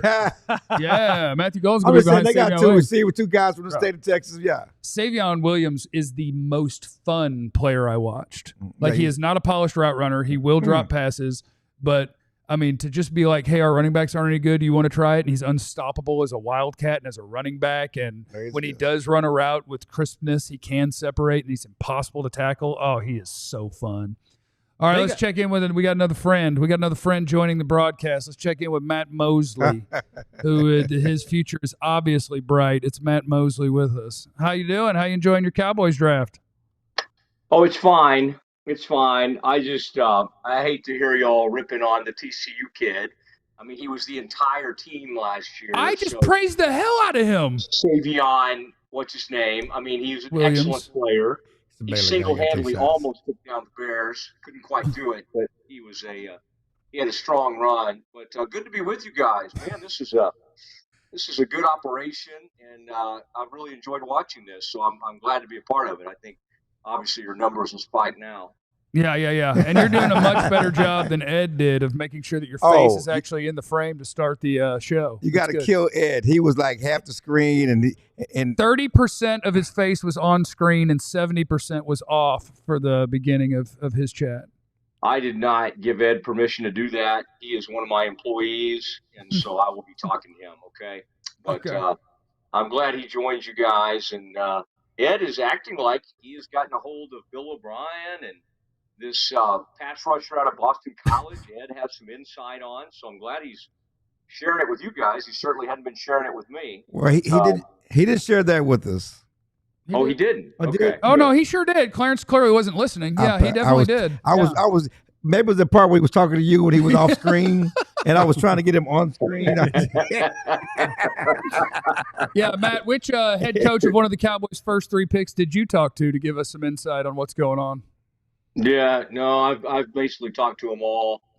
I got to think. Kalen DeBoer and I have a pretty good relationship, so I've been in touch with him. But no, I'm feeling, this is a weird deal going on now, though, because it's like with each passing pick, you're kind of like, wait a second, you kind of needed this position, you needed this position. So now all this random stuff Jerry was saying about like, we got these 2 substantive trades in the mix, and I'm seeing a lot of people are like jumping on that, like, well, you better have that. Well, I mean, part of me thinks, and what Clarence has been doing this forever around Jerry, Jesse, the whole gang. I mean, like, part of me thinks Jerry was just kind of talking about that, and now like they're getting more and more pressure on them to produce and come up with something, because now we skip the 4th round, you go to the 5th round, so this thing is getting very interesting. So I mean, I like listen, they're back to their like best ACL available strategy. And I've always enjoyed it. And, sometimes it's, maybe some character issues, but they love a good ACL or like a deal where you have to like grow a new ligament or something. They love those types of players. So again, I get it. And all of you guys, man, y'all do a great job of breaking all this down. So this East Carolina kid, for instance, is like, oh my gosh, this is a 1st round talent. But it scares me when Jerry starts doing this, because it's like, that is what they get so excited about. Give me a 1st round talent guy, but he's been injured and nobody's seen him play in about a year, and so that's who they're going to take in the 3rd round. So I don't know. I mean, this draft right now is not, for me at least. I don't know if it's headed in the right direction. Matt, I hear you, and I call you Mr. Disingenuous because, it's hard to tell sometimes when you're serious and when you're playing. But these are all solid picks. And they're not in the right positions, but you look at the guys, and, Revel was supposed to be a 1st round pick. He goes in the 3rd round. It's good value. The tight end, the defensive end from Boston College, solid pick, maybe the best player on the board at the time. And Booker, they should have taken Mexico. They should have taken a receiver. But by all accounts, the dude is a mauler. Shotty wants to run the ball. He's perfect what you want to do. Well, yeah, it's just that they don't have now what everybody said they needed, and what I think people were right about. Like, you don't have anything to help CD with. You've decided, okay, let's get a Mauler, let's get 3 Tylers, and let's run this thing, and maybe we can go back to just believing that it doesn't really matter what back you have, back there. I mean, I got all excited about Jeffrey and the rest of these, everybody that the draft experts. They had me excited about the Iowa kid. I mean, I even tried to learn all the names of the running backs, and they just kind of breezed on by them all. So I'm not saying they're not solid picks. I love that kid. Like the Alabama, everything you hear. I mean, this Bill O'Brien, which Ed has discovered. I mean, he's got ties to him. He's got ties to the Boston College. I always find it weird that like Boston College can be like as bad of a program as it's been over the past decade or two, and yet they always seem to have a pass rusher. Like, why? How do these bad programs get these incredible like edge rushers? Like, why are they good at like one? It's like Iowa with safeties or something. It's like Iowa sucks on offense every year, and yet year after year, it's like, oh my gosh, they got this great safety cornerback. I don't even get it, but I do think that's a solid pick because you get a guy that a lot of people had a first-round grade on, Nick Harris, who, oh, by the way, guys, I get a call from the draft room or the media room, and they're all excited that Clarence is in the studio with y'all tonight because he's not messing all those guys up on deadline. So, Clarence, I have heard from our writing room, which I used to be a part of. I've kind of distanced myself over the years, but they are they're very pleased. But I was worried. The way they presented it to me is like Clarence had the night off, and obviously he doesn't. He's been with you guys on pick by pick coverage. So, yeah. But Clarence, just so you know, that's how they were presenting it. That you were like taking the night off.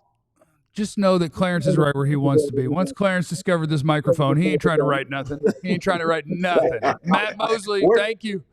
Thank you for hanging out with us. We appreciate you.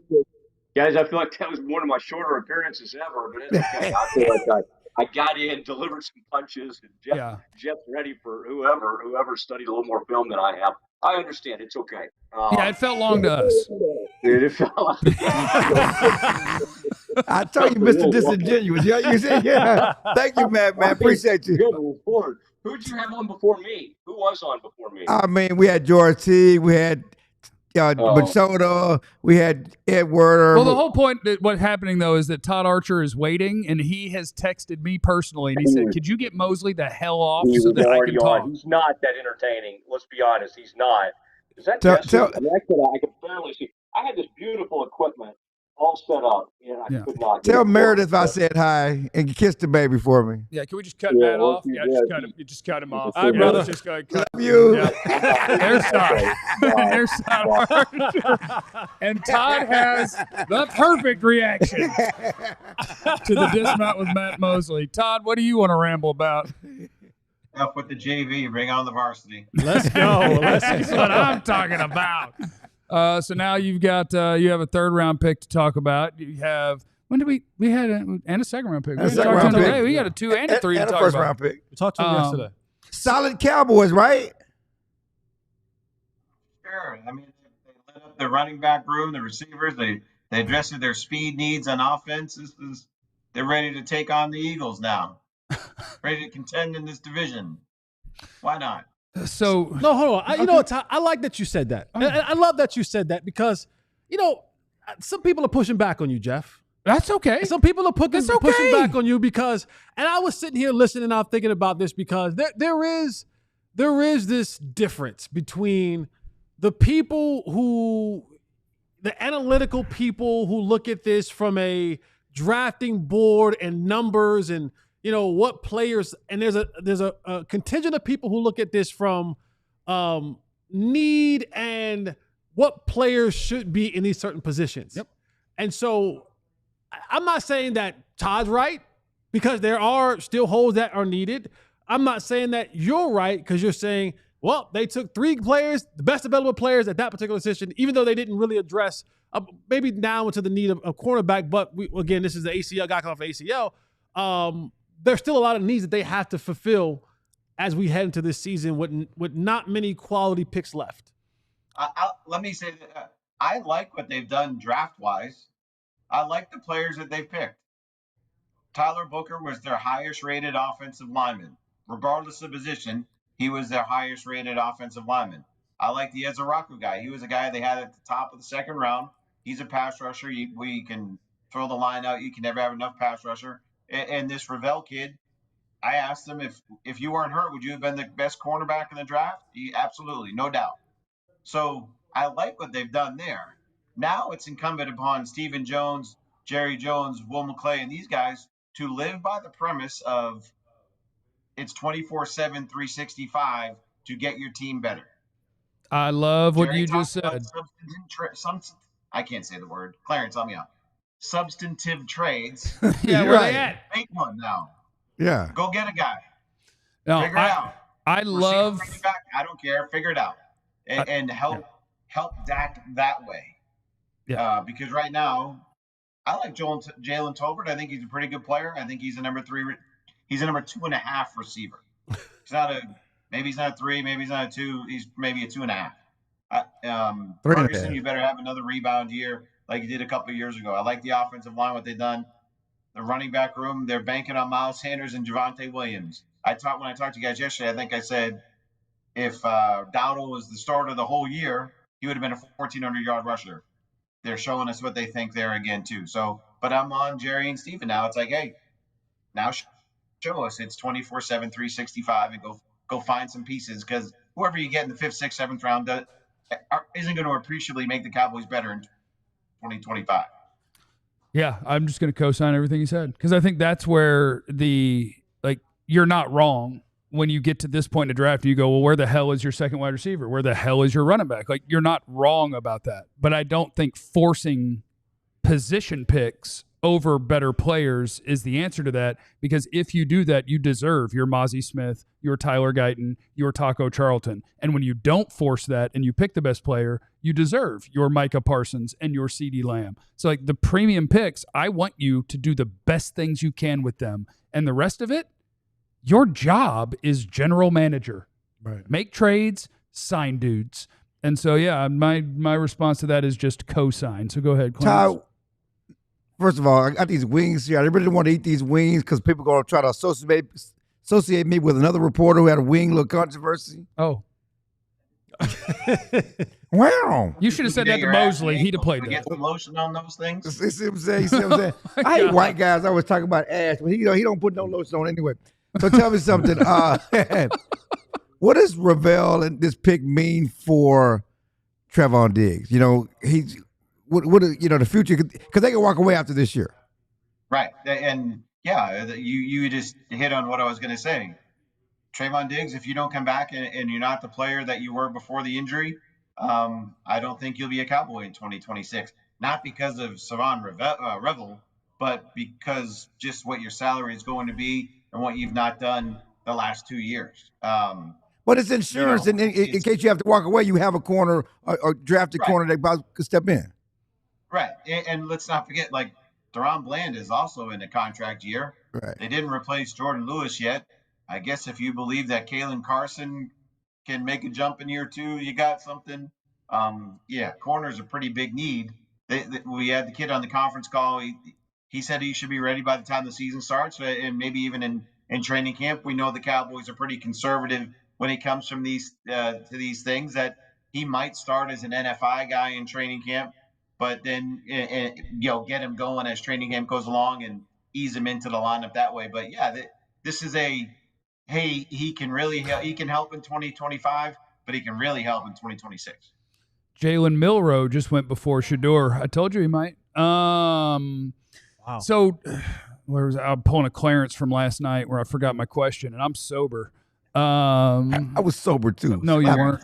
I had another drink in the draft. No, you weren't. But I'm about to find it.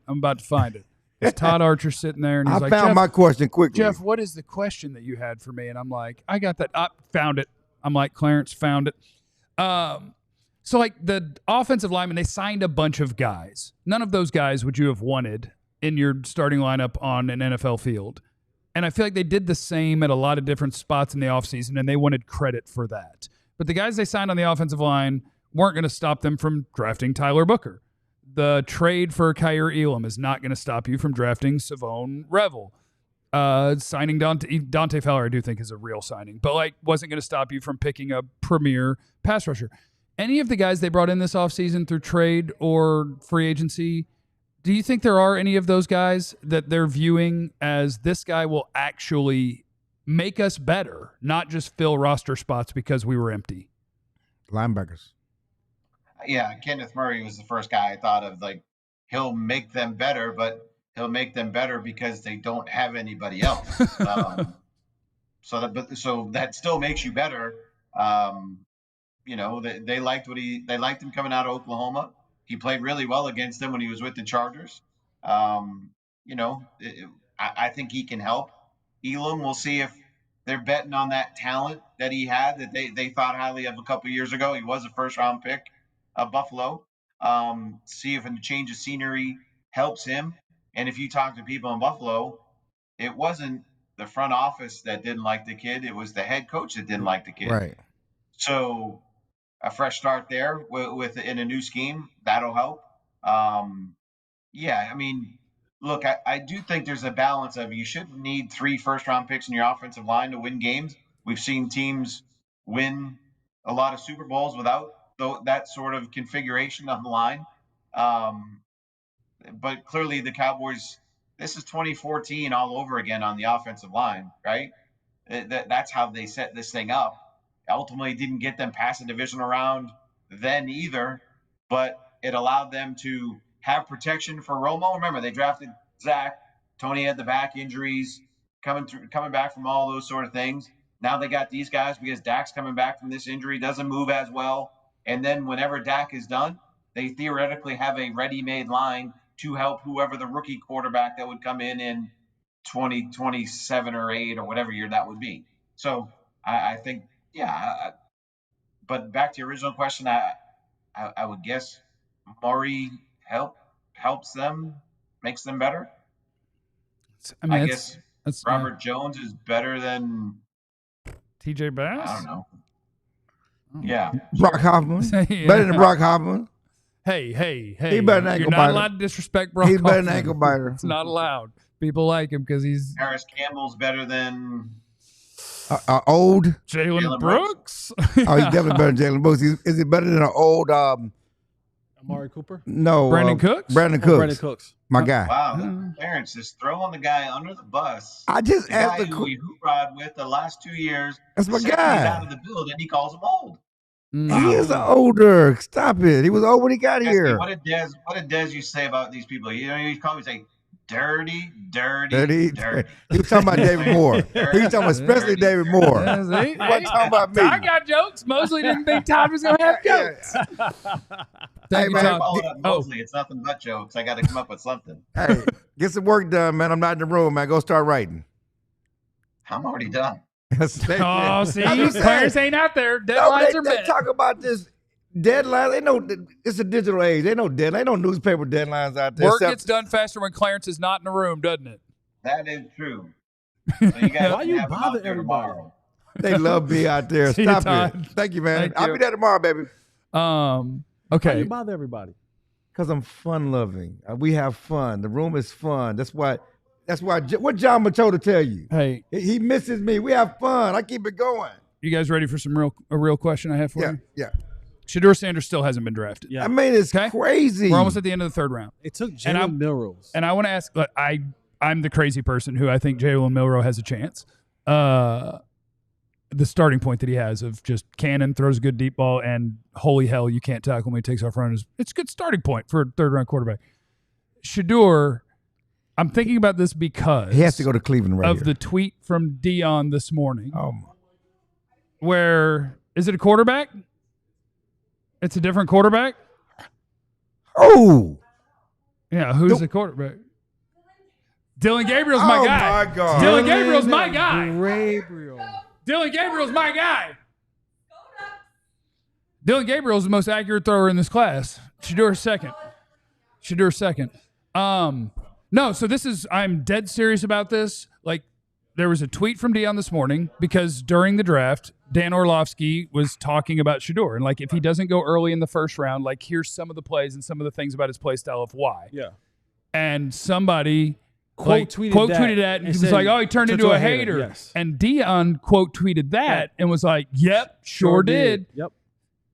If you're not going to be my starting quarterback, and I don't think super highly of you, how much would you be avoidant of picking that guy because you don't want a gigantic microphone that at any moment can be talking crap about your organization, your coach, or everything because his kid's not in the game? You're right. Like, I think that is absolutely part of this. And on top of that, if you're a coach, let's just use like Brian Daboll, for example, in New York. They was commenting about him. I don't want the fact that if I draft Shador and I don't have that many years left that I may be employed here, that the name Dion keeps popping up. The name, oh yeah, and it now becomes more tantalizing because you're saying Dion in New York as the head coach, the coach's son, can be a thing. If I'm Kellen Moore in the Saints, I just got this job. Right. It's my first head coaching job.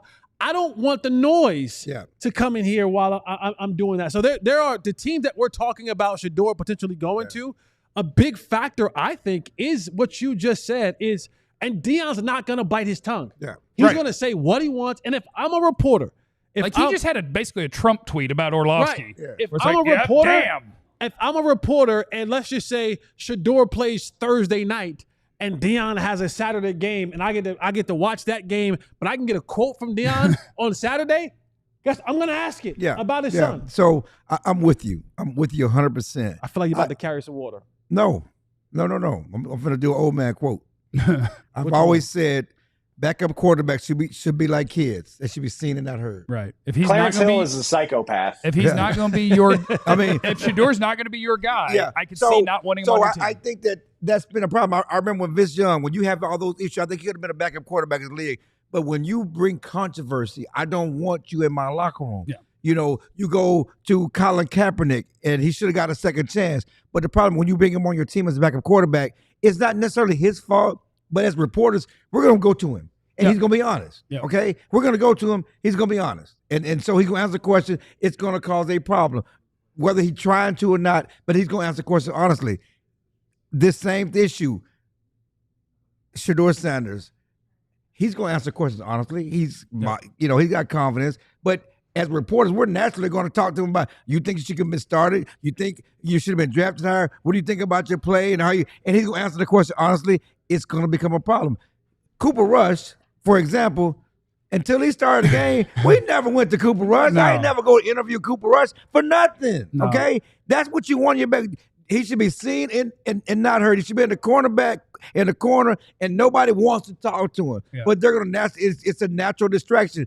Right, wrong, and different, whether it's your fault, whether you're trying to be that or not, it's what it is. It comes with the dinner with that player. And you would have teammates every week having to answer questions about what the backup quarterback's dad said. Yeah, or what the backup quarterback said. And I think that is definitely a part of why he wasn't picked 50 picks ago. Yeah, so I would like to say, T.O. always says, well, I can still play at 40. I can still play. Dude, when you was special, we gonna put up with the controversy. Right, but when you just a guy, talent versus tolerance. Yeah, we're not putting up because it takes away from other stuff. And so when you're not the quarterback, when you're not the man, I don't need the attention on my backup quarterback. So the Saints are, the Browns are picking right now at 94. And you look at the rest of the picks in the third round, 95, Chiefs. Don't need a backup quarterback, right? 96, Eagles. I know what you're going to say. No. Yeah. He should start over Hurts. 97, Vikings. They're going to go with J.J. McCarthy, right? 98, Dolphins. Had the Steelers already picked? They Huh? Oh, yeah, Raiders have 98. The Steelers already picked. So the Raiders at 98 might be, but Okay, so the Raiders are 98 and 99. After that, 100 is the Niners, 101 is the Falcons, 102 are the Lions. Tom Brady gonna throw him a bone. No. It got to be the Raiders at this point. Tom Brady gonna throw him a bone. It got to be the Raiders. If You train the guy. Throw him a bone. Do you not stop? If you're He's sending a Johnny Manziel text right now. Please get me. If it's not the Raiders here in these two picks, do you stop? If you're Deion, do you stop being friends with Tom Brady? No, you don't stop being friends with Tom Brady. One. Don't stop being friends. It's clearly it's bigger than that. If it's the league, there's a now you have to give some legitimacy or credence to the criticism because it's the whole league now. But for it's not just one. It's not just one anonymous coach. Now the whole league has said no thanks. Is it more, you can't is Shador paying back taxes of his daddy? Yes. Are the sins of his daddy coming back? Listen, and I don't even know. I've seen the houses he's lived in. Yeah. Them sins ain't. I like the balance of harms. No, he's lived. As Romo said, if this is the worst that could happen, I lived a pretty good life. Okay. I lived a pretty good life. But yes, Deion has cultivated a pretty good life for his not a pretty good life, damn good life for him and his family. Yes. But at some point in time, he wants to take that step and go, this is mine. Like I've built this on my own. This ain't because of my daddy. I ain't living in my dad. I got my own estate and acreage and part of the county in Conroe. Canton. Conroe's outside of Houston. Hey, let's bring in Joe Hoyt so we can celebrate the quarterback who did get drafted. Dylan Gabriel, baby. Boomer Sooners. I just want to hop on really quick and say, let the record show, Dylan Gabriel is a better NFL quarterback than Shador Sanders. Just let it be known. No, he's not. Hey, I mean, he's been picked before. Let the record show. Oh my God! I mean, is Ted Johnson gone yet? I like Dylan Gabriel. He might go before Shador too. He might. I mean, sorry, Kate. Smallish Ted Johnson gone yet? Yeah. 135 pounds. No, he'll go soon. He'll go soon, though. He'll go soon. Okay. Anyways, we're going to start up the press conference here in a little bit. I just want to say, I think last two picks have been good for the Cowboys. I think Ezeiruaku's got a lot of potential, obviously, to help out with that pass rush on a rotational basis. And Jeff, I mean, Shavon Revel's been a guy I've been talking about for a long time. I thought that it would have been a good pick at 44. The fact they get him in the third round, I think, is a steal for him. We got your guy where I wanted him. Everybody wins. Third round. Teamwork makes the dream work. They will tell you the press conference getting ready to start is not starting until after the draft is over. So you got time. Oh, there's a lot of picks left. Don't let them fool you and say the press conference getting ready to start. Sounds like they're not trading back around, huh? We're on the way, sir. We're on the way. Clarence, I was just trying not to slow up your broadcast too much. I really came on here to talk about Dylan Gabriel briefly and then hop off. So I was trying to get an excuse, and then you call me out on it, and now it's just awkward. I love you, though. Have a great You're day. my guy. See you, Joe. Love you guys. Bye. Tell everybody I miss him. I'll be back tomorrow. I like Dylan Gabriel. I don't care who knows it. I was watching the Oregon wide receivers, and I just kept writing the notes. I'm like, damn, every ball is perfect. Every ball is perfect. And much like Shador, he's not big, not a great athlete, doesn't have a big arm, just reads the defense and throws the ball. And that's what Shador does. Dylan Gabriel's just even smaller.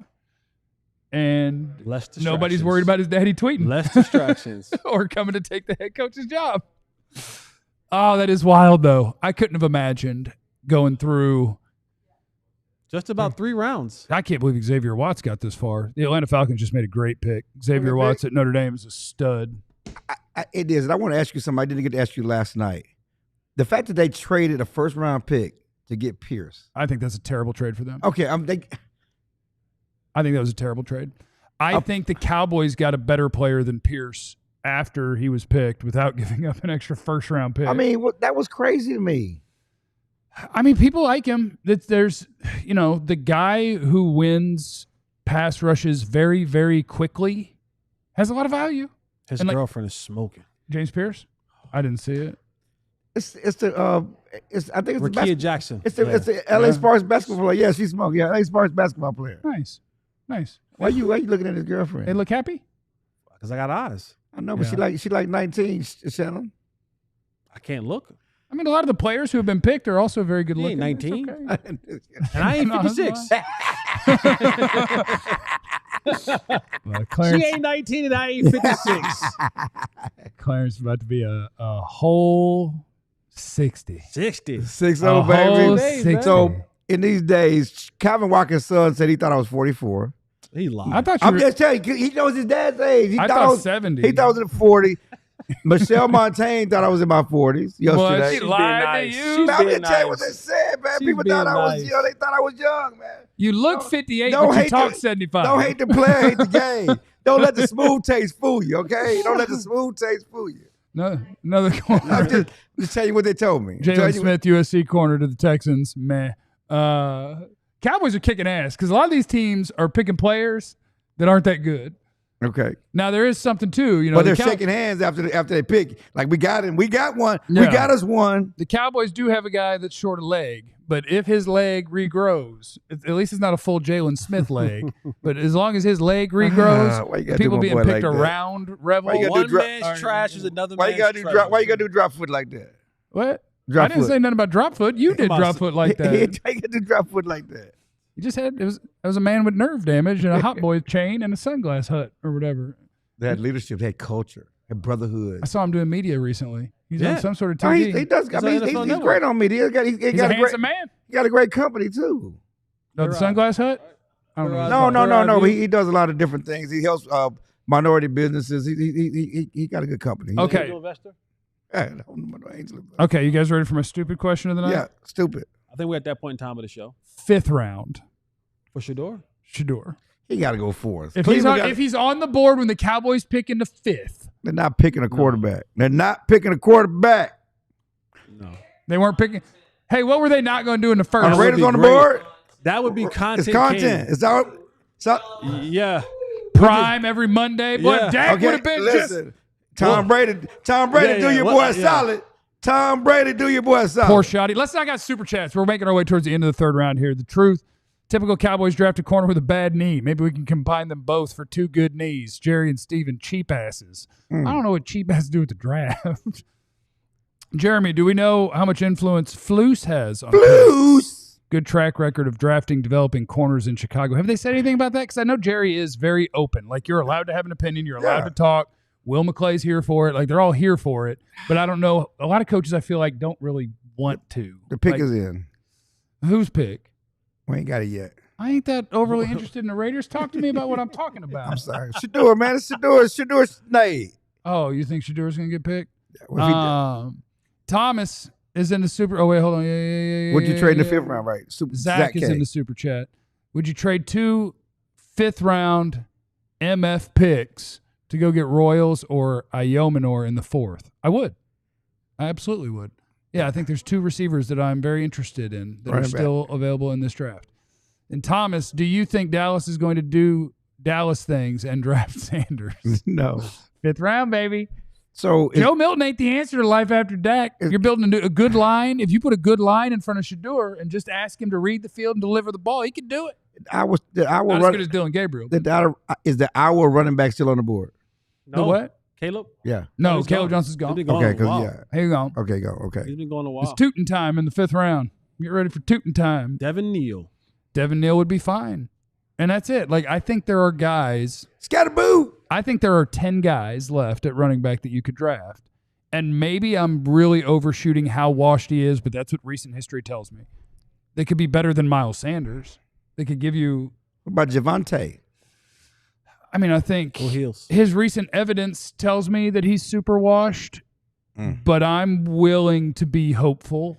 Okay, based so on age, like that he can be a useful part of a rotation. Not that he's not. The kid, J.K. anybody's gonna Dobbins, off the injury, super washed. He went to Chargers last year. Had a decent year before he got hurt again. Yeah, for a hot second he looked good, and then he kind of didn't, and then he got hurt. Got hurt again. But here's a guy. Would you run that up the flagpole? I would go call Nick Chubb too. Yeah, I'd look, break the pool cue, bring out Nick Chubb and J.K. Dobbins, snap that pool cue.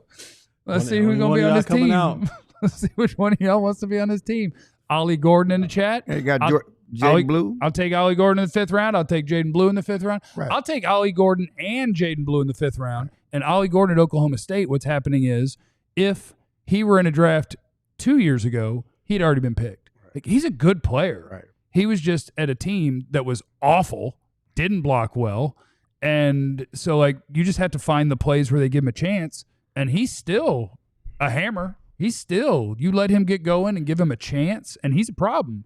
And Jaden Blue is a threat to go 80 yards anytime he touches the ball. Like, I could piece something together in the later rounds. Just don't do Zeke.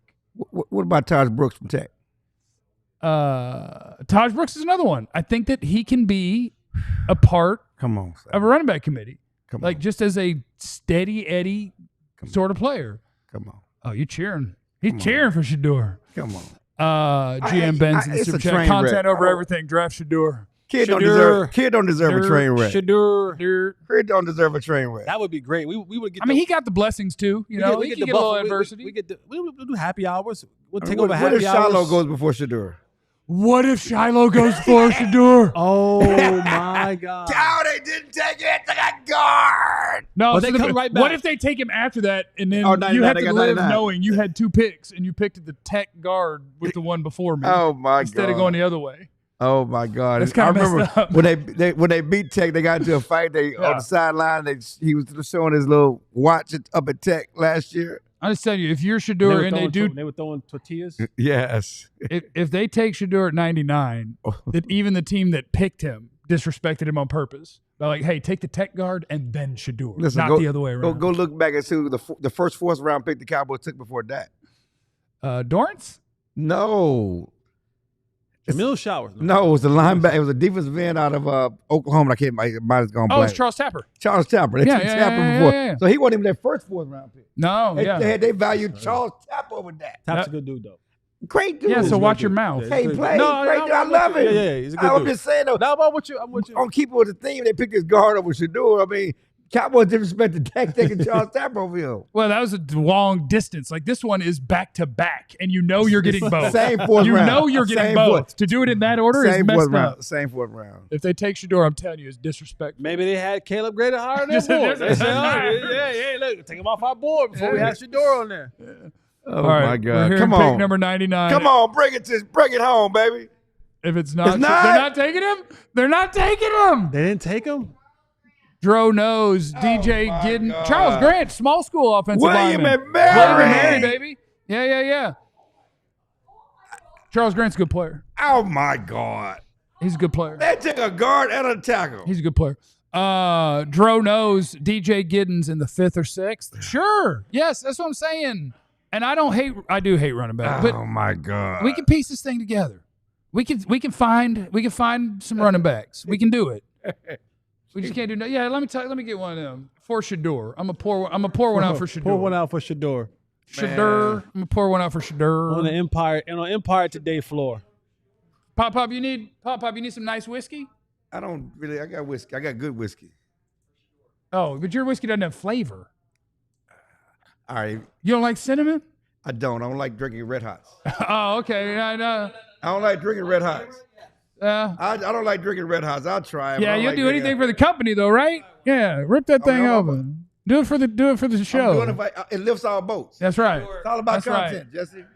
Have at it, bro. Everybody, Shador. to Shador. Shador. I have water. To Shador. To Shador. Shador. Grab my boy. Somebody please grab Shador. Grab the kid. Make it happen. How y'all doing? Hey.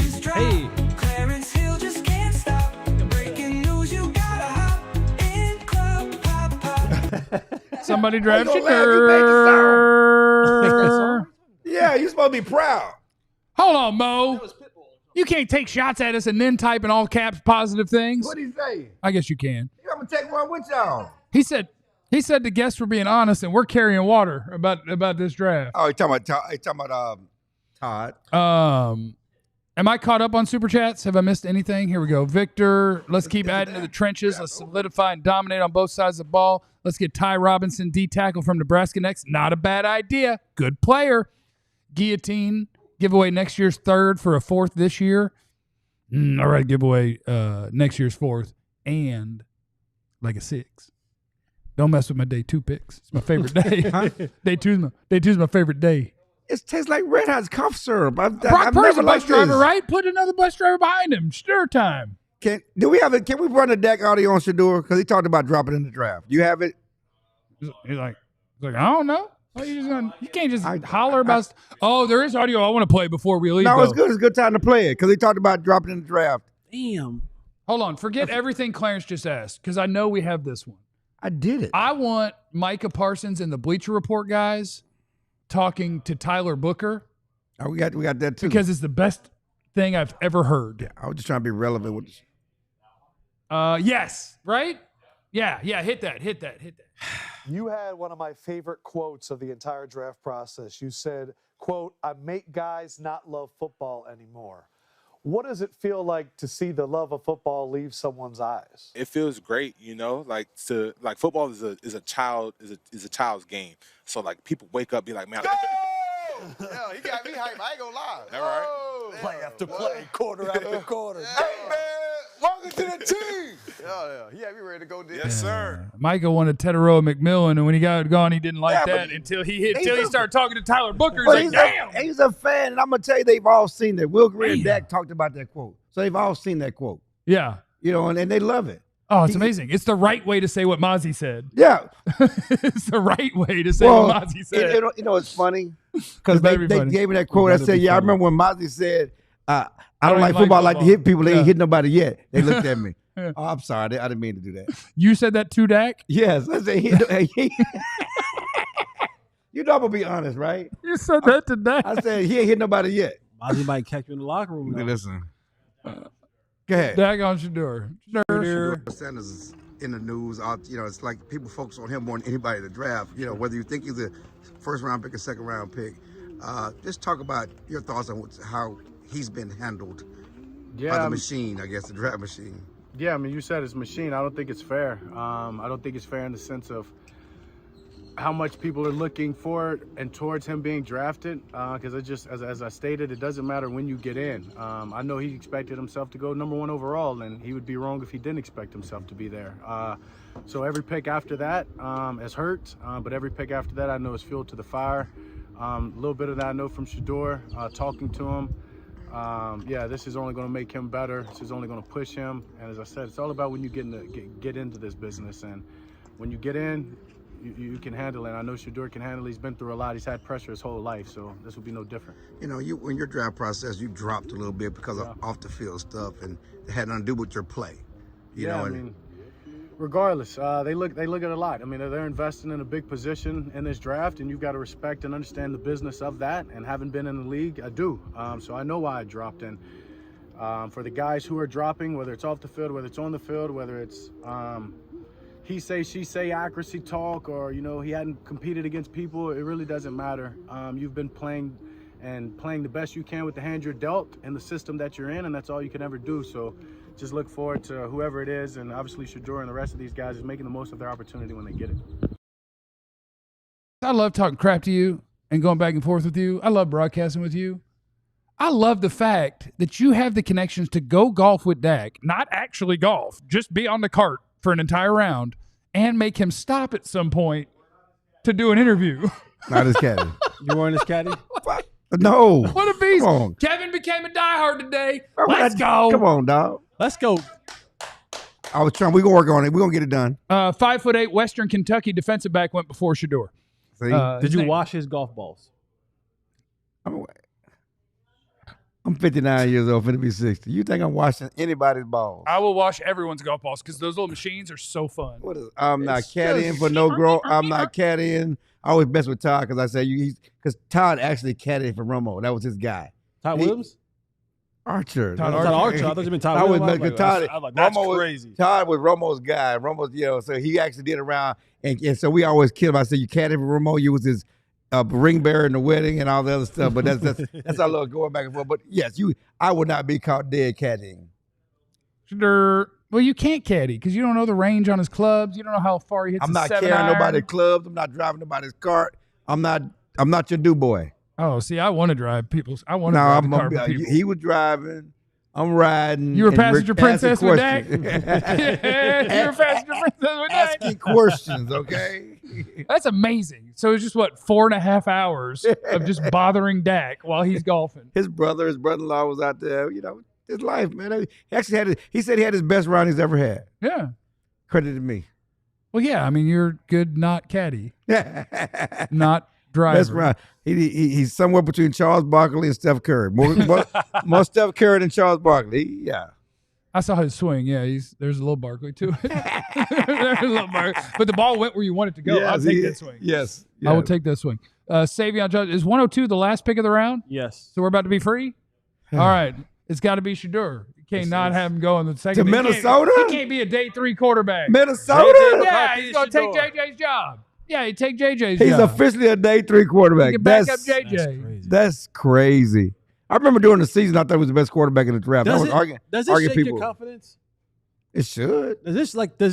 Could this ruin your confidence, like mentally? Listen.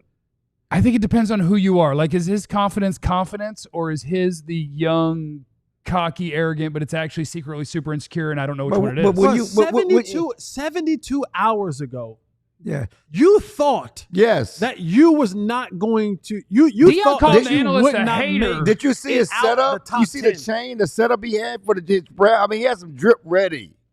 72 hours, you thought that you were going to be a top 5, top 10 pick. Man. And now you won't go in the first 2 days. Eric Metcalf just texted me. This should do a thing in the wildest ish I've ever seen. I mean, people are texting me left and right. This Eric Metcalf played the league for a long time. But isn't he one of one? Like, what a unique situation. In today's world, that can't be your backup quarterback. Yeah. Not when dad has that big a voice and on draft day is firing shots at analysts for just showing the negatives of a player. Yeah, and you're talking about a player and a person who's really never known failure, never known struggle. You know what I'm saying? Other than, yeah, well, you know what I'm talking about. But he had those 4 wins. I mean, his daddy but they was retired on his number, TV. and he was just they a was good on college TV. He quarterback. was still doing this, and he was still driving a Lambo and all this other stuff. Never really known real struggle. You know, other than that damn pass rush, the offensive line was running for his life, but never known real personal struggle. And so this is really a personal setback he's never had to deal with. That technically might not be his. He falling on a sword that ain't really his. Like I think some of this is due to his daddy. I get all of that. Right, you know, like, so he's taking on this personal. You got the good from it. Right. What'll make you laugh and make you cry? Amen. What'll make you laugh and make you cry? You got the good for it. Your number got retired. All of that. Never has a guy whose number got retired gone in the 4th round or later. Well, his number shouldn't have got retired. Well, but it did. So it's still news. It's still history making. How many quarterbacks have been picked? Like 6? 5. I want to know. 6. I want to know what they're doing at DNVR right now. I bet they're going crazy. Ward is the first one. Who's the second one? Because I know Dart, Shuck, Milrow, Tyler Shuck should not go. Milrow should not go. Gabriel. They should not have gone before Shedeur. I'm sorry. I mean, it does if you don't want to have your backup or your starting left guard. Just wait for what Trump's going to tweet about Shedeur tomorrow. It's fire. He's going to pardon He's him. going to be fired. He's going to pardon. He's going to pardon I'll tell you, him. He's going to add another pick to the end of this round and say, Eric Metcalf was I bet underrated. he's friends with Deion because they tweet the same. They tweet the same. Like the wording that Deion used on the Orlovsky thing, I was like, if you had just put Donald Trump over Deion's name, you'd be like, yeah, same tweet. You think Deion tweeted Trump and was like, hey, tweet this from your account for me? Maybe. Shoot your boy a solid? Maybe. I should say buy shoot my your Tesla. because he Buy talked- my Tesla. It was typical Trump words about what he said about Deion. His quotes. I mean, it's like, Yeah. it's Just crazy. like, shame, bad guy. Like that sort of wording. Yeah. It's like, man, you didn't even say any words. Who? Quinn Ewers? That'd be crazy. What if he goes undrafted? All right, have we hit every super chat? Are we good on? Are we caught up on the super fact chats? that All right. the fact that Milrow went before him is crazy. Oh, we've got Milrow. Did we say Milrow? No, I said Milrow. Is it Milrow? I Oh, said Milrow. so five quarterbacks? Milrow, I'm telling you, I'll be the one on this island by myself. You can stay there. Because I'm not coming Again, I around. just want to know what Milrow might Milrow's make been. it. I want to know what Milrow's been doing in that green room for the last 2 days. I'm sure he left. I'm sure he left. He probably going to Shador's house. No. Talking crap. Shador's in Canton. He was in actual Green Bay or Appleton. You've been at. Do you we think they understand live in Appleton. Canton because Canton is also the city the Hall of Fame is in? Because No. when you said Canton, I'm like, why are they at the Hall of Fame? How do you not know? You're from here. How do you not know Canton, Texas? I don't know Canton, Texas, because I don't It's know. on the side of Forney, on the way to Tyler. How do you not know Canton? You're from this area. Because when I grew up, It's a suburb. Allen was the country. You're talking about stuff that is the country. I know. Why would I know Prosper those? was the country. Frisco was the country. I remember when I don't South go Lake east. was a 2A school too. I don't go and east. Plano too. I don't go east. Was Prosper even I'm a North here? and South guy. Yeah, Prosper Slaughter. They were like 1 and 2A schools. They were really small. I don't do east. I've seen it all. I've seen all of them grow.